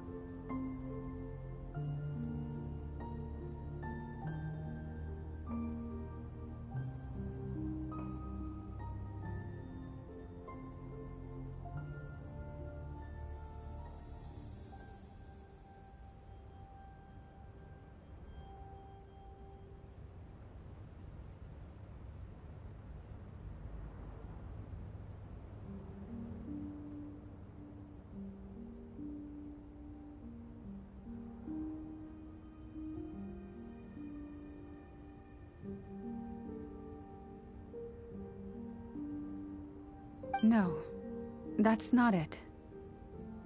I'm talking about the fact that the moon in the sky isn't real. What?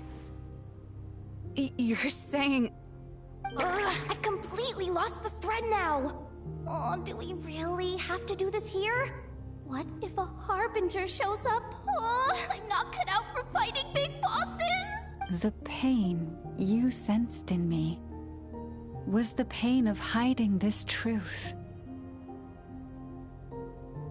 If what you're saying is true, then you already knew that the Frost Moon Scions wouldn't believe any of this. Why didn't you just leave like I did? You don't understand, do you? That's the difference between us, Philomena. I care about the Frost Moon Scions. They're family to me. It hurts because I care. And that's why I chose to hide the truth. But now I understand that was a mistake.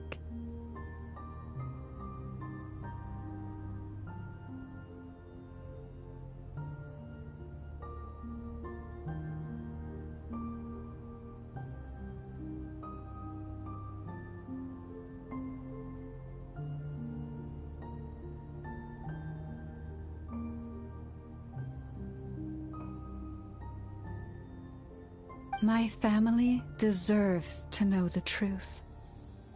I shouldn't have tried to hold it all together with empty prayers. Are you trying to say that I only ever cared about myself? There's nothing wrong with that in itself. No one would have tried to stop you from leaving. But you did not have to stab us in the back like this. We've been spotted! I knew it. I just knew it. Oh, what now? If a Harbinger shows up, I'm out of here. No darned relic is worth dying over. Looks like I misjudged you, Llama. I didn't think you had it in you to stand up to your fate. Turns out, you are a great Moon Chanter after all. But you were right about one thing. I haven't considered Hisi Island my home for a long, long time now. Bosses, time to go. I will change the Frost Moon Scions, Philomena, as soon as the new moon rises. Then I guess I won't be around to see it. Say, Llama, What happens to those who betray the Frostmoon Scions? May their antlers be shorn with silver blades, and let them be cast into the long night of unknowing.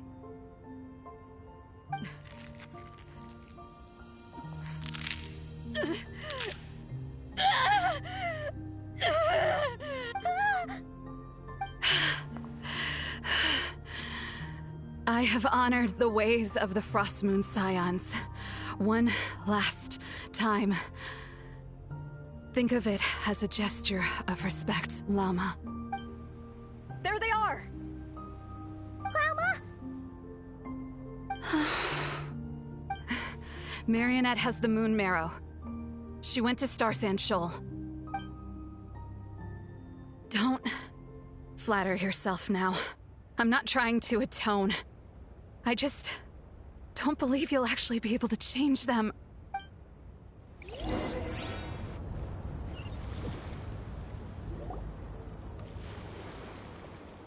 An alarm coming from the Experimental Design Bureau. Interesting. Hey, wrap things up and get yourselves ready. Looks like we might be having some guests. Yes, milady. Perfect timing. This job's been boring me to death. Time to test some hypotheses.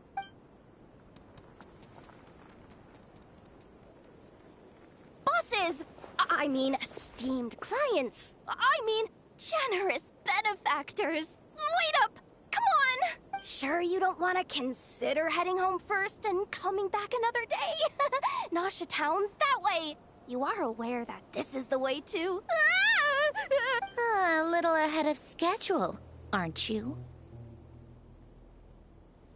Oh no, it really is a harbinger this time. Marionette. So you are here after all. Hand over that relic right now. It belongs to the Frostmoon Scions. You mean that thing your antlered turncoat brought us? I have never much cared for trophies given up without a fight. But watching you tear each other apart over it? Priceless. I'm not in the mood for warnings today. Ooh, how frightening. Had I a Trimble function, I'd have rattled off at least a dozen screws by now. Or perhaps I've just set my sense of humor parameter too high. Were you trying to be funny just now? You don't honestly believe you're a match for me, do you?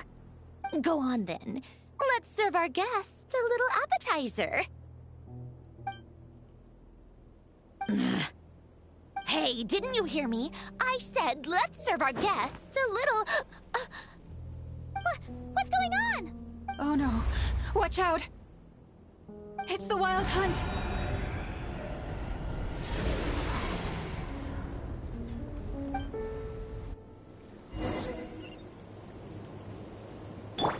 Stabilize!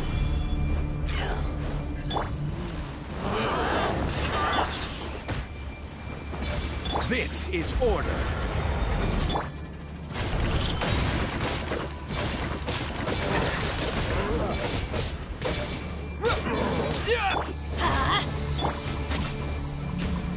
Solidify! Rise with the sun! Wrath from the sky!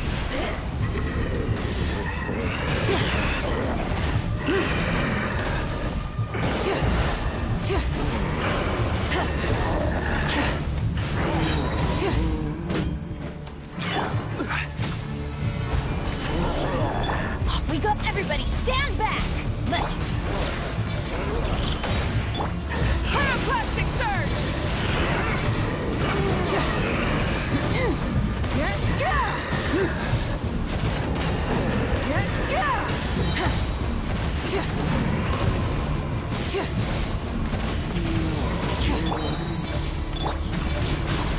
I will have order.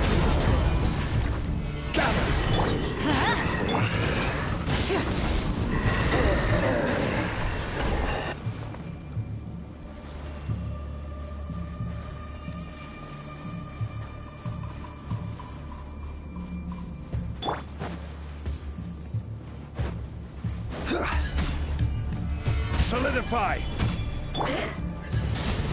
Teamwork is light of the blazing sun!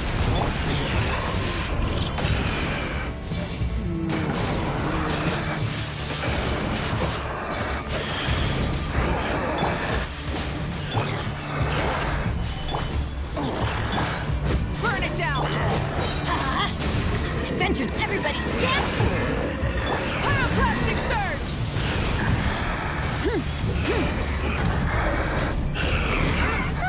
These things just keep coming! Isn't there anything we can do?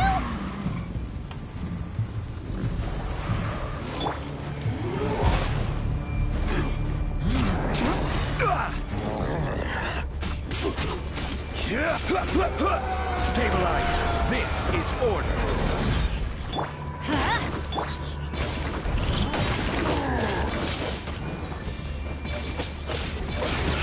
Light it up! Light of the blazing sun!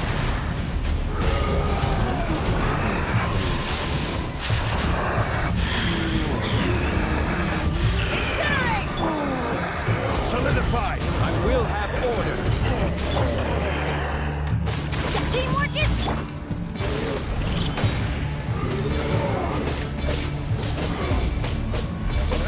Burn it down! Wrath from the skies!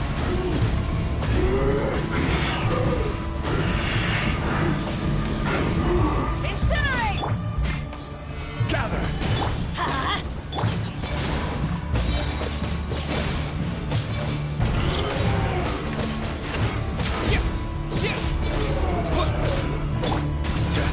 Rise! This is order! Let's light it up!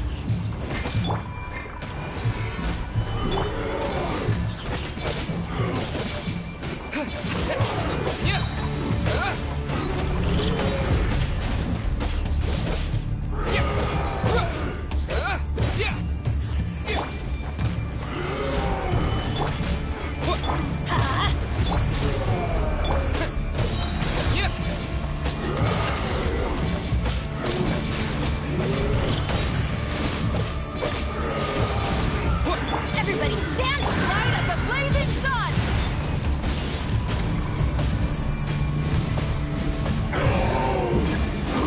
Use that device to steal them away!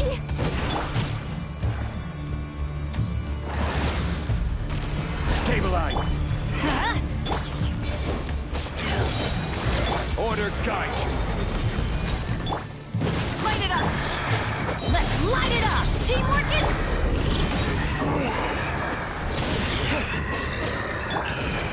Pyroclastic surge!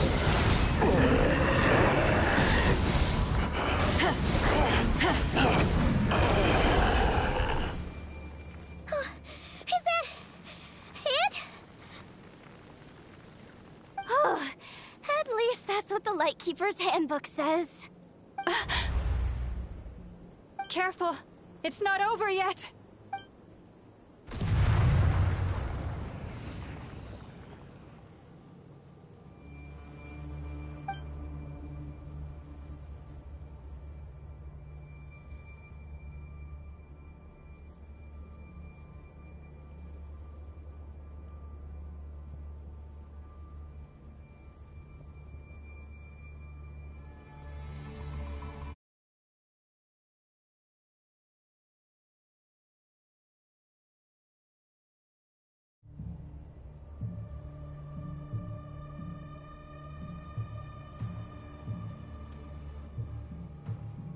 Paimon!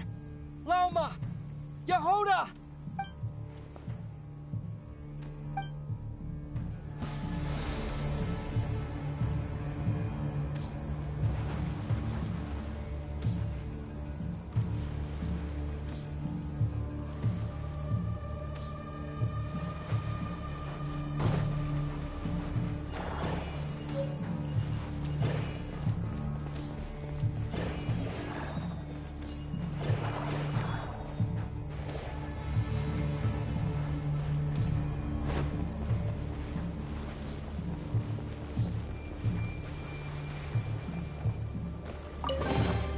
Is this an answer from this world?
Wait, what was that?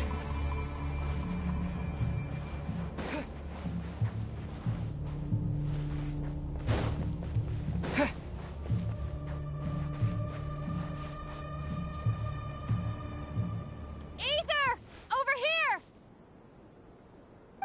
Lumine! Quick, grab my hand.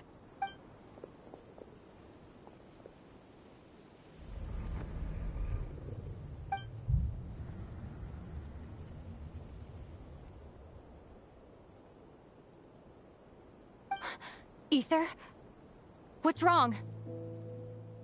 Why are you here at all, Lumine? What do you mean? If I may be so bold, what does family mean to you? Why were you after the moon marrow that night, Lumine? Among those who entered the final chamber, there was either someone with impure intent, or else an abyssal presence. We can talk about that later. Tell me why, Lumine. You know, this is only the second time we fought together since the day we both woke up in Teyvat. No. Ether? But when I found you, you were still in hibernation. Even the key to the chamber was still secure on your person. We didn't wake up together. What are you talking about? We don't have time for this, Ether. Look at me, Ether. Don't you want to explore this world with me?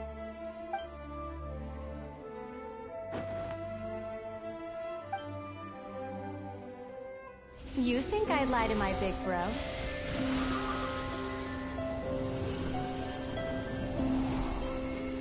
What a letdown.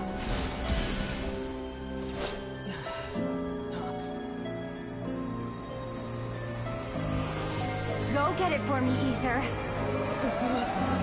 It belongs to me. I never believed it. I didn't want to believe it. That strange feeling that something was off. I wanted it to be real so badly, even if it only lasted a moment. But you're not my sister!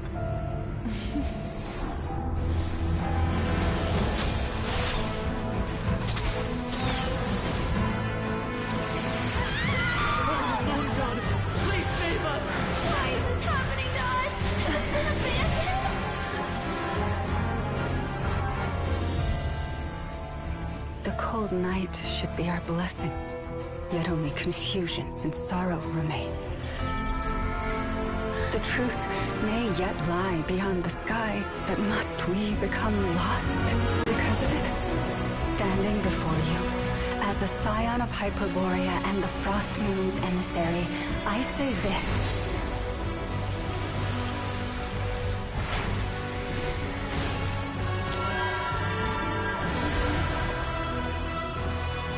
Should the false sky above dim the light of the moon, then from silver blood that flows as rivers, let us weave moonlight anew.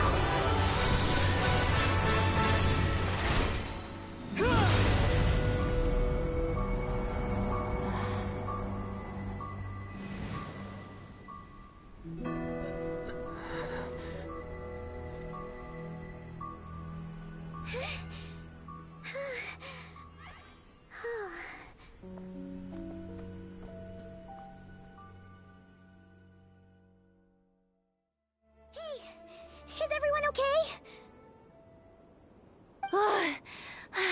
Think I saw my life flash before my eyes there. Oh, good thing Laumado was there to save the day. Are you all right, Traveler?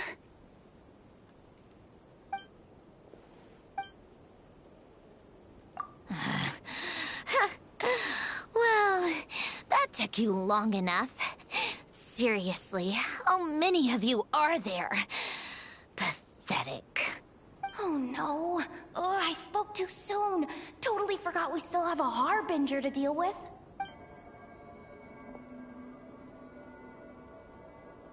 Hey, is that the moon marrow? It was hidden inside that big robot of hers all along. But that robot... That's Polonia to you, not just some robot. Take it and get lost. Huh? You're just giving it to us? Well, I wasn't the one who put out the order to find this thing in the first place. So if someone wants it, they can help themselves. Maybe even choke on it. See if I care.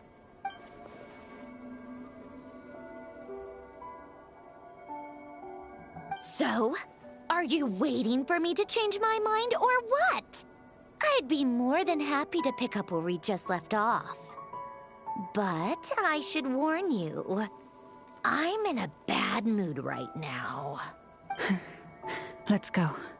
Fine by me. Totally, completely, absolutely on board with that. It's finally over. If that doesn't make the most thrilling commission of the year, I don't know what will. Looks like the Fatui are all gone now. Lelma?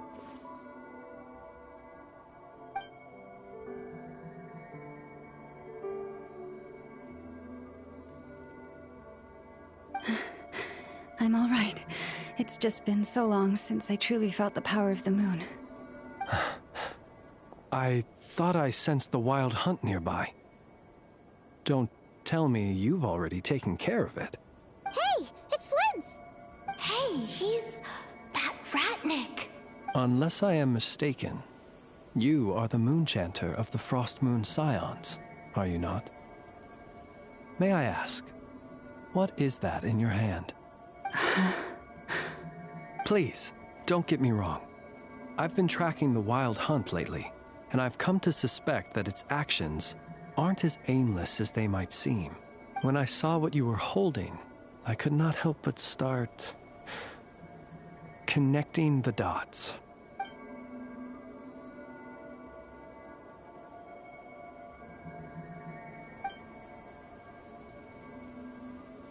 You better be extra careful, Flint. It seems like the Wild Hunt is capable of impersonating people now. Oh, is that so? Funny that. I just showed up completely out of the blue, yet you seem to have no problems trusting me. I apologize. I shouldn't be making jokes like that right now. Anyway, I understand. Thank you for the tip-off. It seems that the Wild Hunt has somehow changed in nature. I'll have to report this to HQ right away. For now, let us part ways here.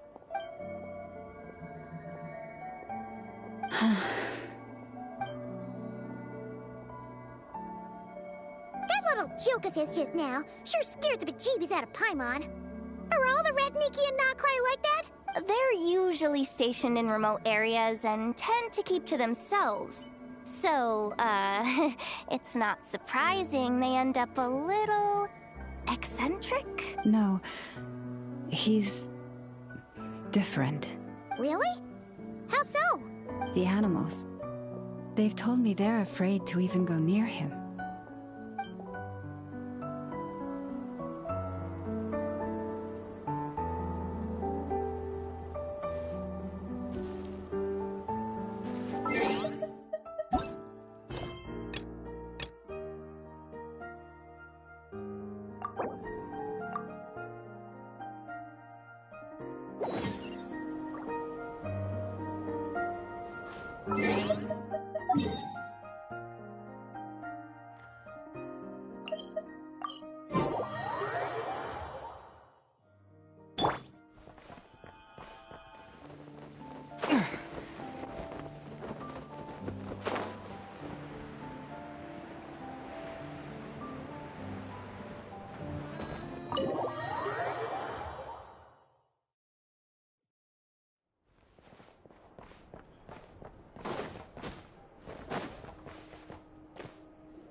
Oh, you're back. I just made you all a pot of tea. Better drink it while it's hot. Boss Neff, you wouldn't believe how scary our day has been! Seriously, I am never, ever taking random jobs like that ever again! You hear me? Oh, come on now. You even faced the wild hunt and lived to tell the tale. What's left to be afraid of? Wait a sec, how did you? Oh, right. Like you told us before, your business is dealing in information. Huh? Boss Neff, the teacups. Why is there one missing? Did you think I wasn't coming back? My. How could you think that of me? You know the rules. If a member of staff wants tea, they pour it themselves. Your cup's sitting safe and sound right there, in the cupboard. Member of staff? Does that mean you're accepting me back? Wasn't that the deal? Boss Neff, you're the best boss ever! You never change, do you? Everything turned out fine, no? You found exactly what you were looking for. Yet there you are, sulking away as usual. Nefer, that medicine we discussed before, the one for congenital Kuvaki sensitivity, I need you to get it for me. And how do you expect me to find something like that for you in the middle of the night? You'll have to wait till morning, at the very least. I need it right now. All right. I'll see what I can do. But you know urgent means extra charge, right? Thank you. You know what? You do seem a little different. In a good way? Or a bad way? Who can say? I'll take it either way, so long as you don't start making a habit of asking me for ridiculous favors.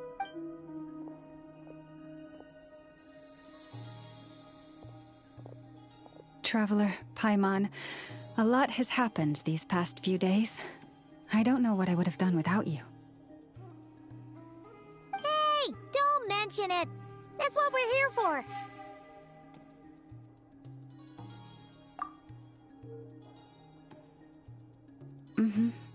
You're right. And tonight, I'm planning on telling them everything. Tonight? Isn't it a bit late already? The moon shines brightly this night. What better time for the Frost Moon Scions to usher in a new dawn for truth? Thank you for your kind words. But before I do, there's one more thing we need to deal with. Oh yeah! Now that we have the moon marrow... You'll have to forgive me. I used too much of my strength in the battle earlier. I fear I won't be able to help you uncover the truth of the past. Not right away, at least. That's fine. in Notcry for a while anyway, so there's no rush, right? Thank you. But there's another problem. How to keep the moon marrow safe now? Huh? Can't we just return it to your secret chamber? The seal has been broken. Even if it were restored, now that the wild hunt has gotten in once, there's no guarantee that it won't happen again. Oh, right. Yeah, that makes sense. Back when the Frost Moon Scion's bloodline still ran strong, in special circumstances, a moon chanter could act as a vessel, safeguarding the relic within their own body. But it is a grueling trial of will and endurance. The moon chanter who did this only lasted 2 days. As for me, I might be able to last 5, at most. Hold on. You'd be using your body as a vessel? Yes. You can think of it like dropping a red-hot ball of iron into a bucket of water. How long the water lasts depends entirely on the bucket's size. Pardon? Hey! That's not a bad idea! You've always held up pretty well against the abyss. Surely the moon marrow can't be any more dangerous than that. It's not at all that I don't trust you, but it's too risky. But we're out of options, aren't we? Might as well give it a shot. All right. Well, I'll be right by your side. If anything feels off, please tell me immediately.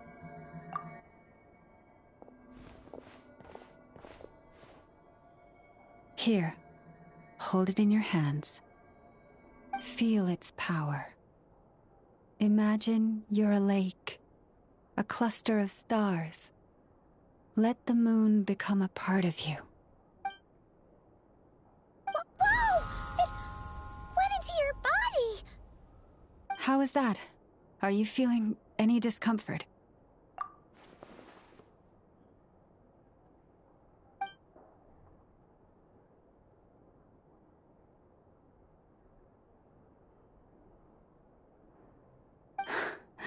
Astonishing. Not even the slightest hint of lingering fluctuations. It's as if all that power just sank to the bottom of the ocean. Well, looks like we won't have to worry about the wild hunt catching its scent now. Phew! Paimon knew you have special abilities, but still, you never fail to amaze. Hmm? Did I miss something just now? Yes. And it was nothing short of a miracle. Not something I'd be interested in then. Anyway, here's the medicine you asked for. This is all I've got for today. I'll have someone send the rest over when we have it. Thank you, Nefer. I really appreciate everything you've done for me. Please stop being so nauseatingly friendly. It's creeping me out. So, what exactly did you all go through during that wild hunt attack? I'd prefer to hear it straight from you.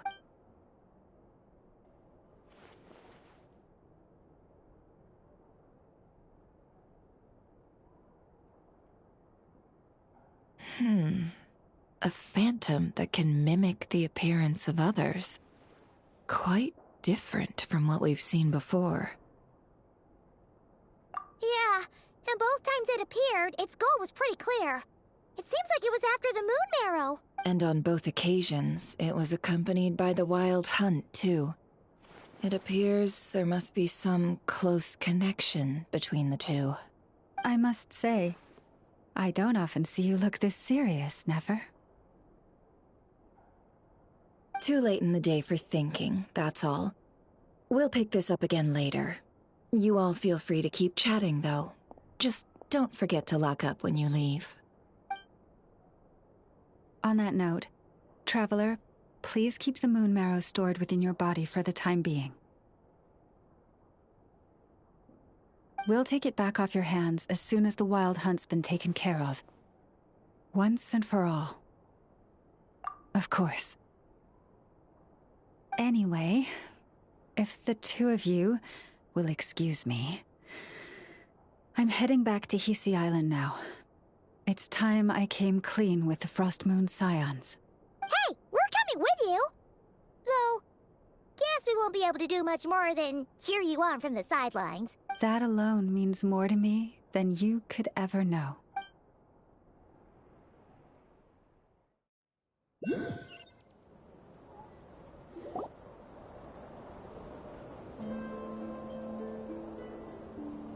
What's going on?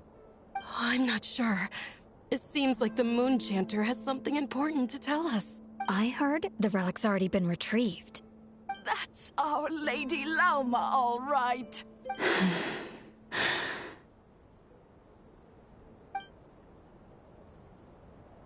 Noble scions of the Frost Moon, my kin beneath the moonlight, I hereby declare the truth to you. Long have our ancestors looked up to the Frost Moon, guided by her serene light. Yet now, she lies hidden beyond the limits of the sky.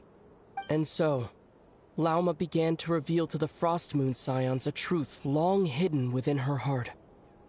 A story of a false moon and the death of gods. Kutar was indeed born of the moon. But that does not give us the right to reap without sowing, nor clothe ourselves without the toil of weaving. As she spoke, some who listened were stunned into disbelief, while others seemed to awaken as if from a dream. From this day forth, the road shall be paved with truth, and we shall pave it ourselves.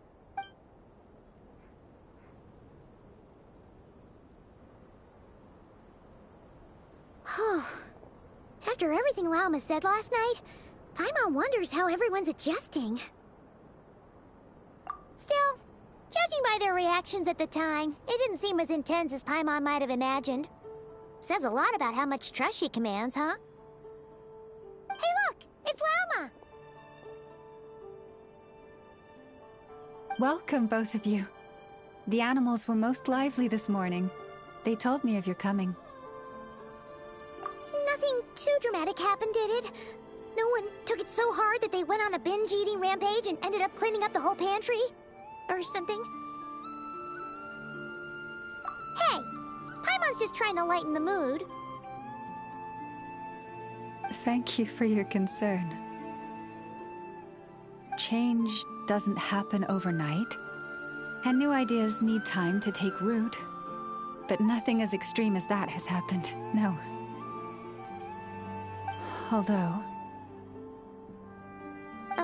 Although what? Well, just as I thought might happen, some have chosen to leave the Frost Moon Scions for good. For them, losing their faith was like losing their home. Confusion, frustration, helplessness. I saw it all, reflected in their eyes. Oh.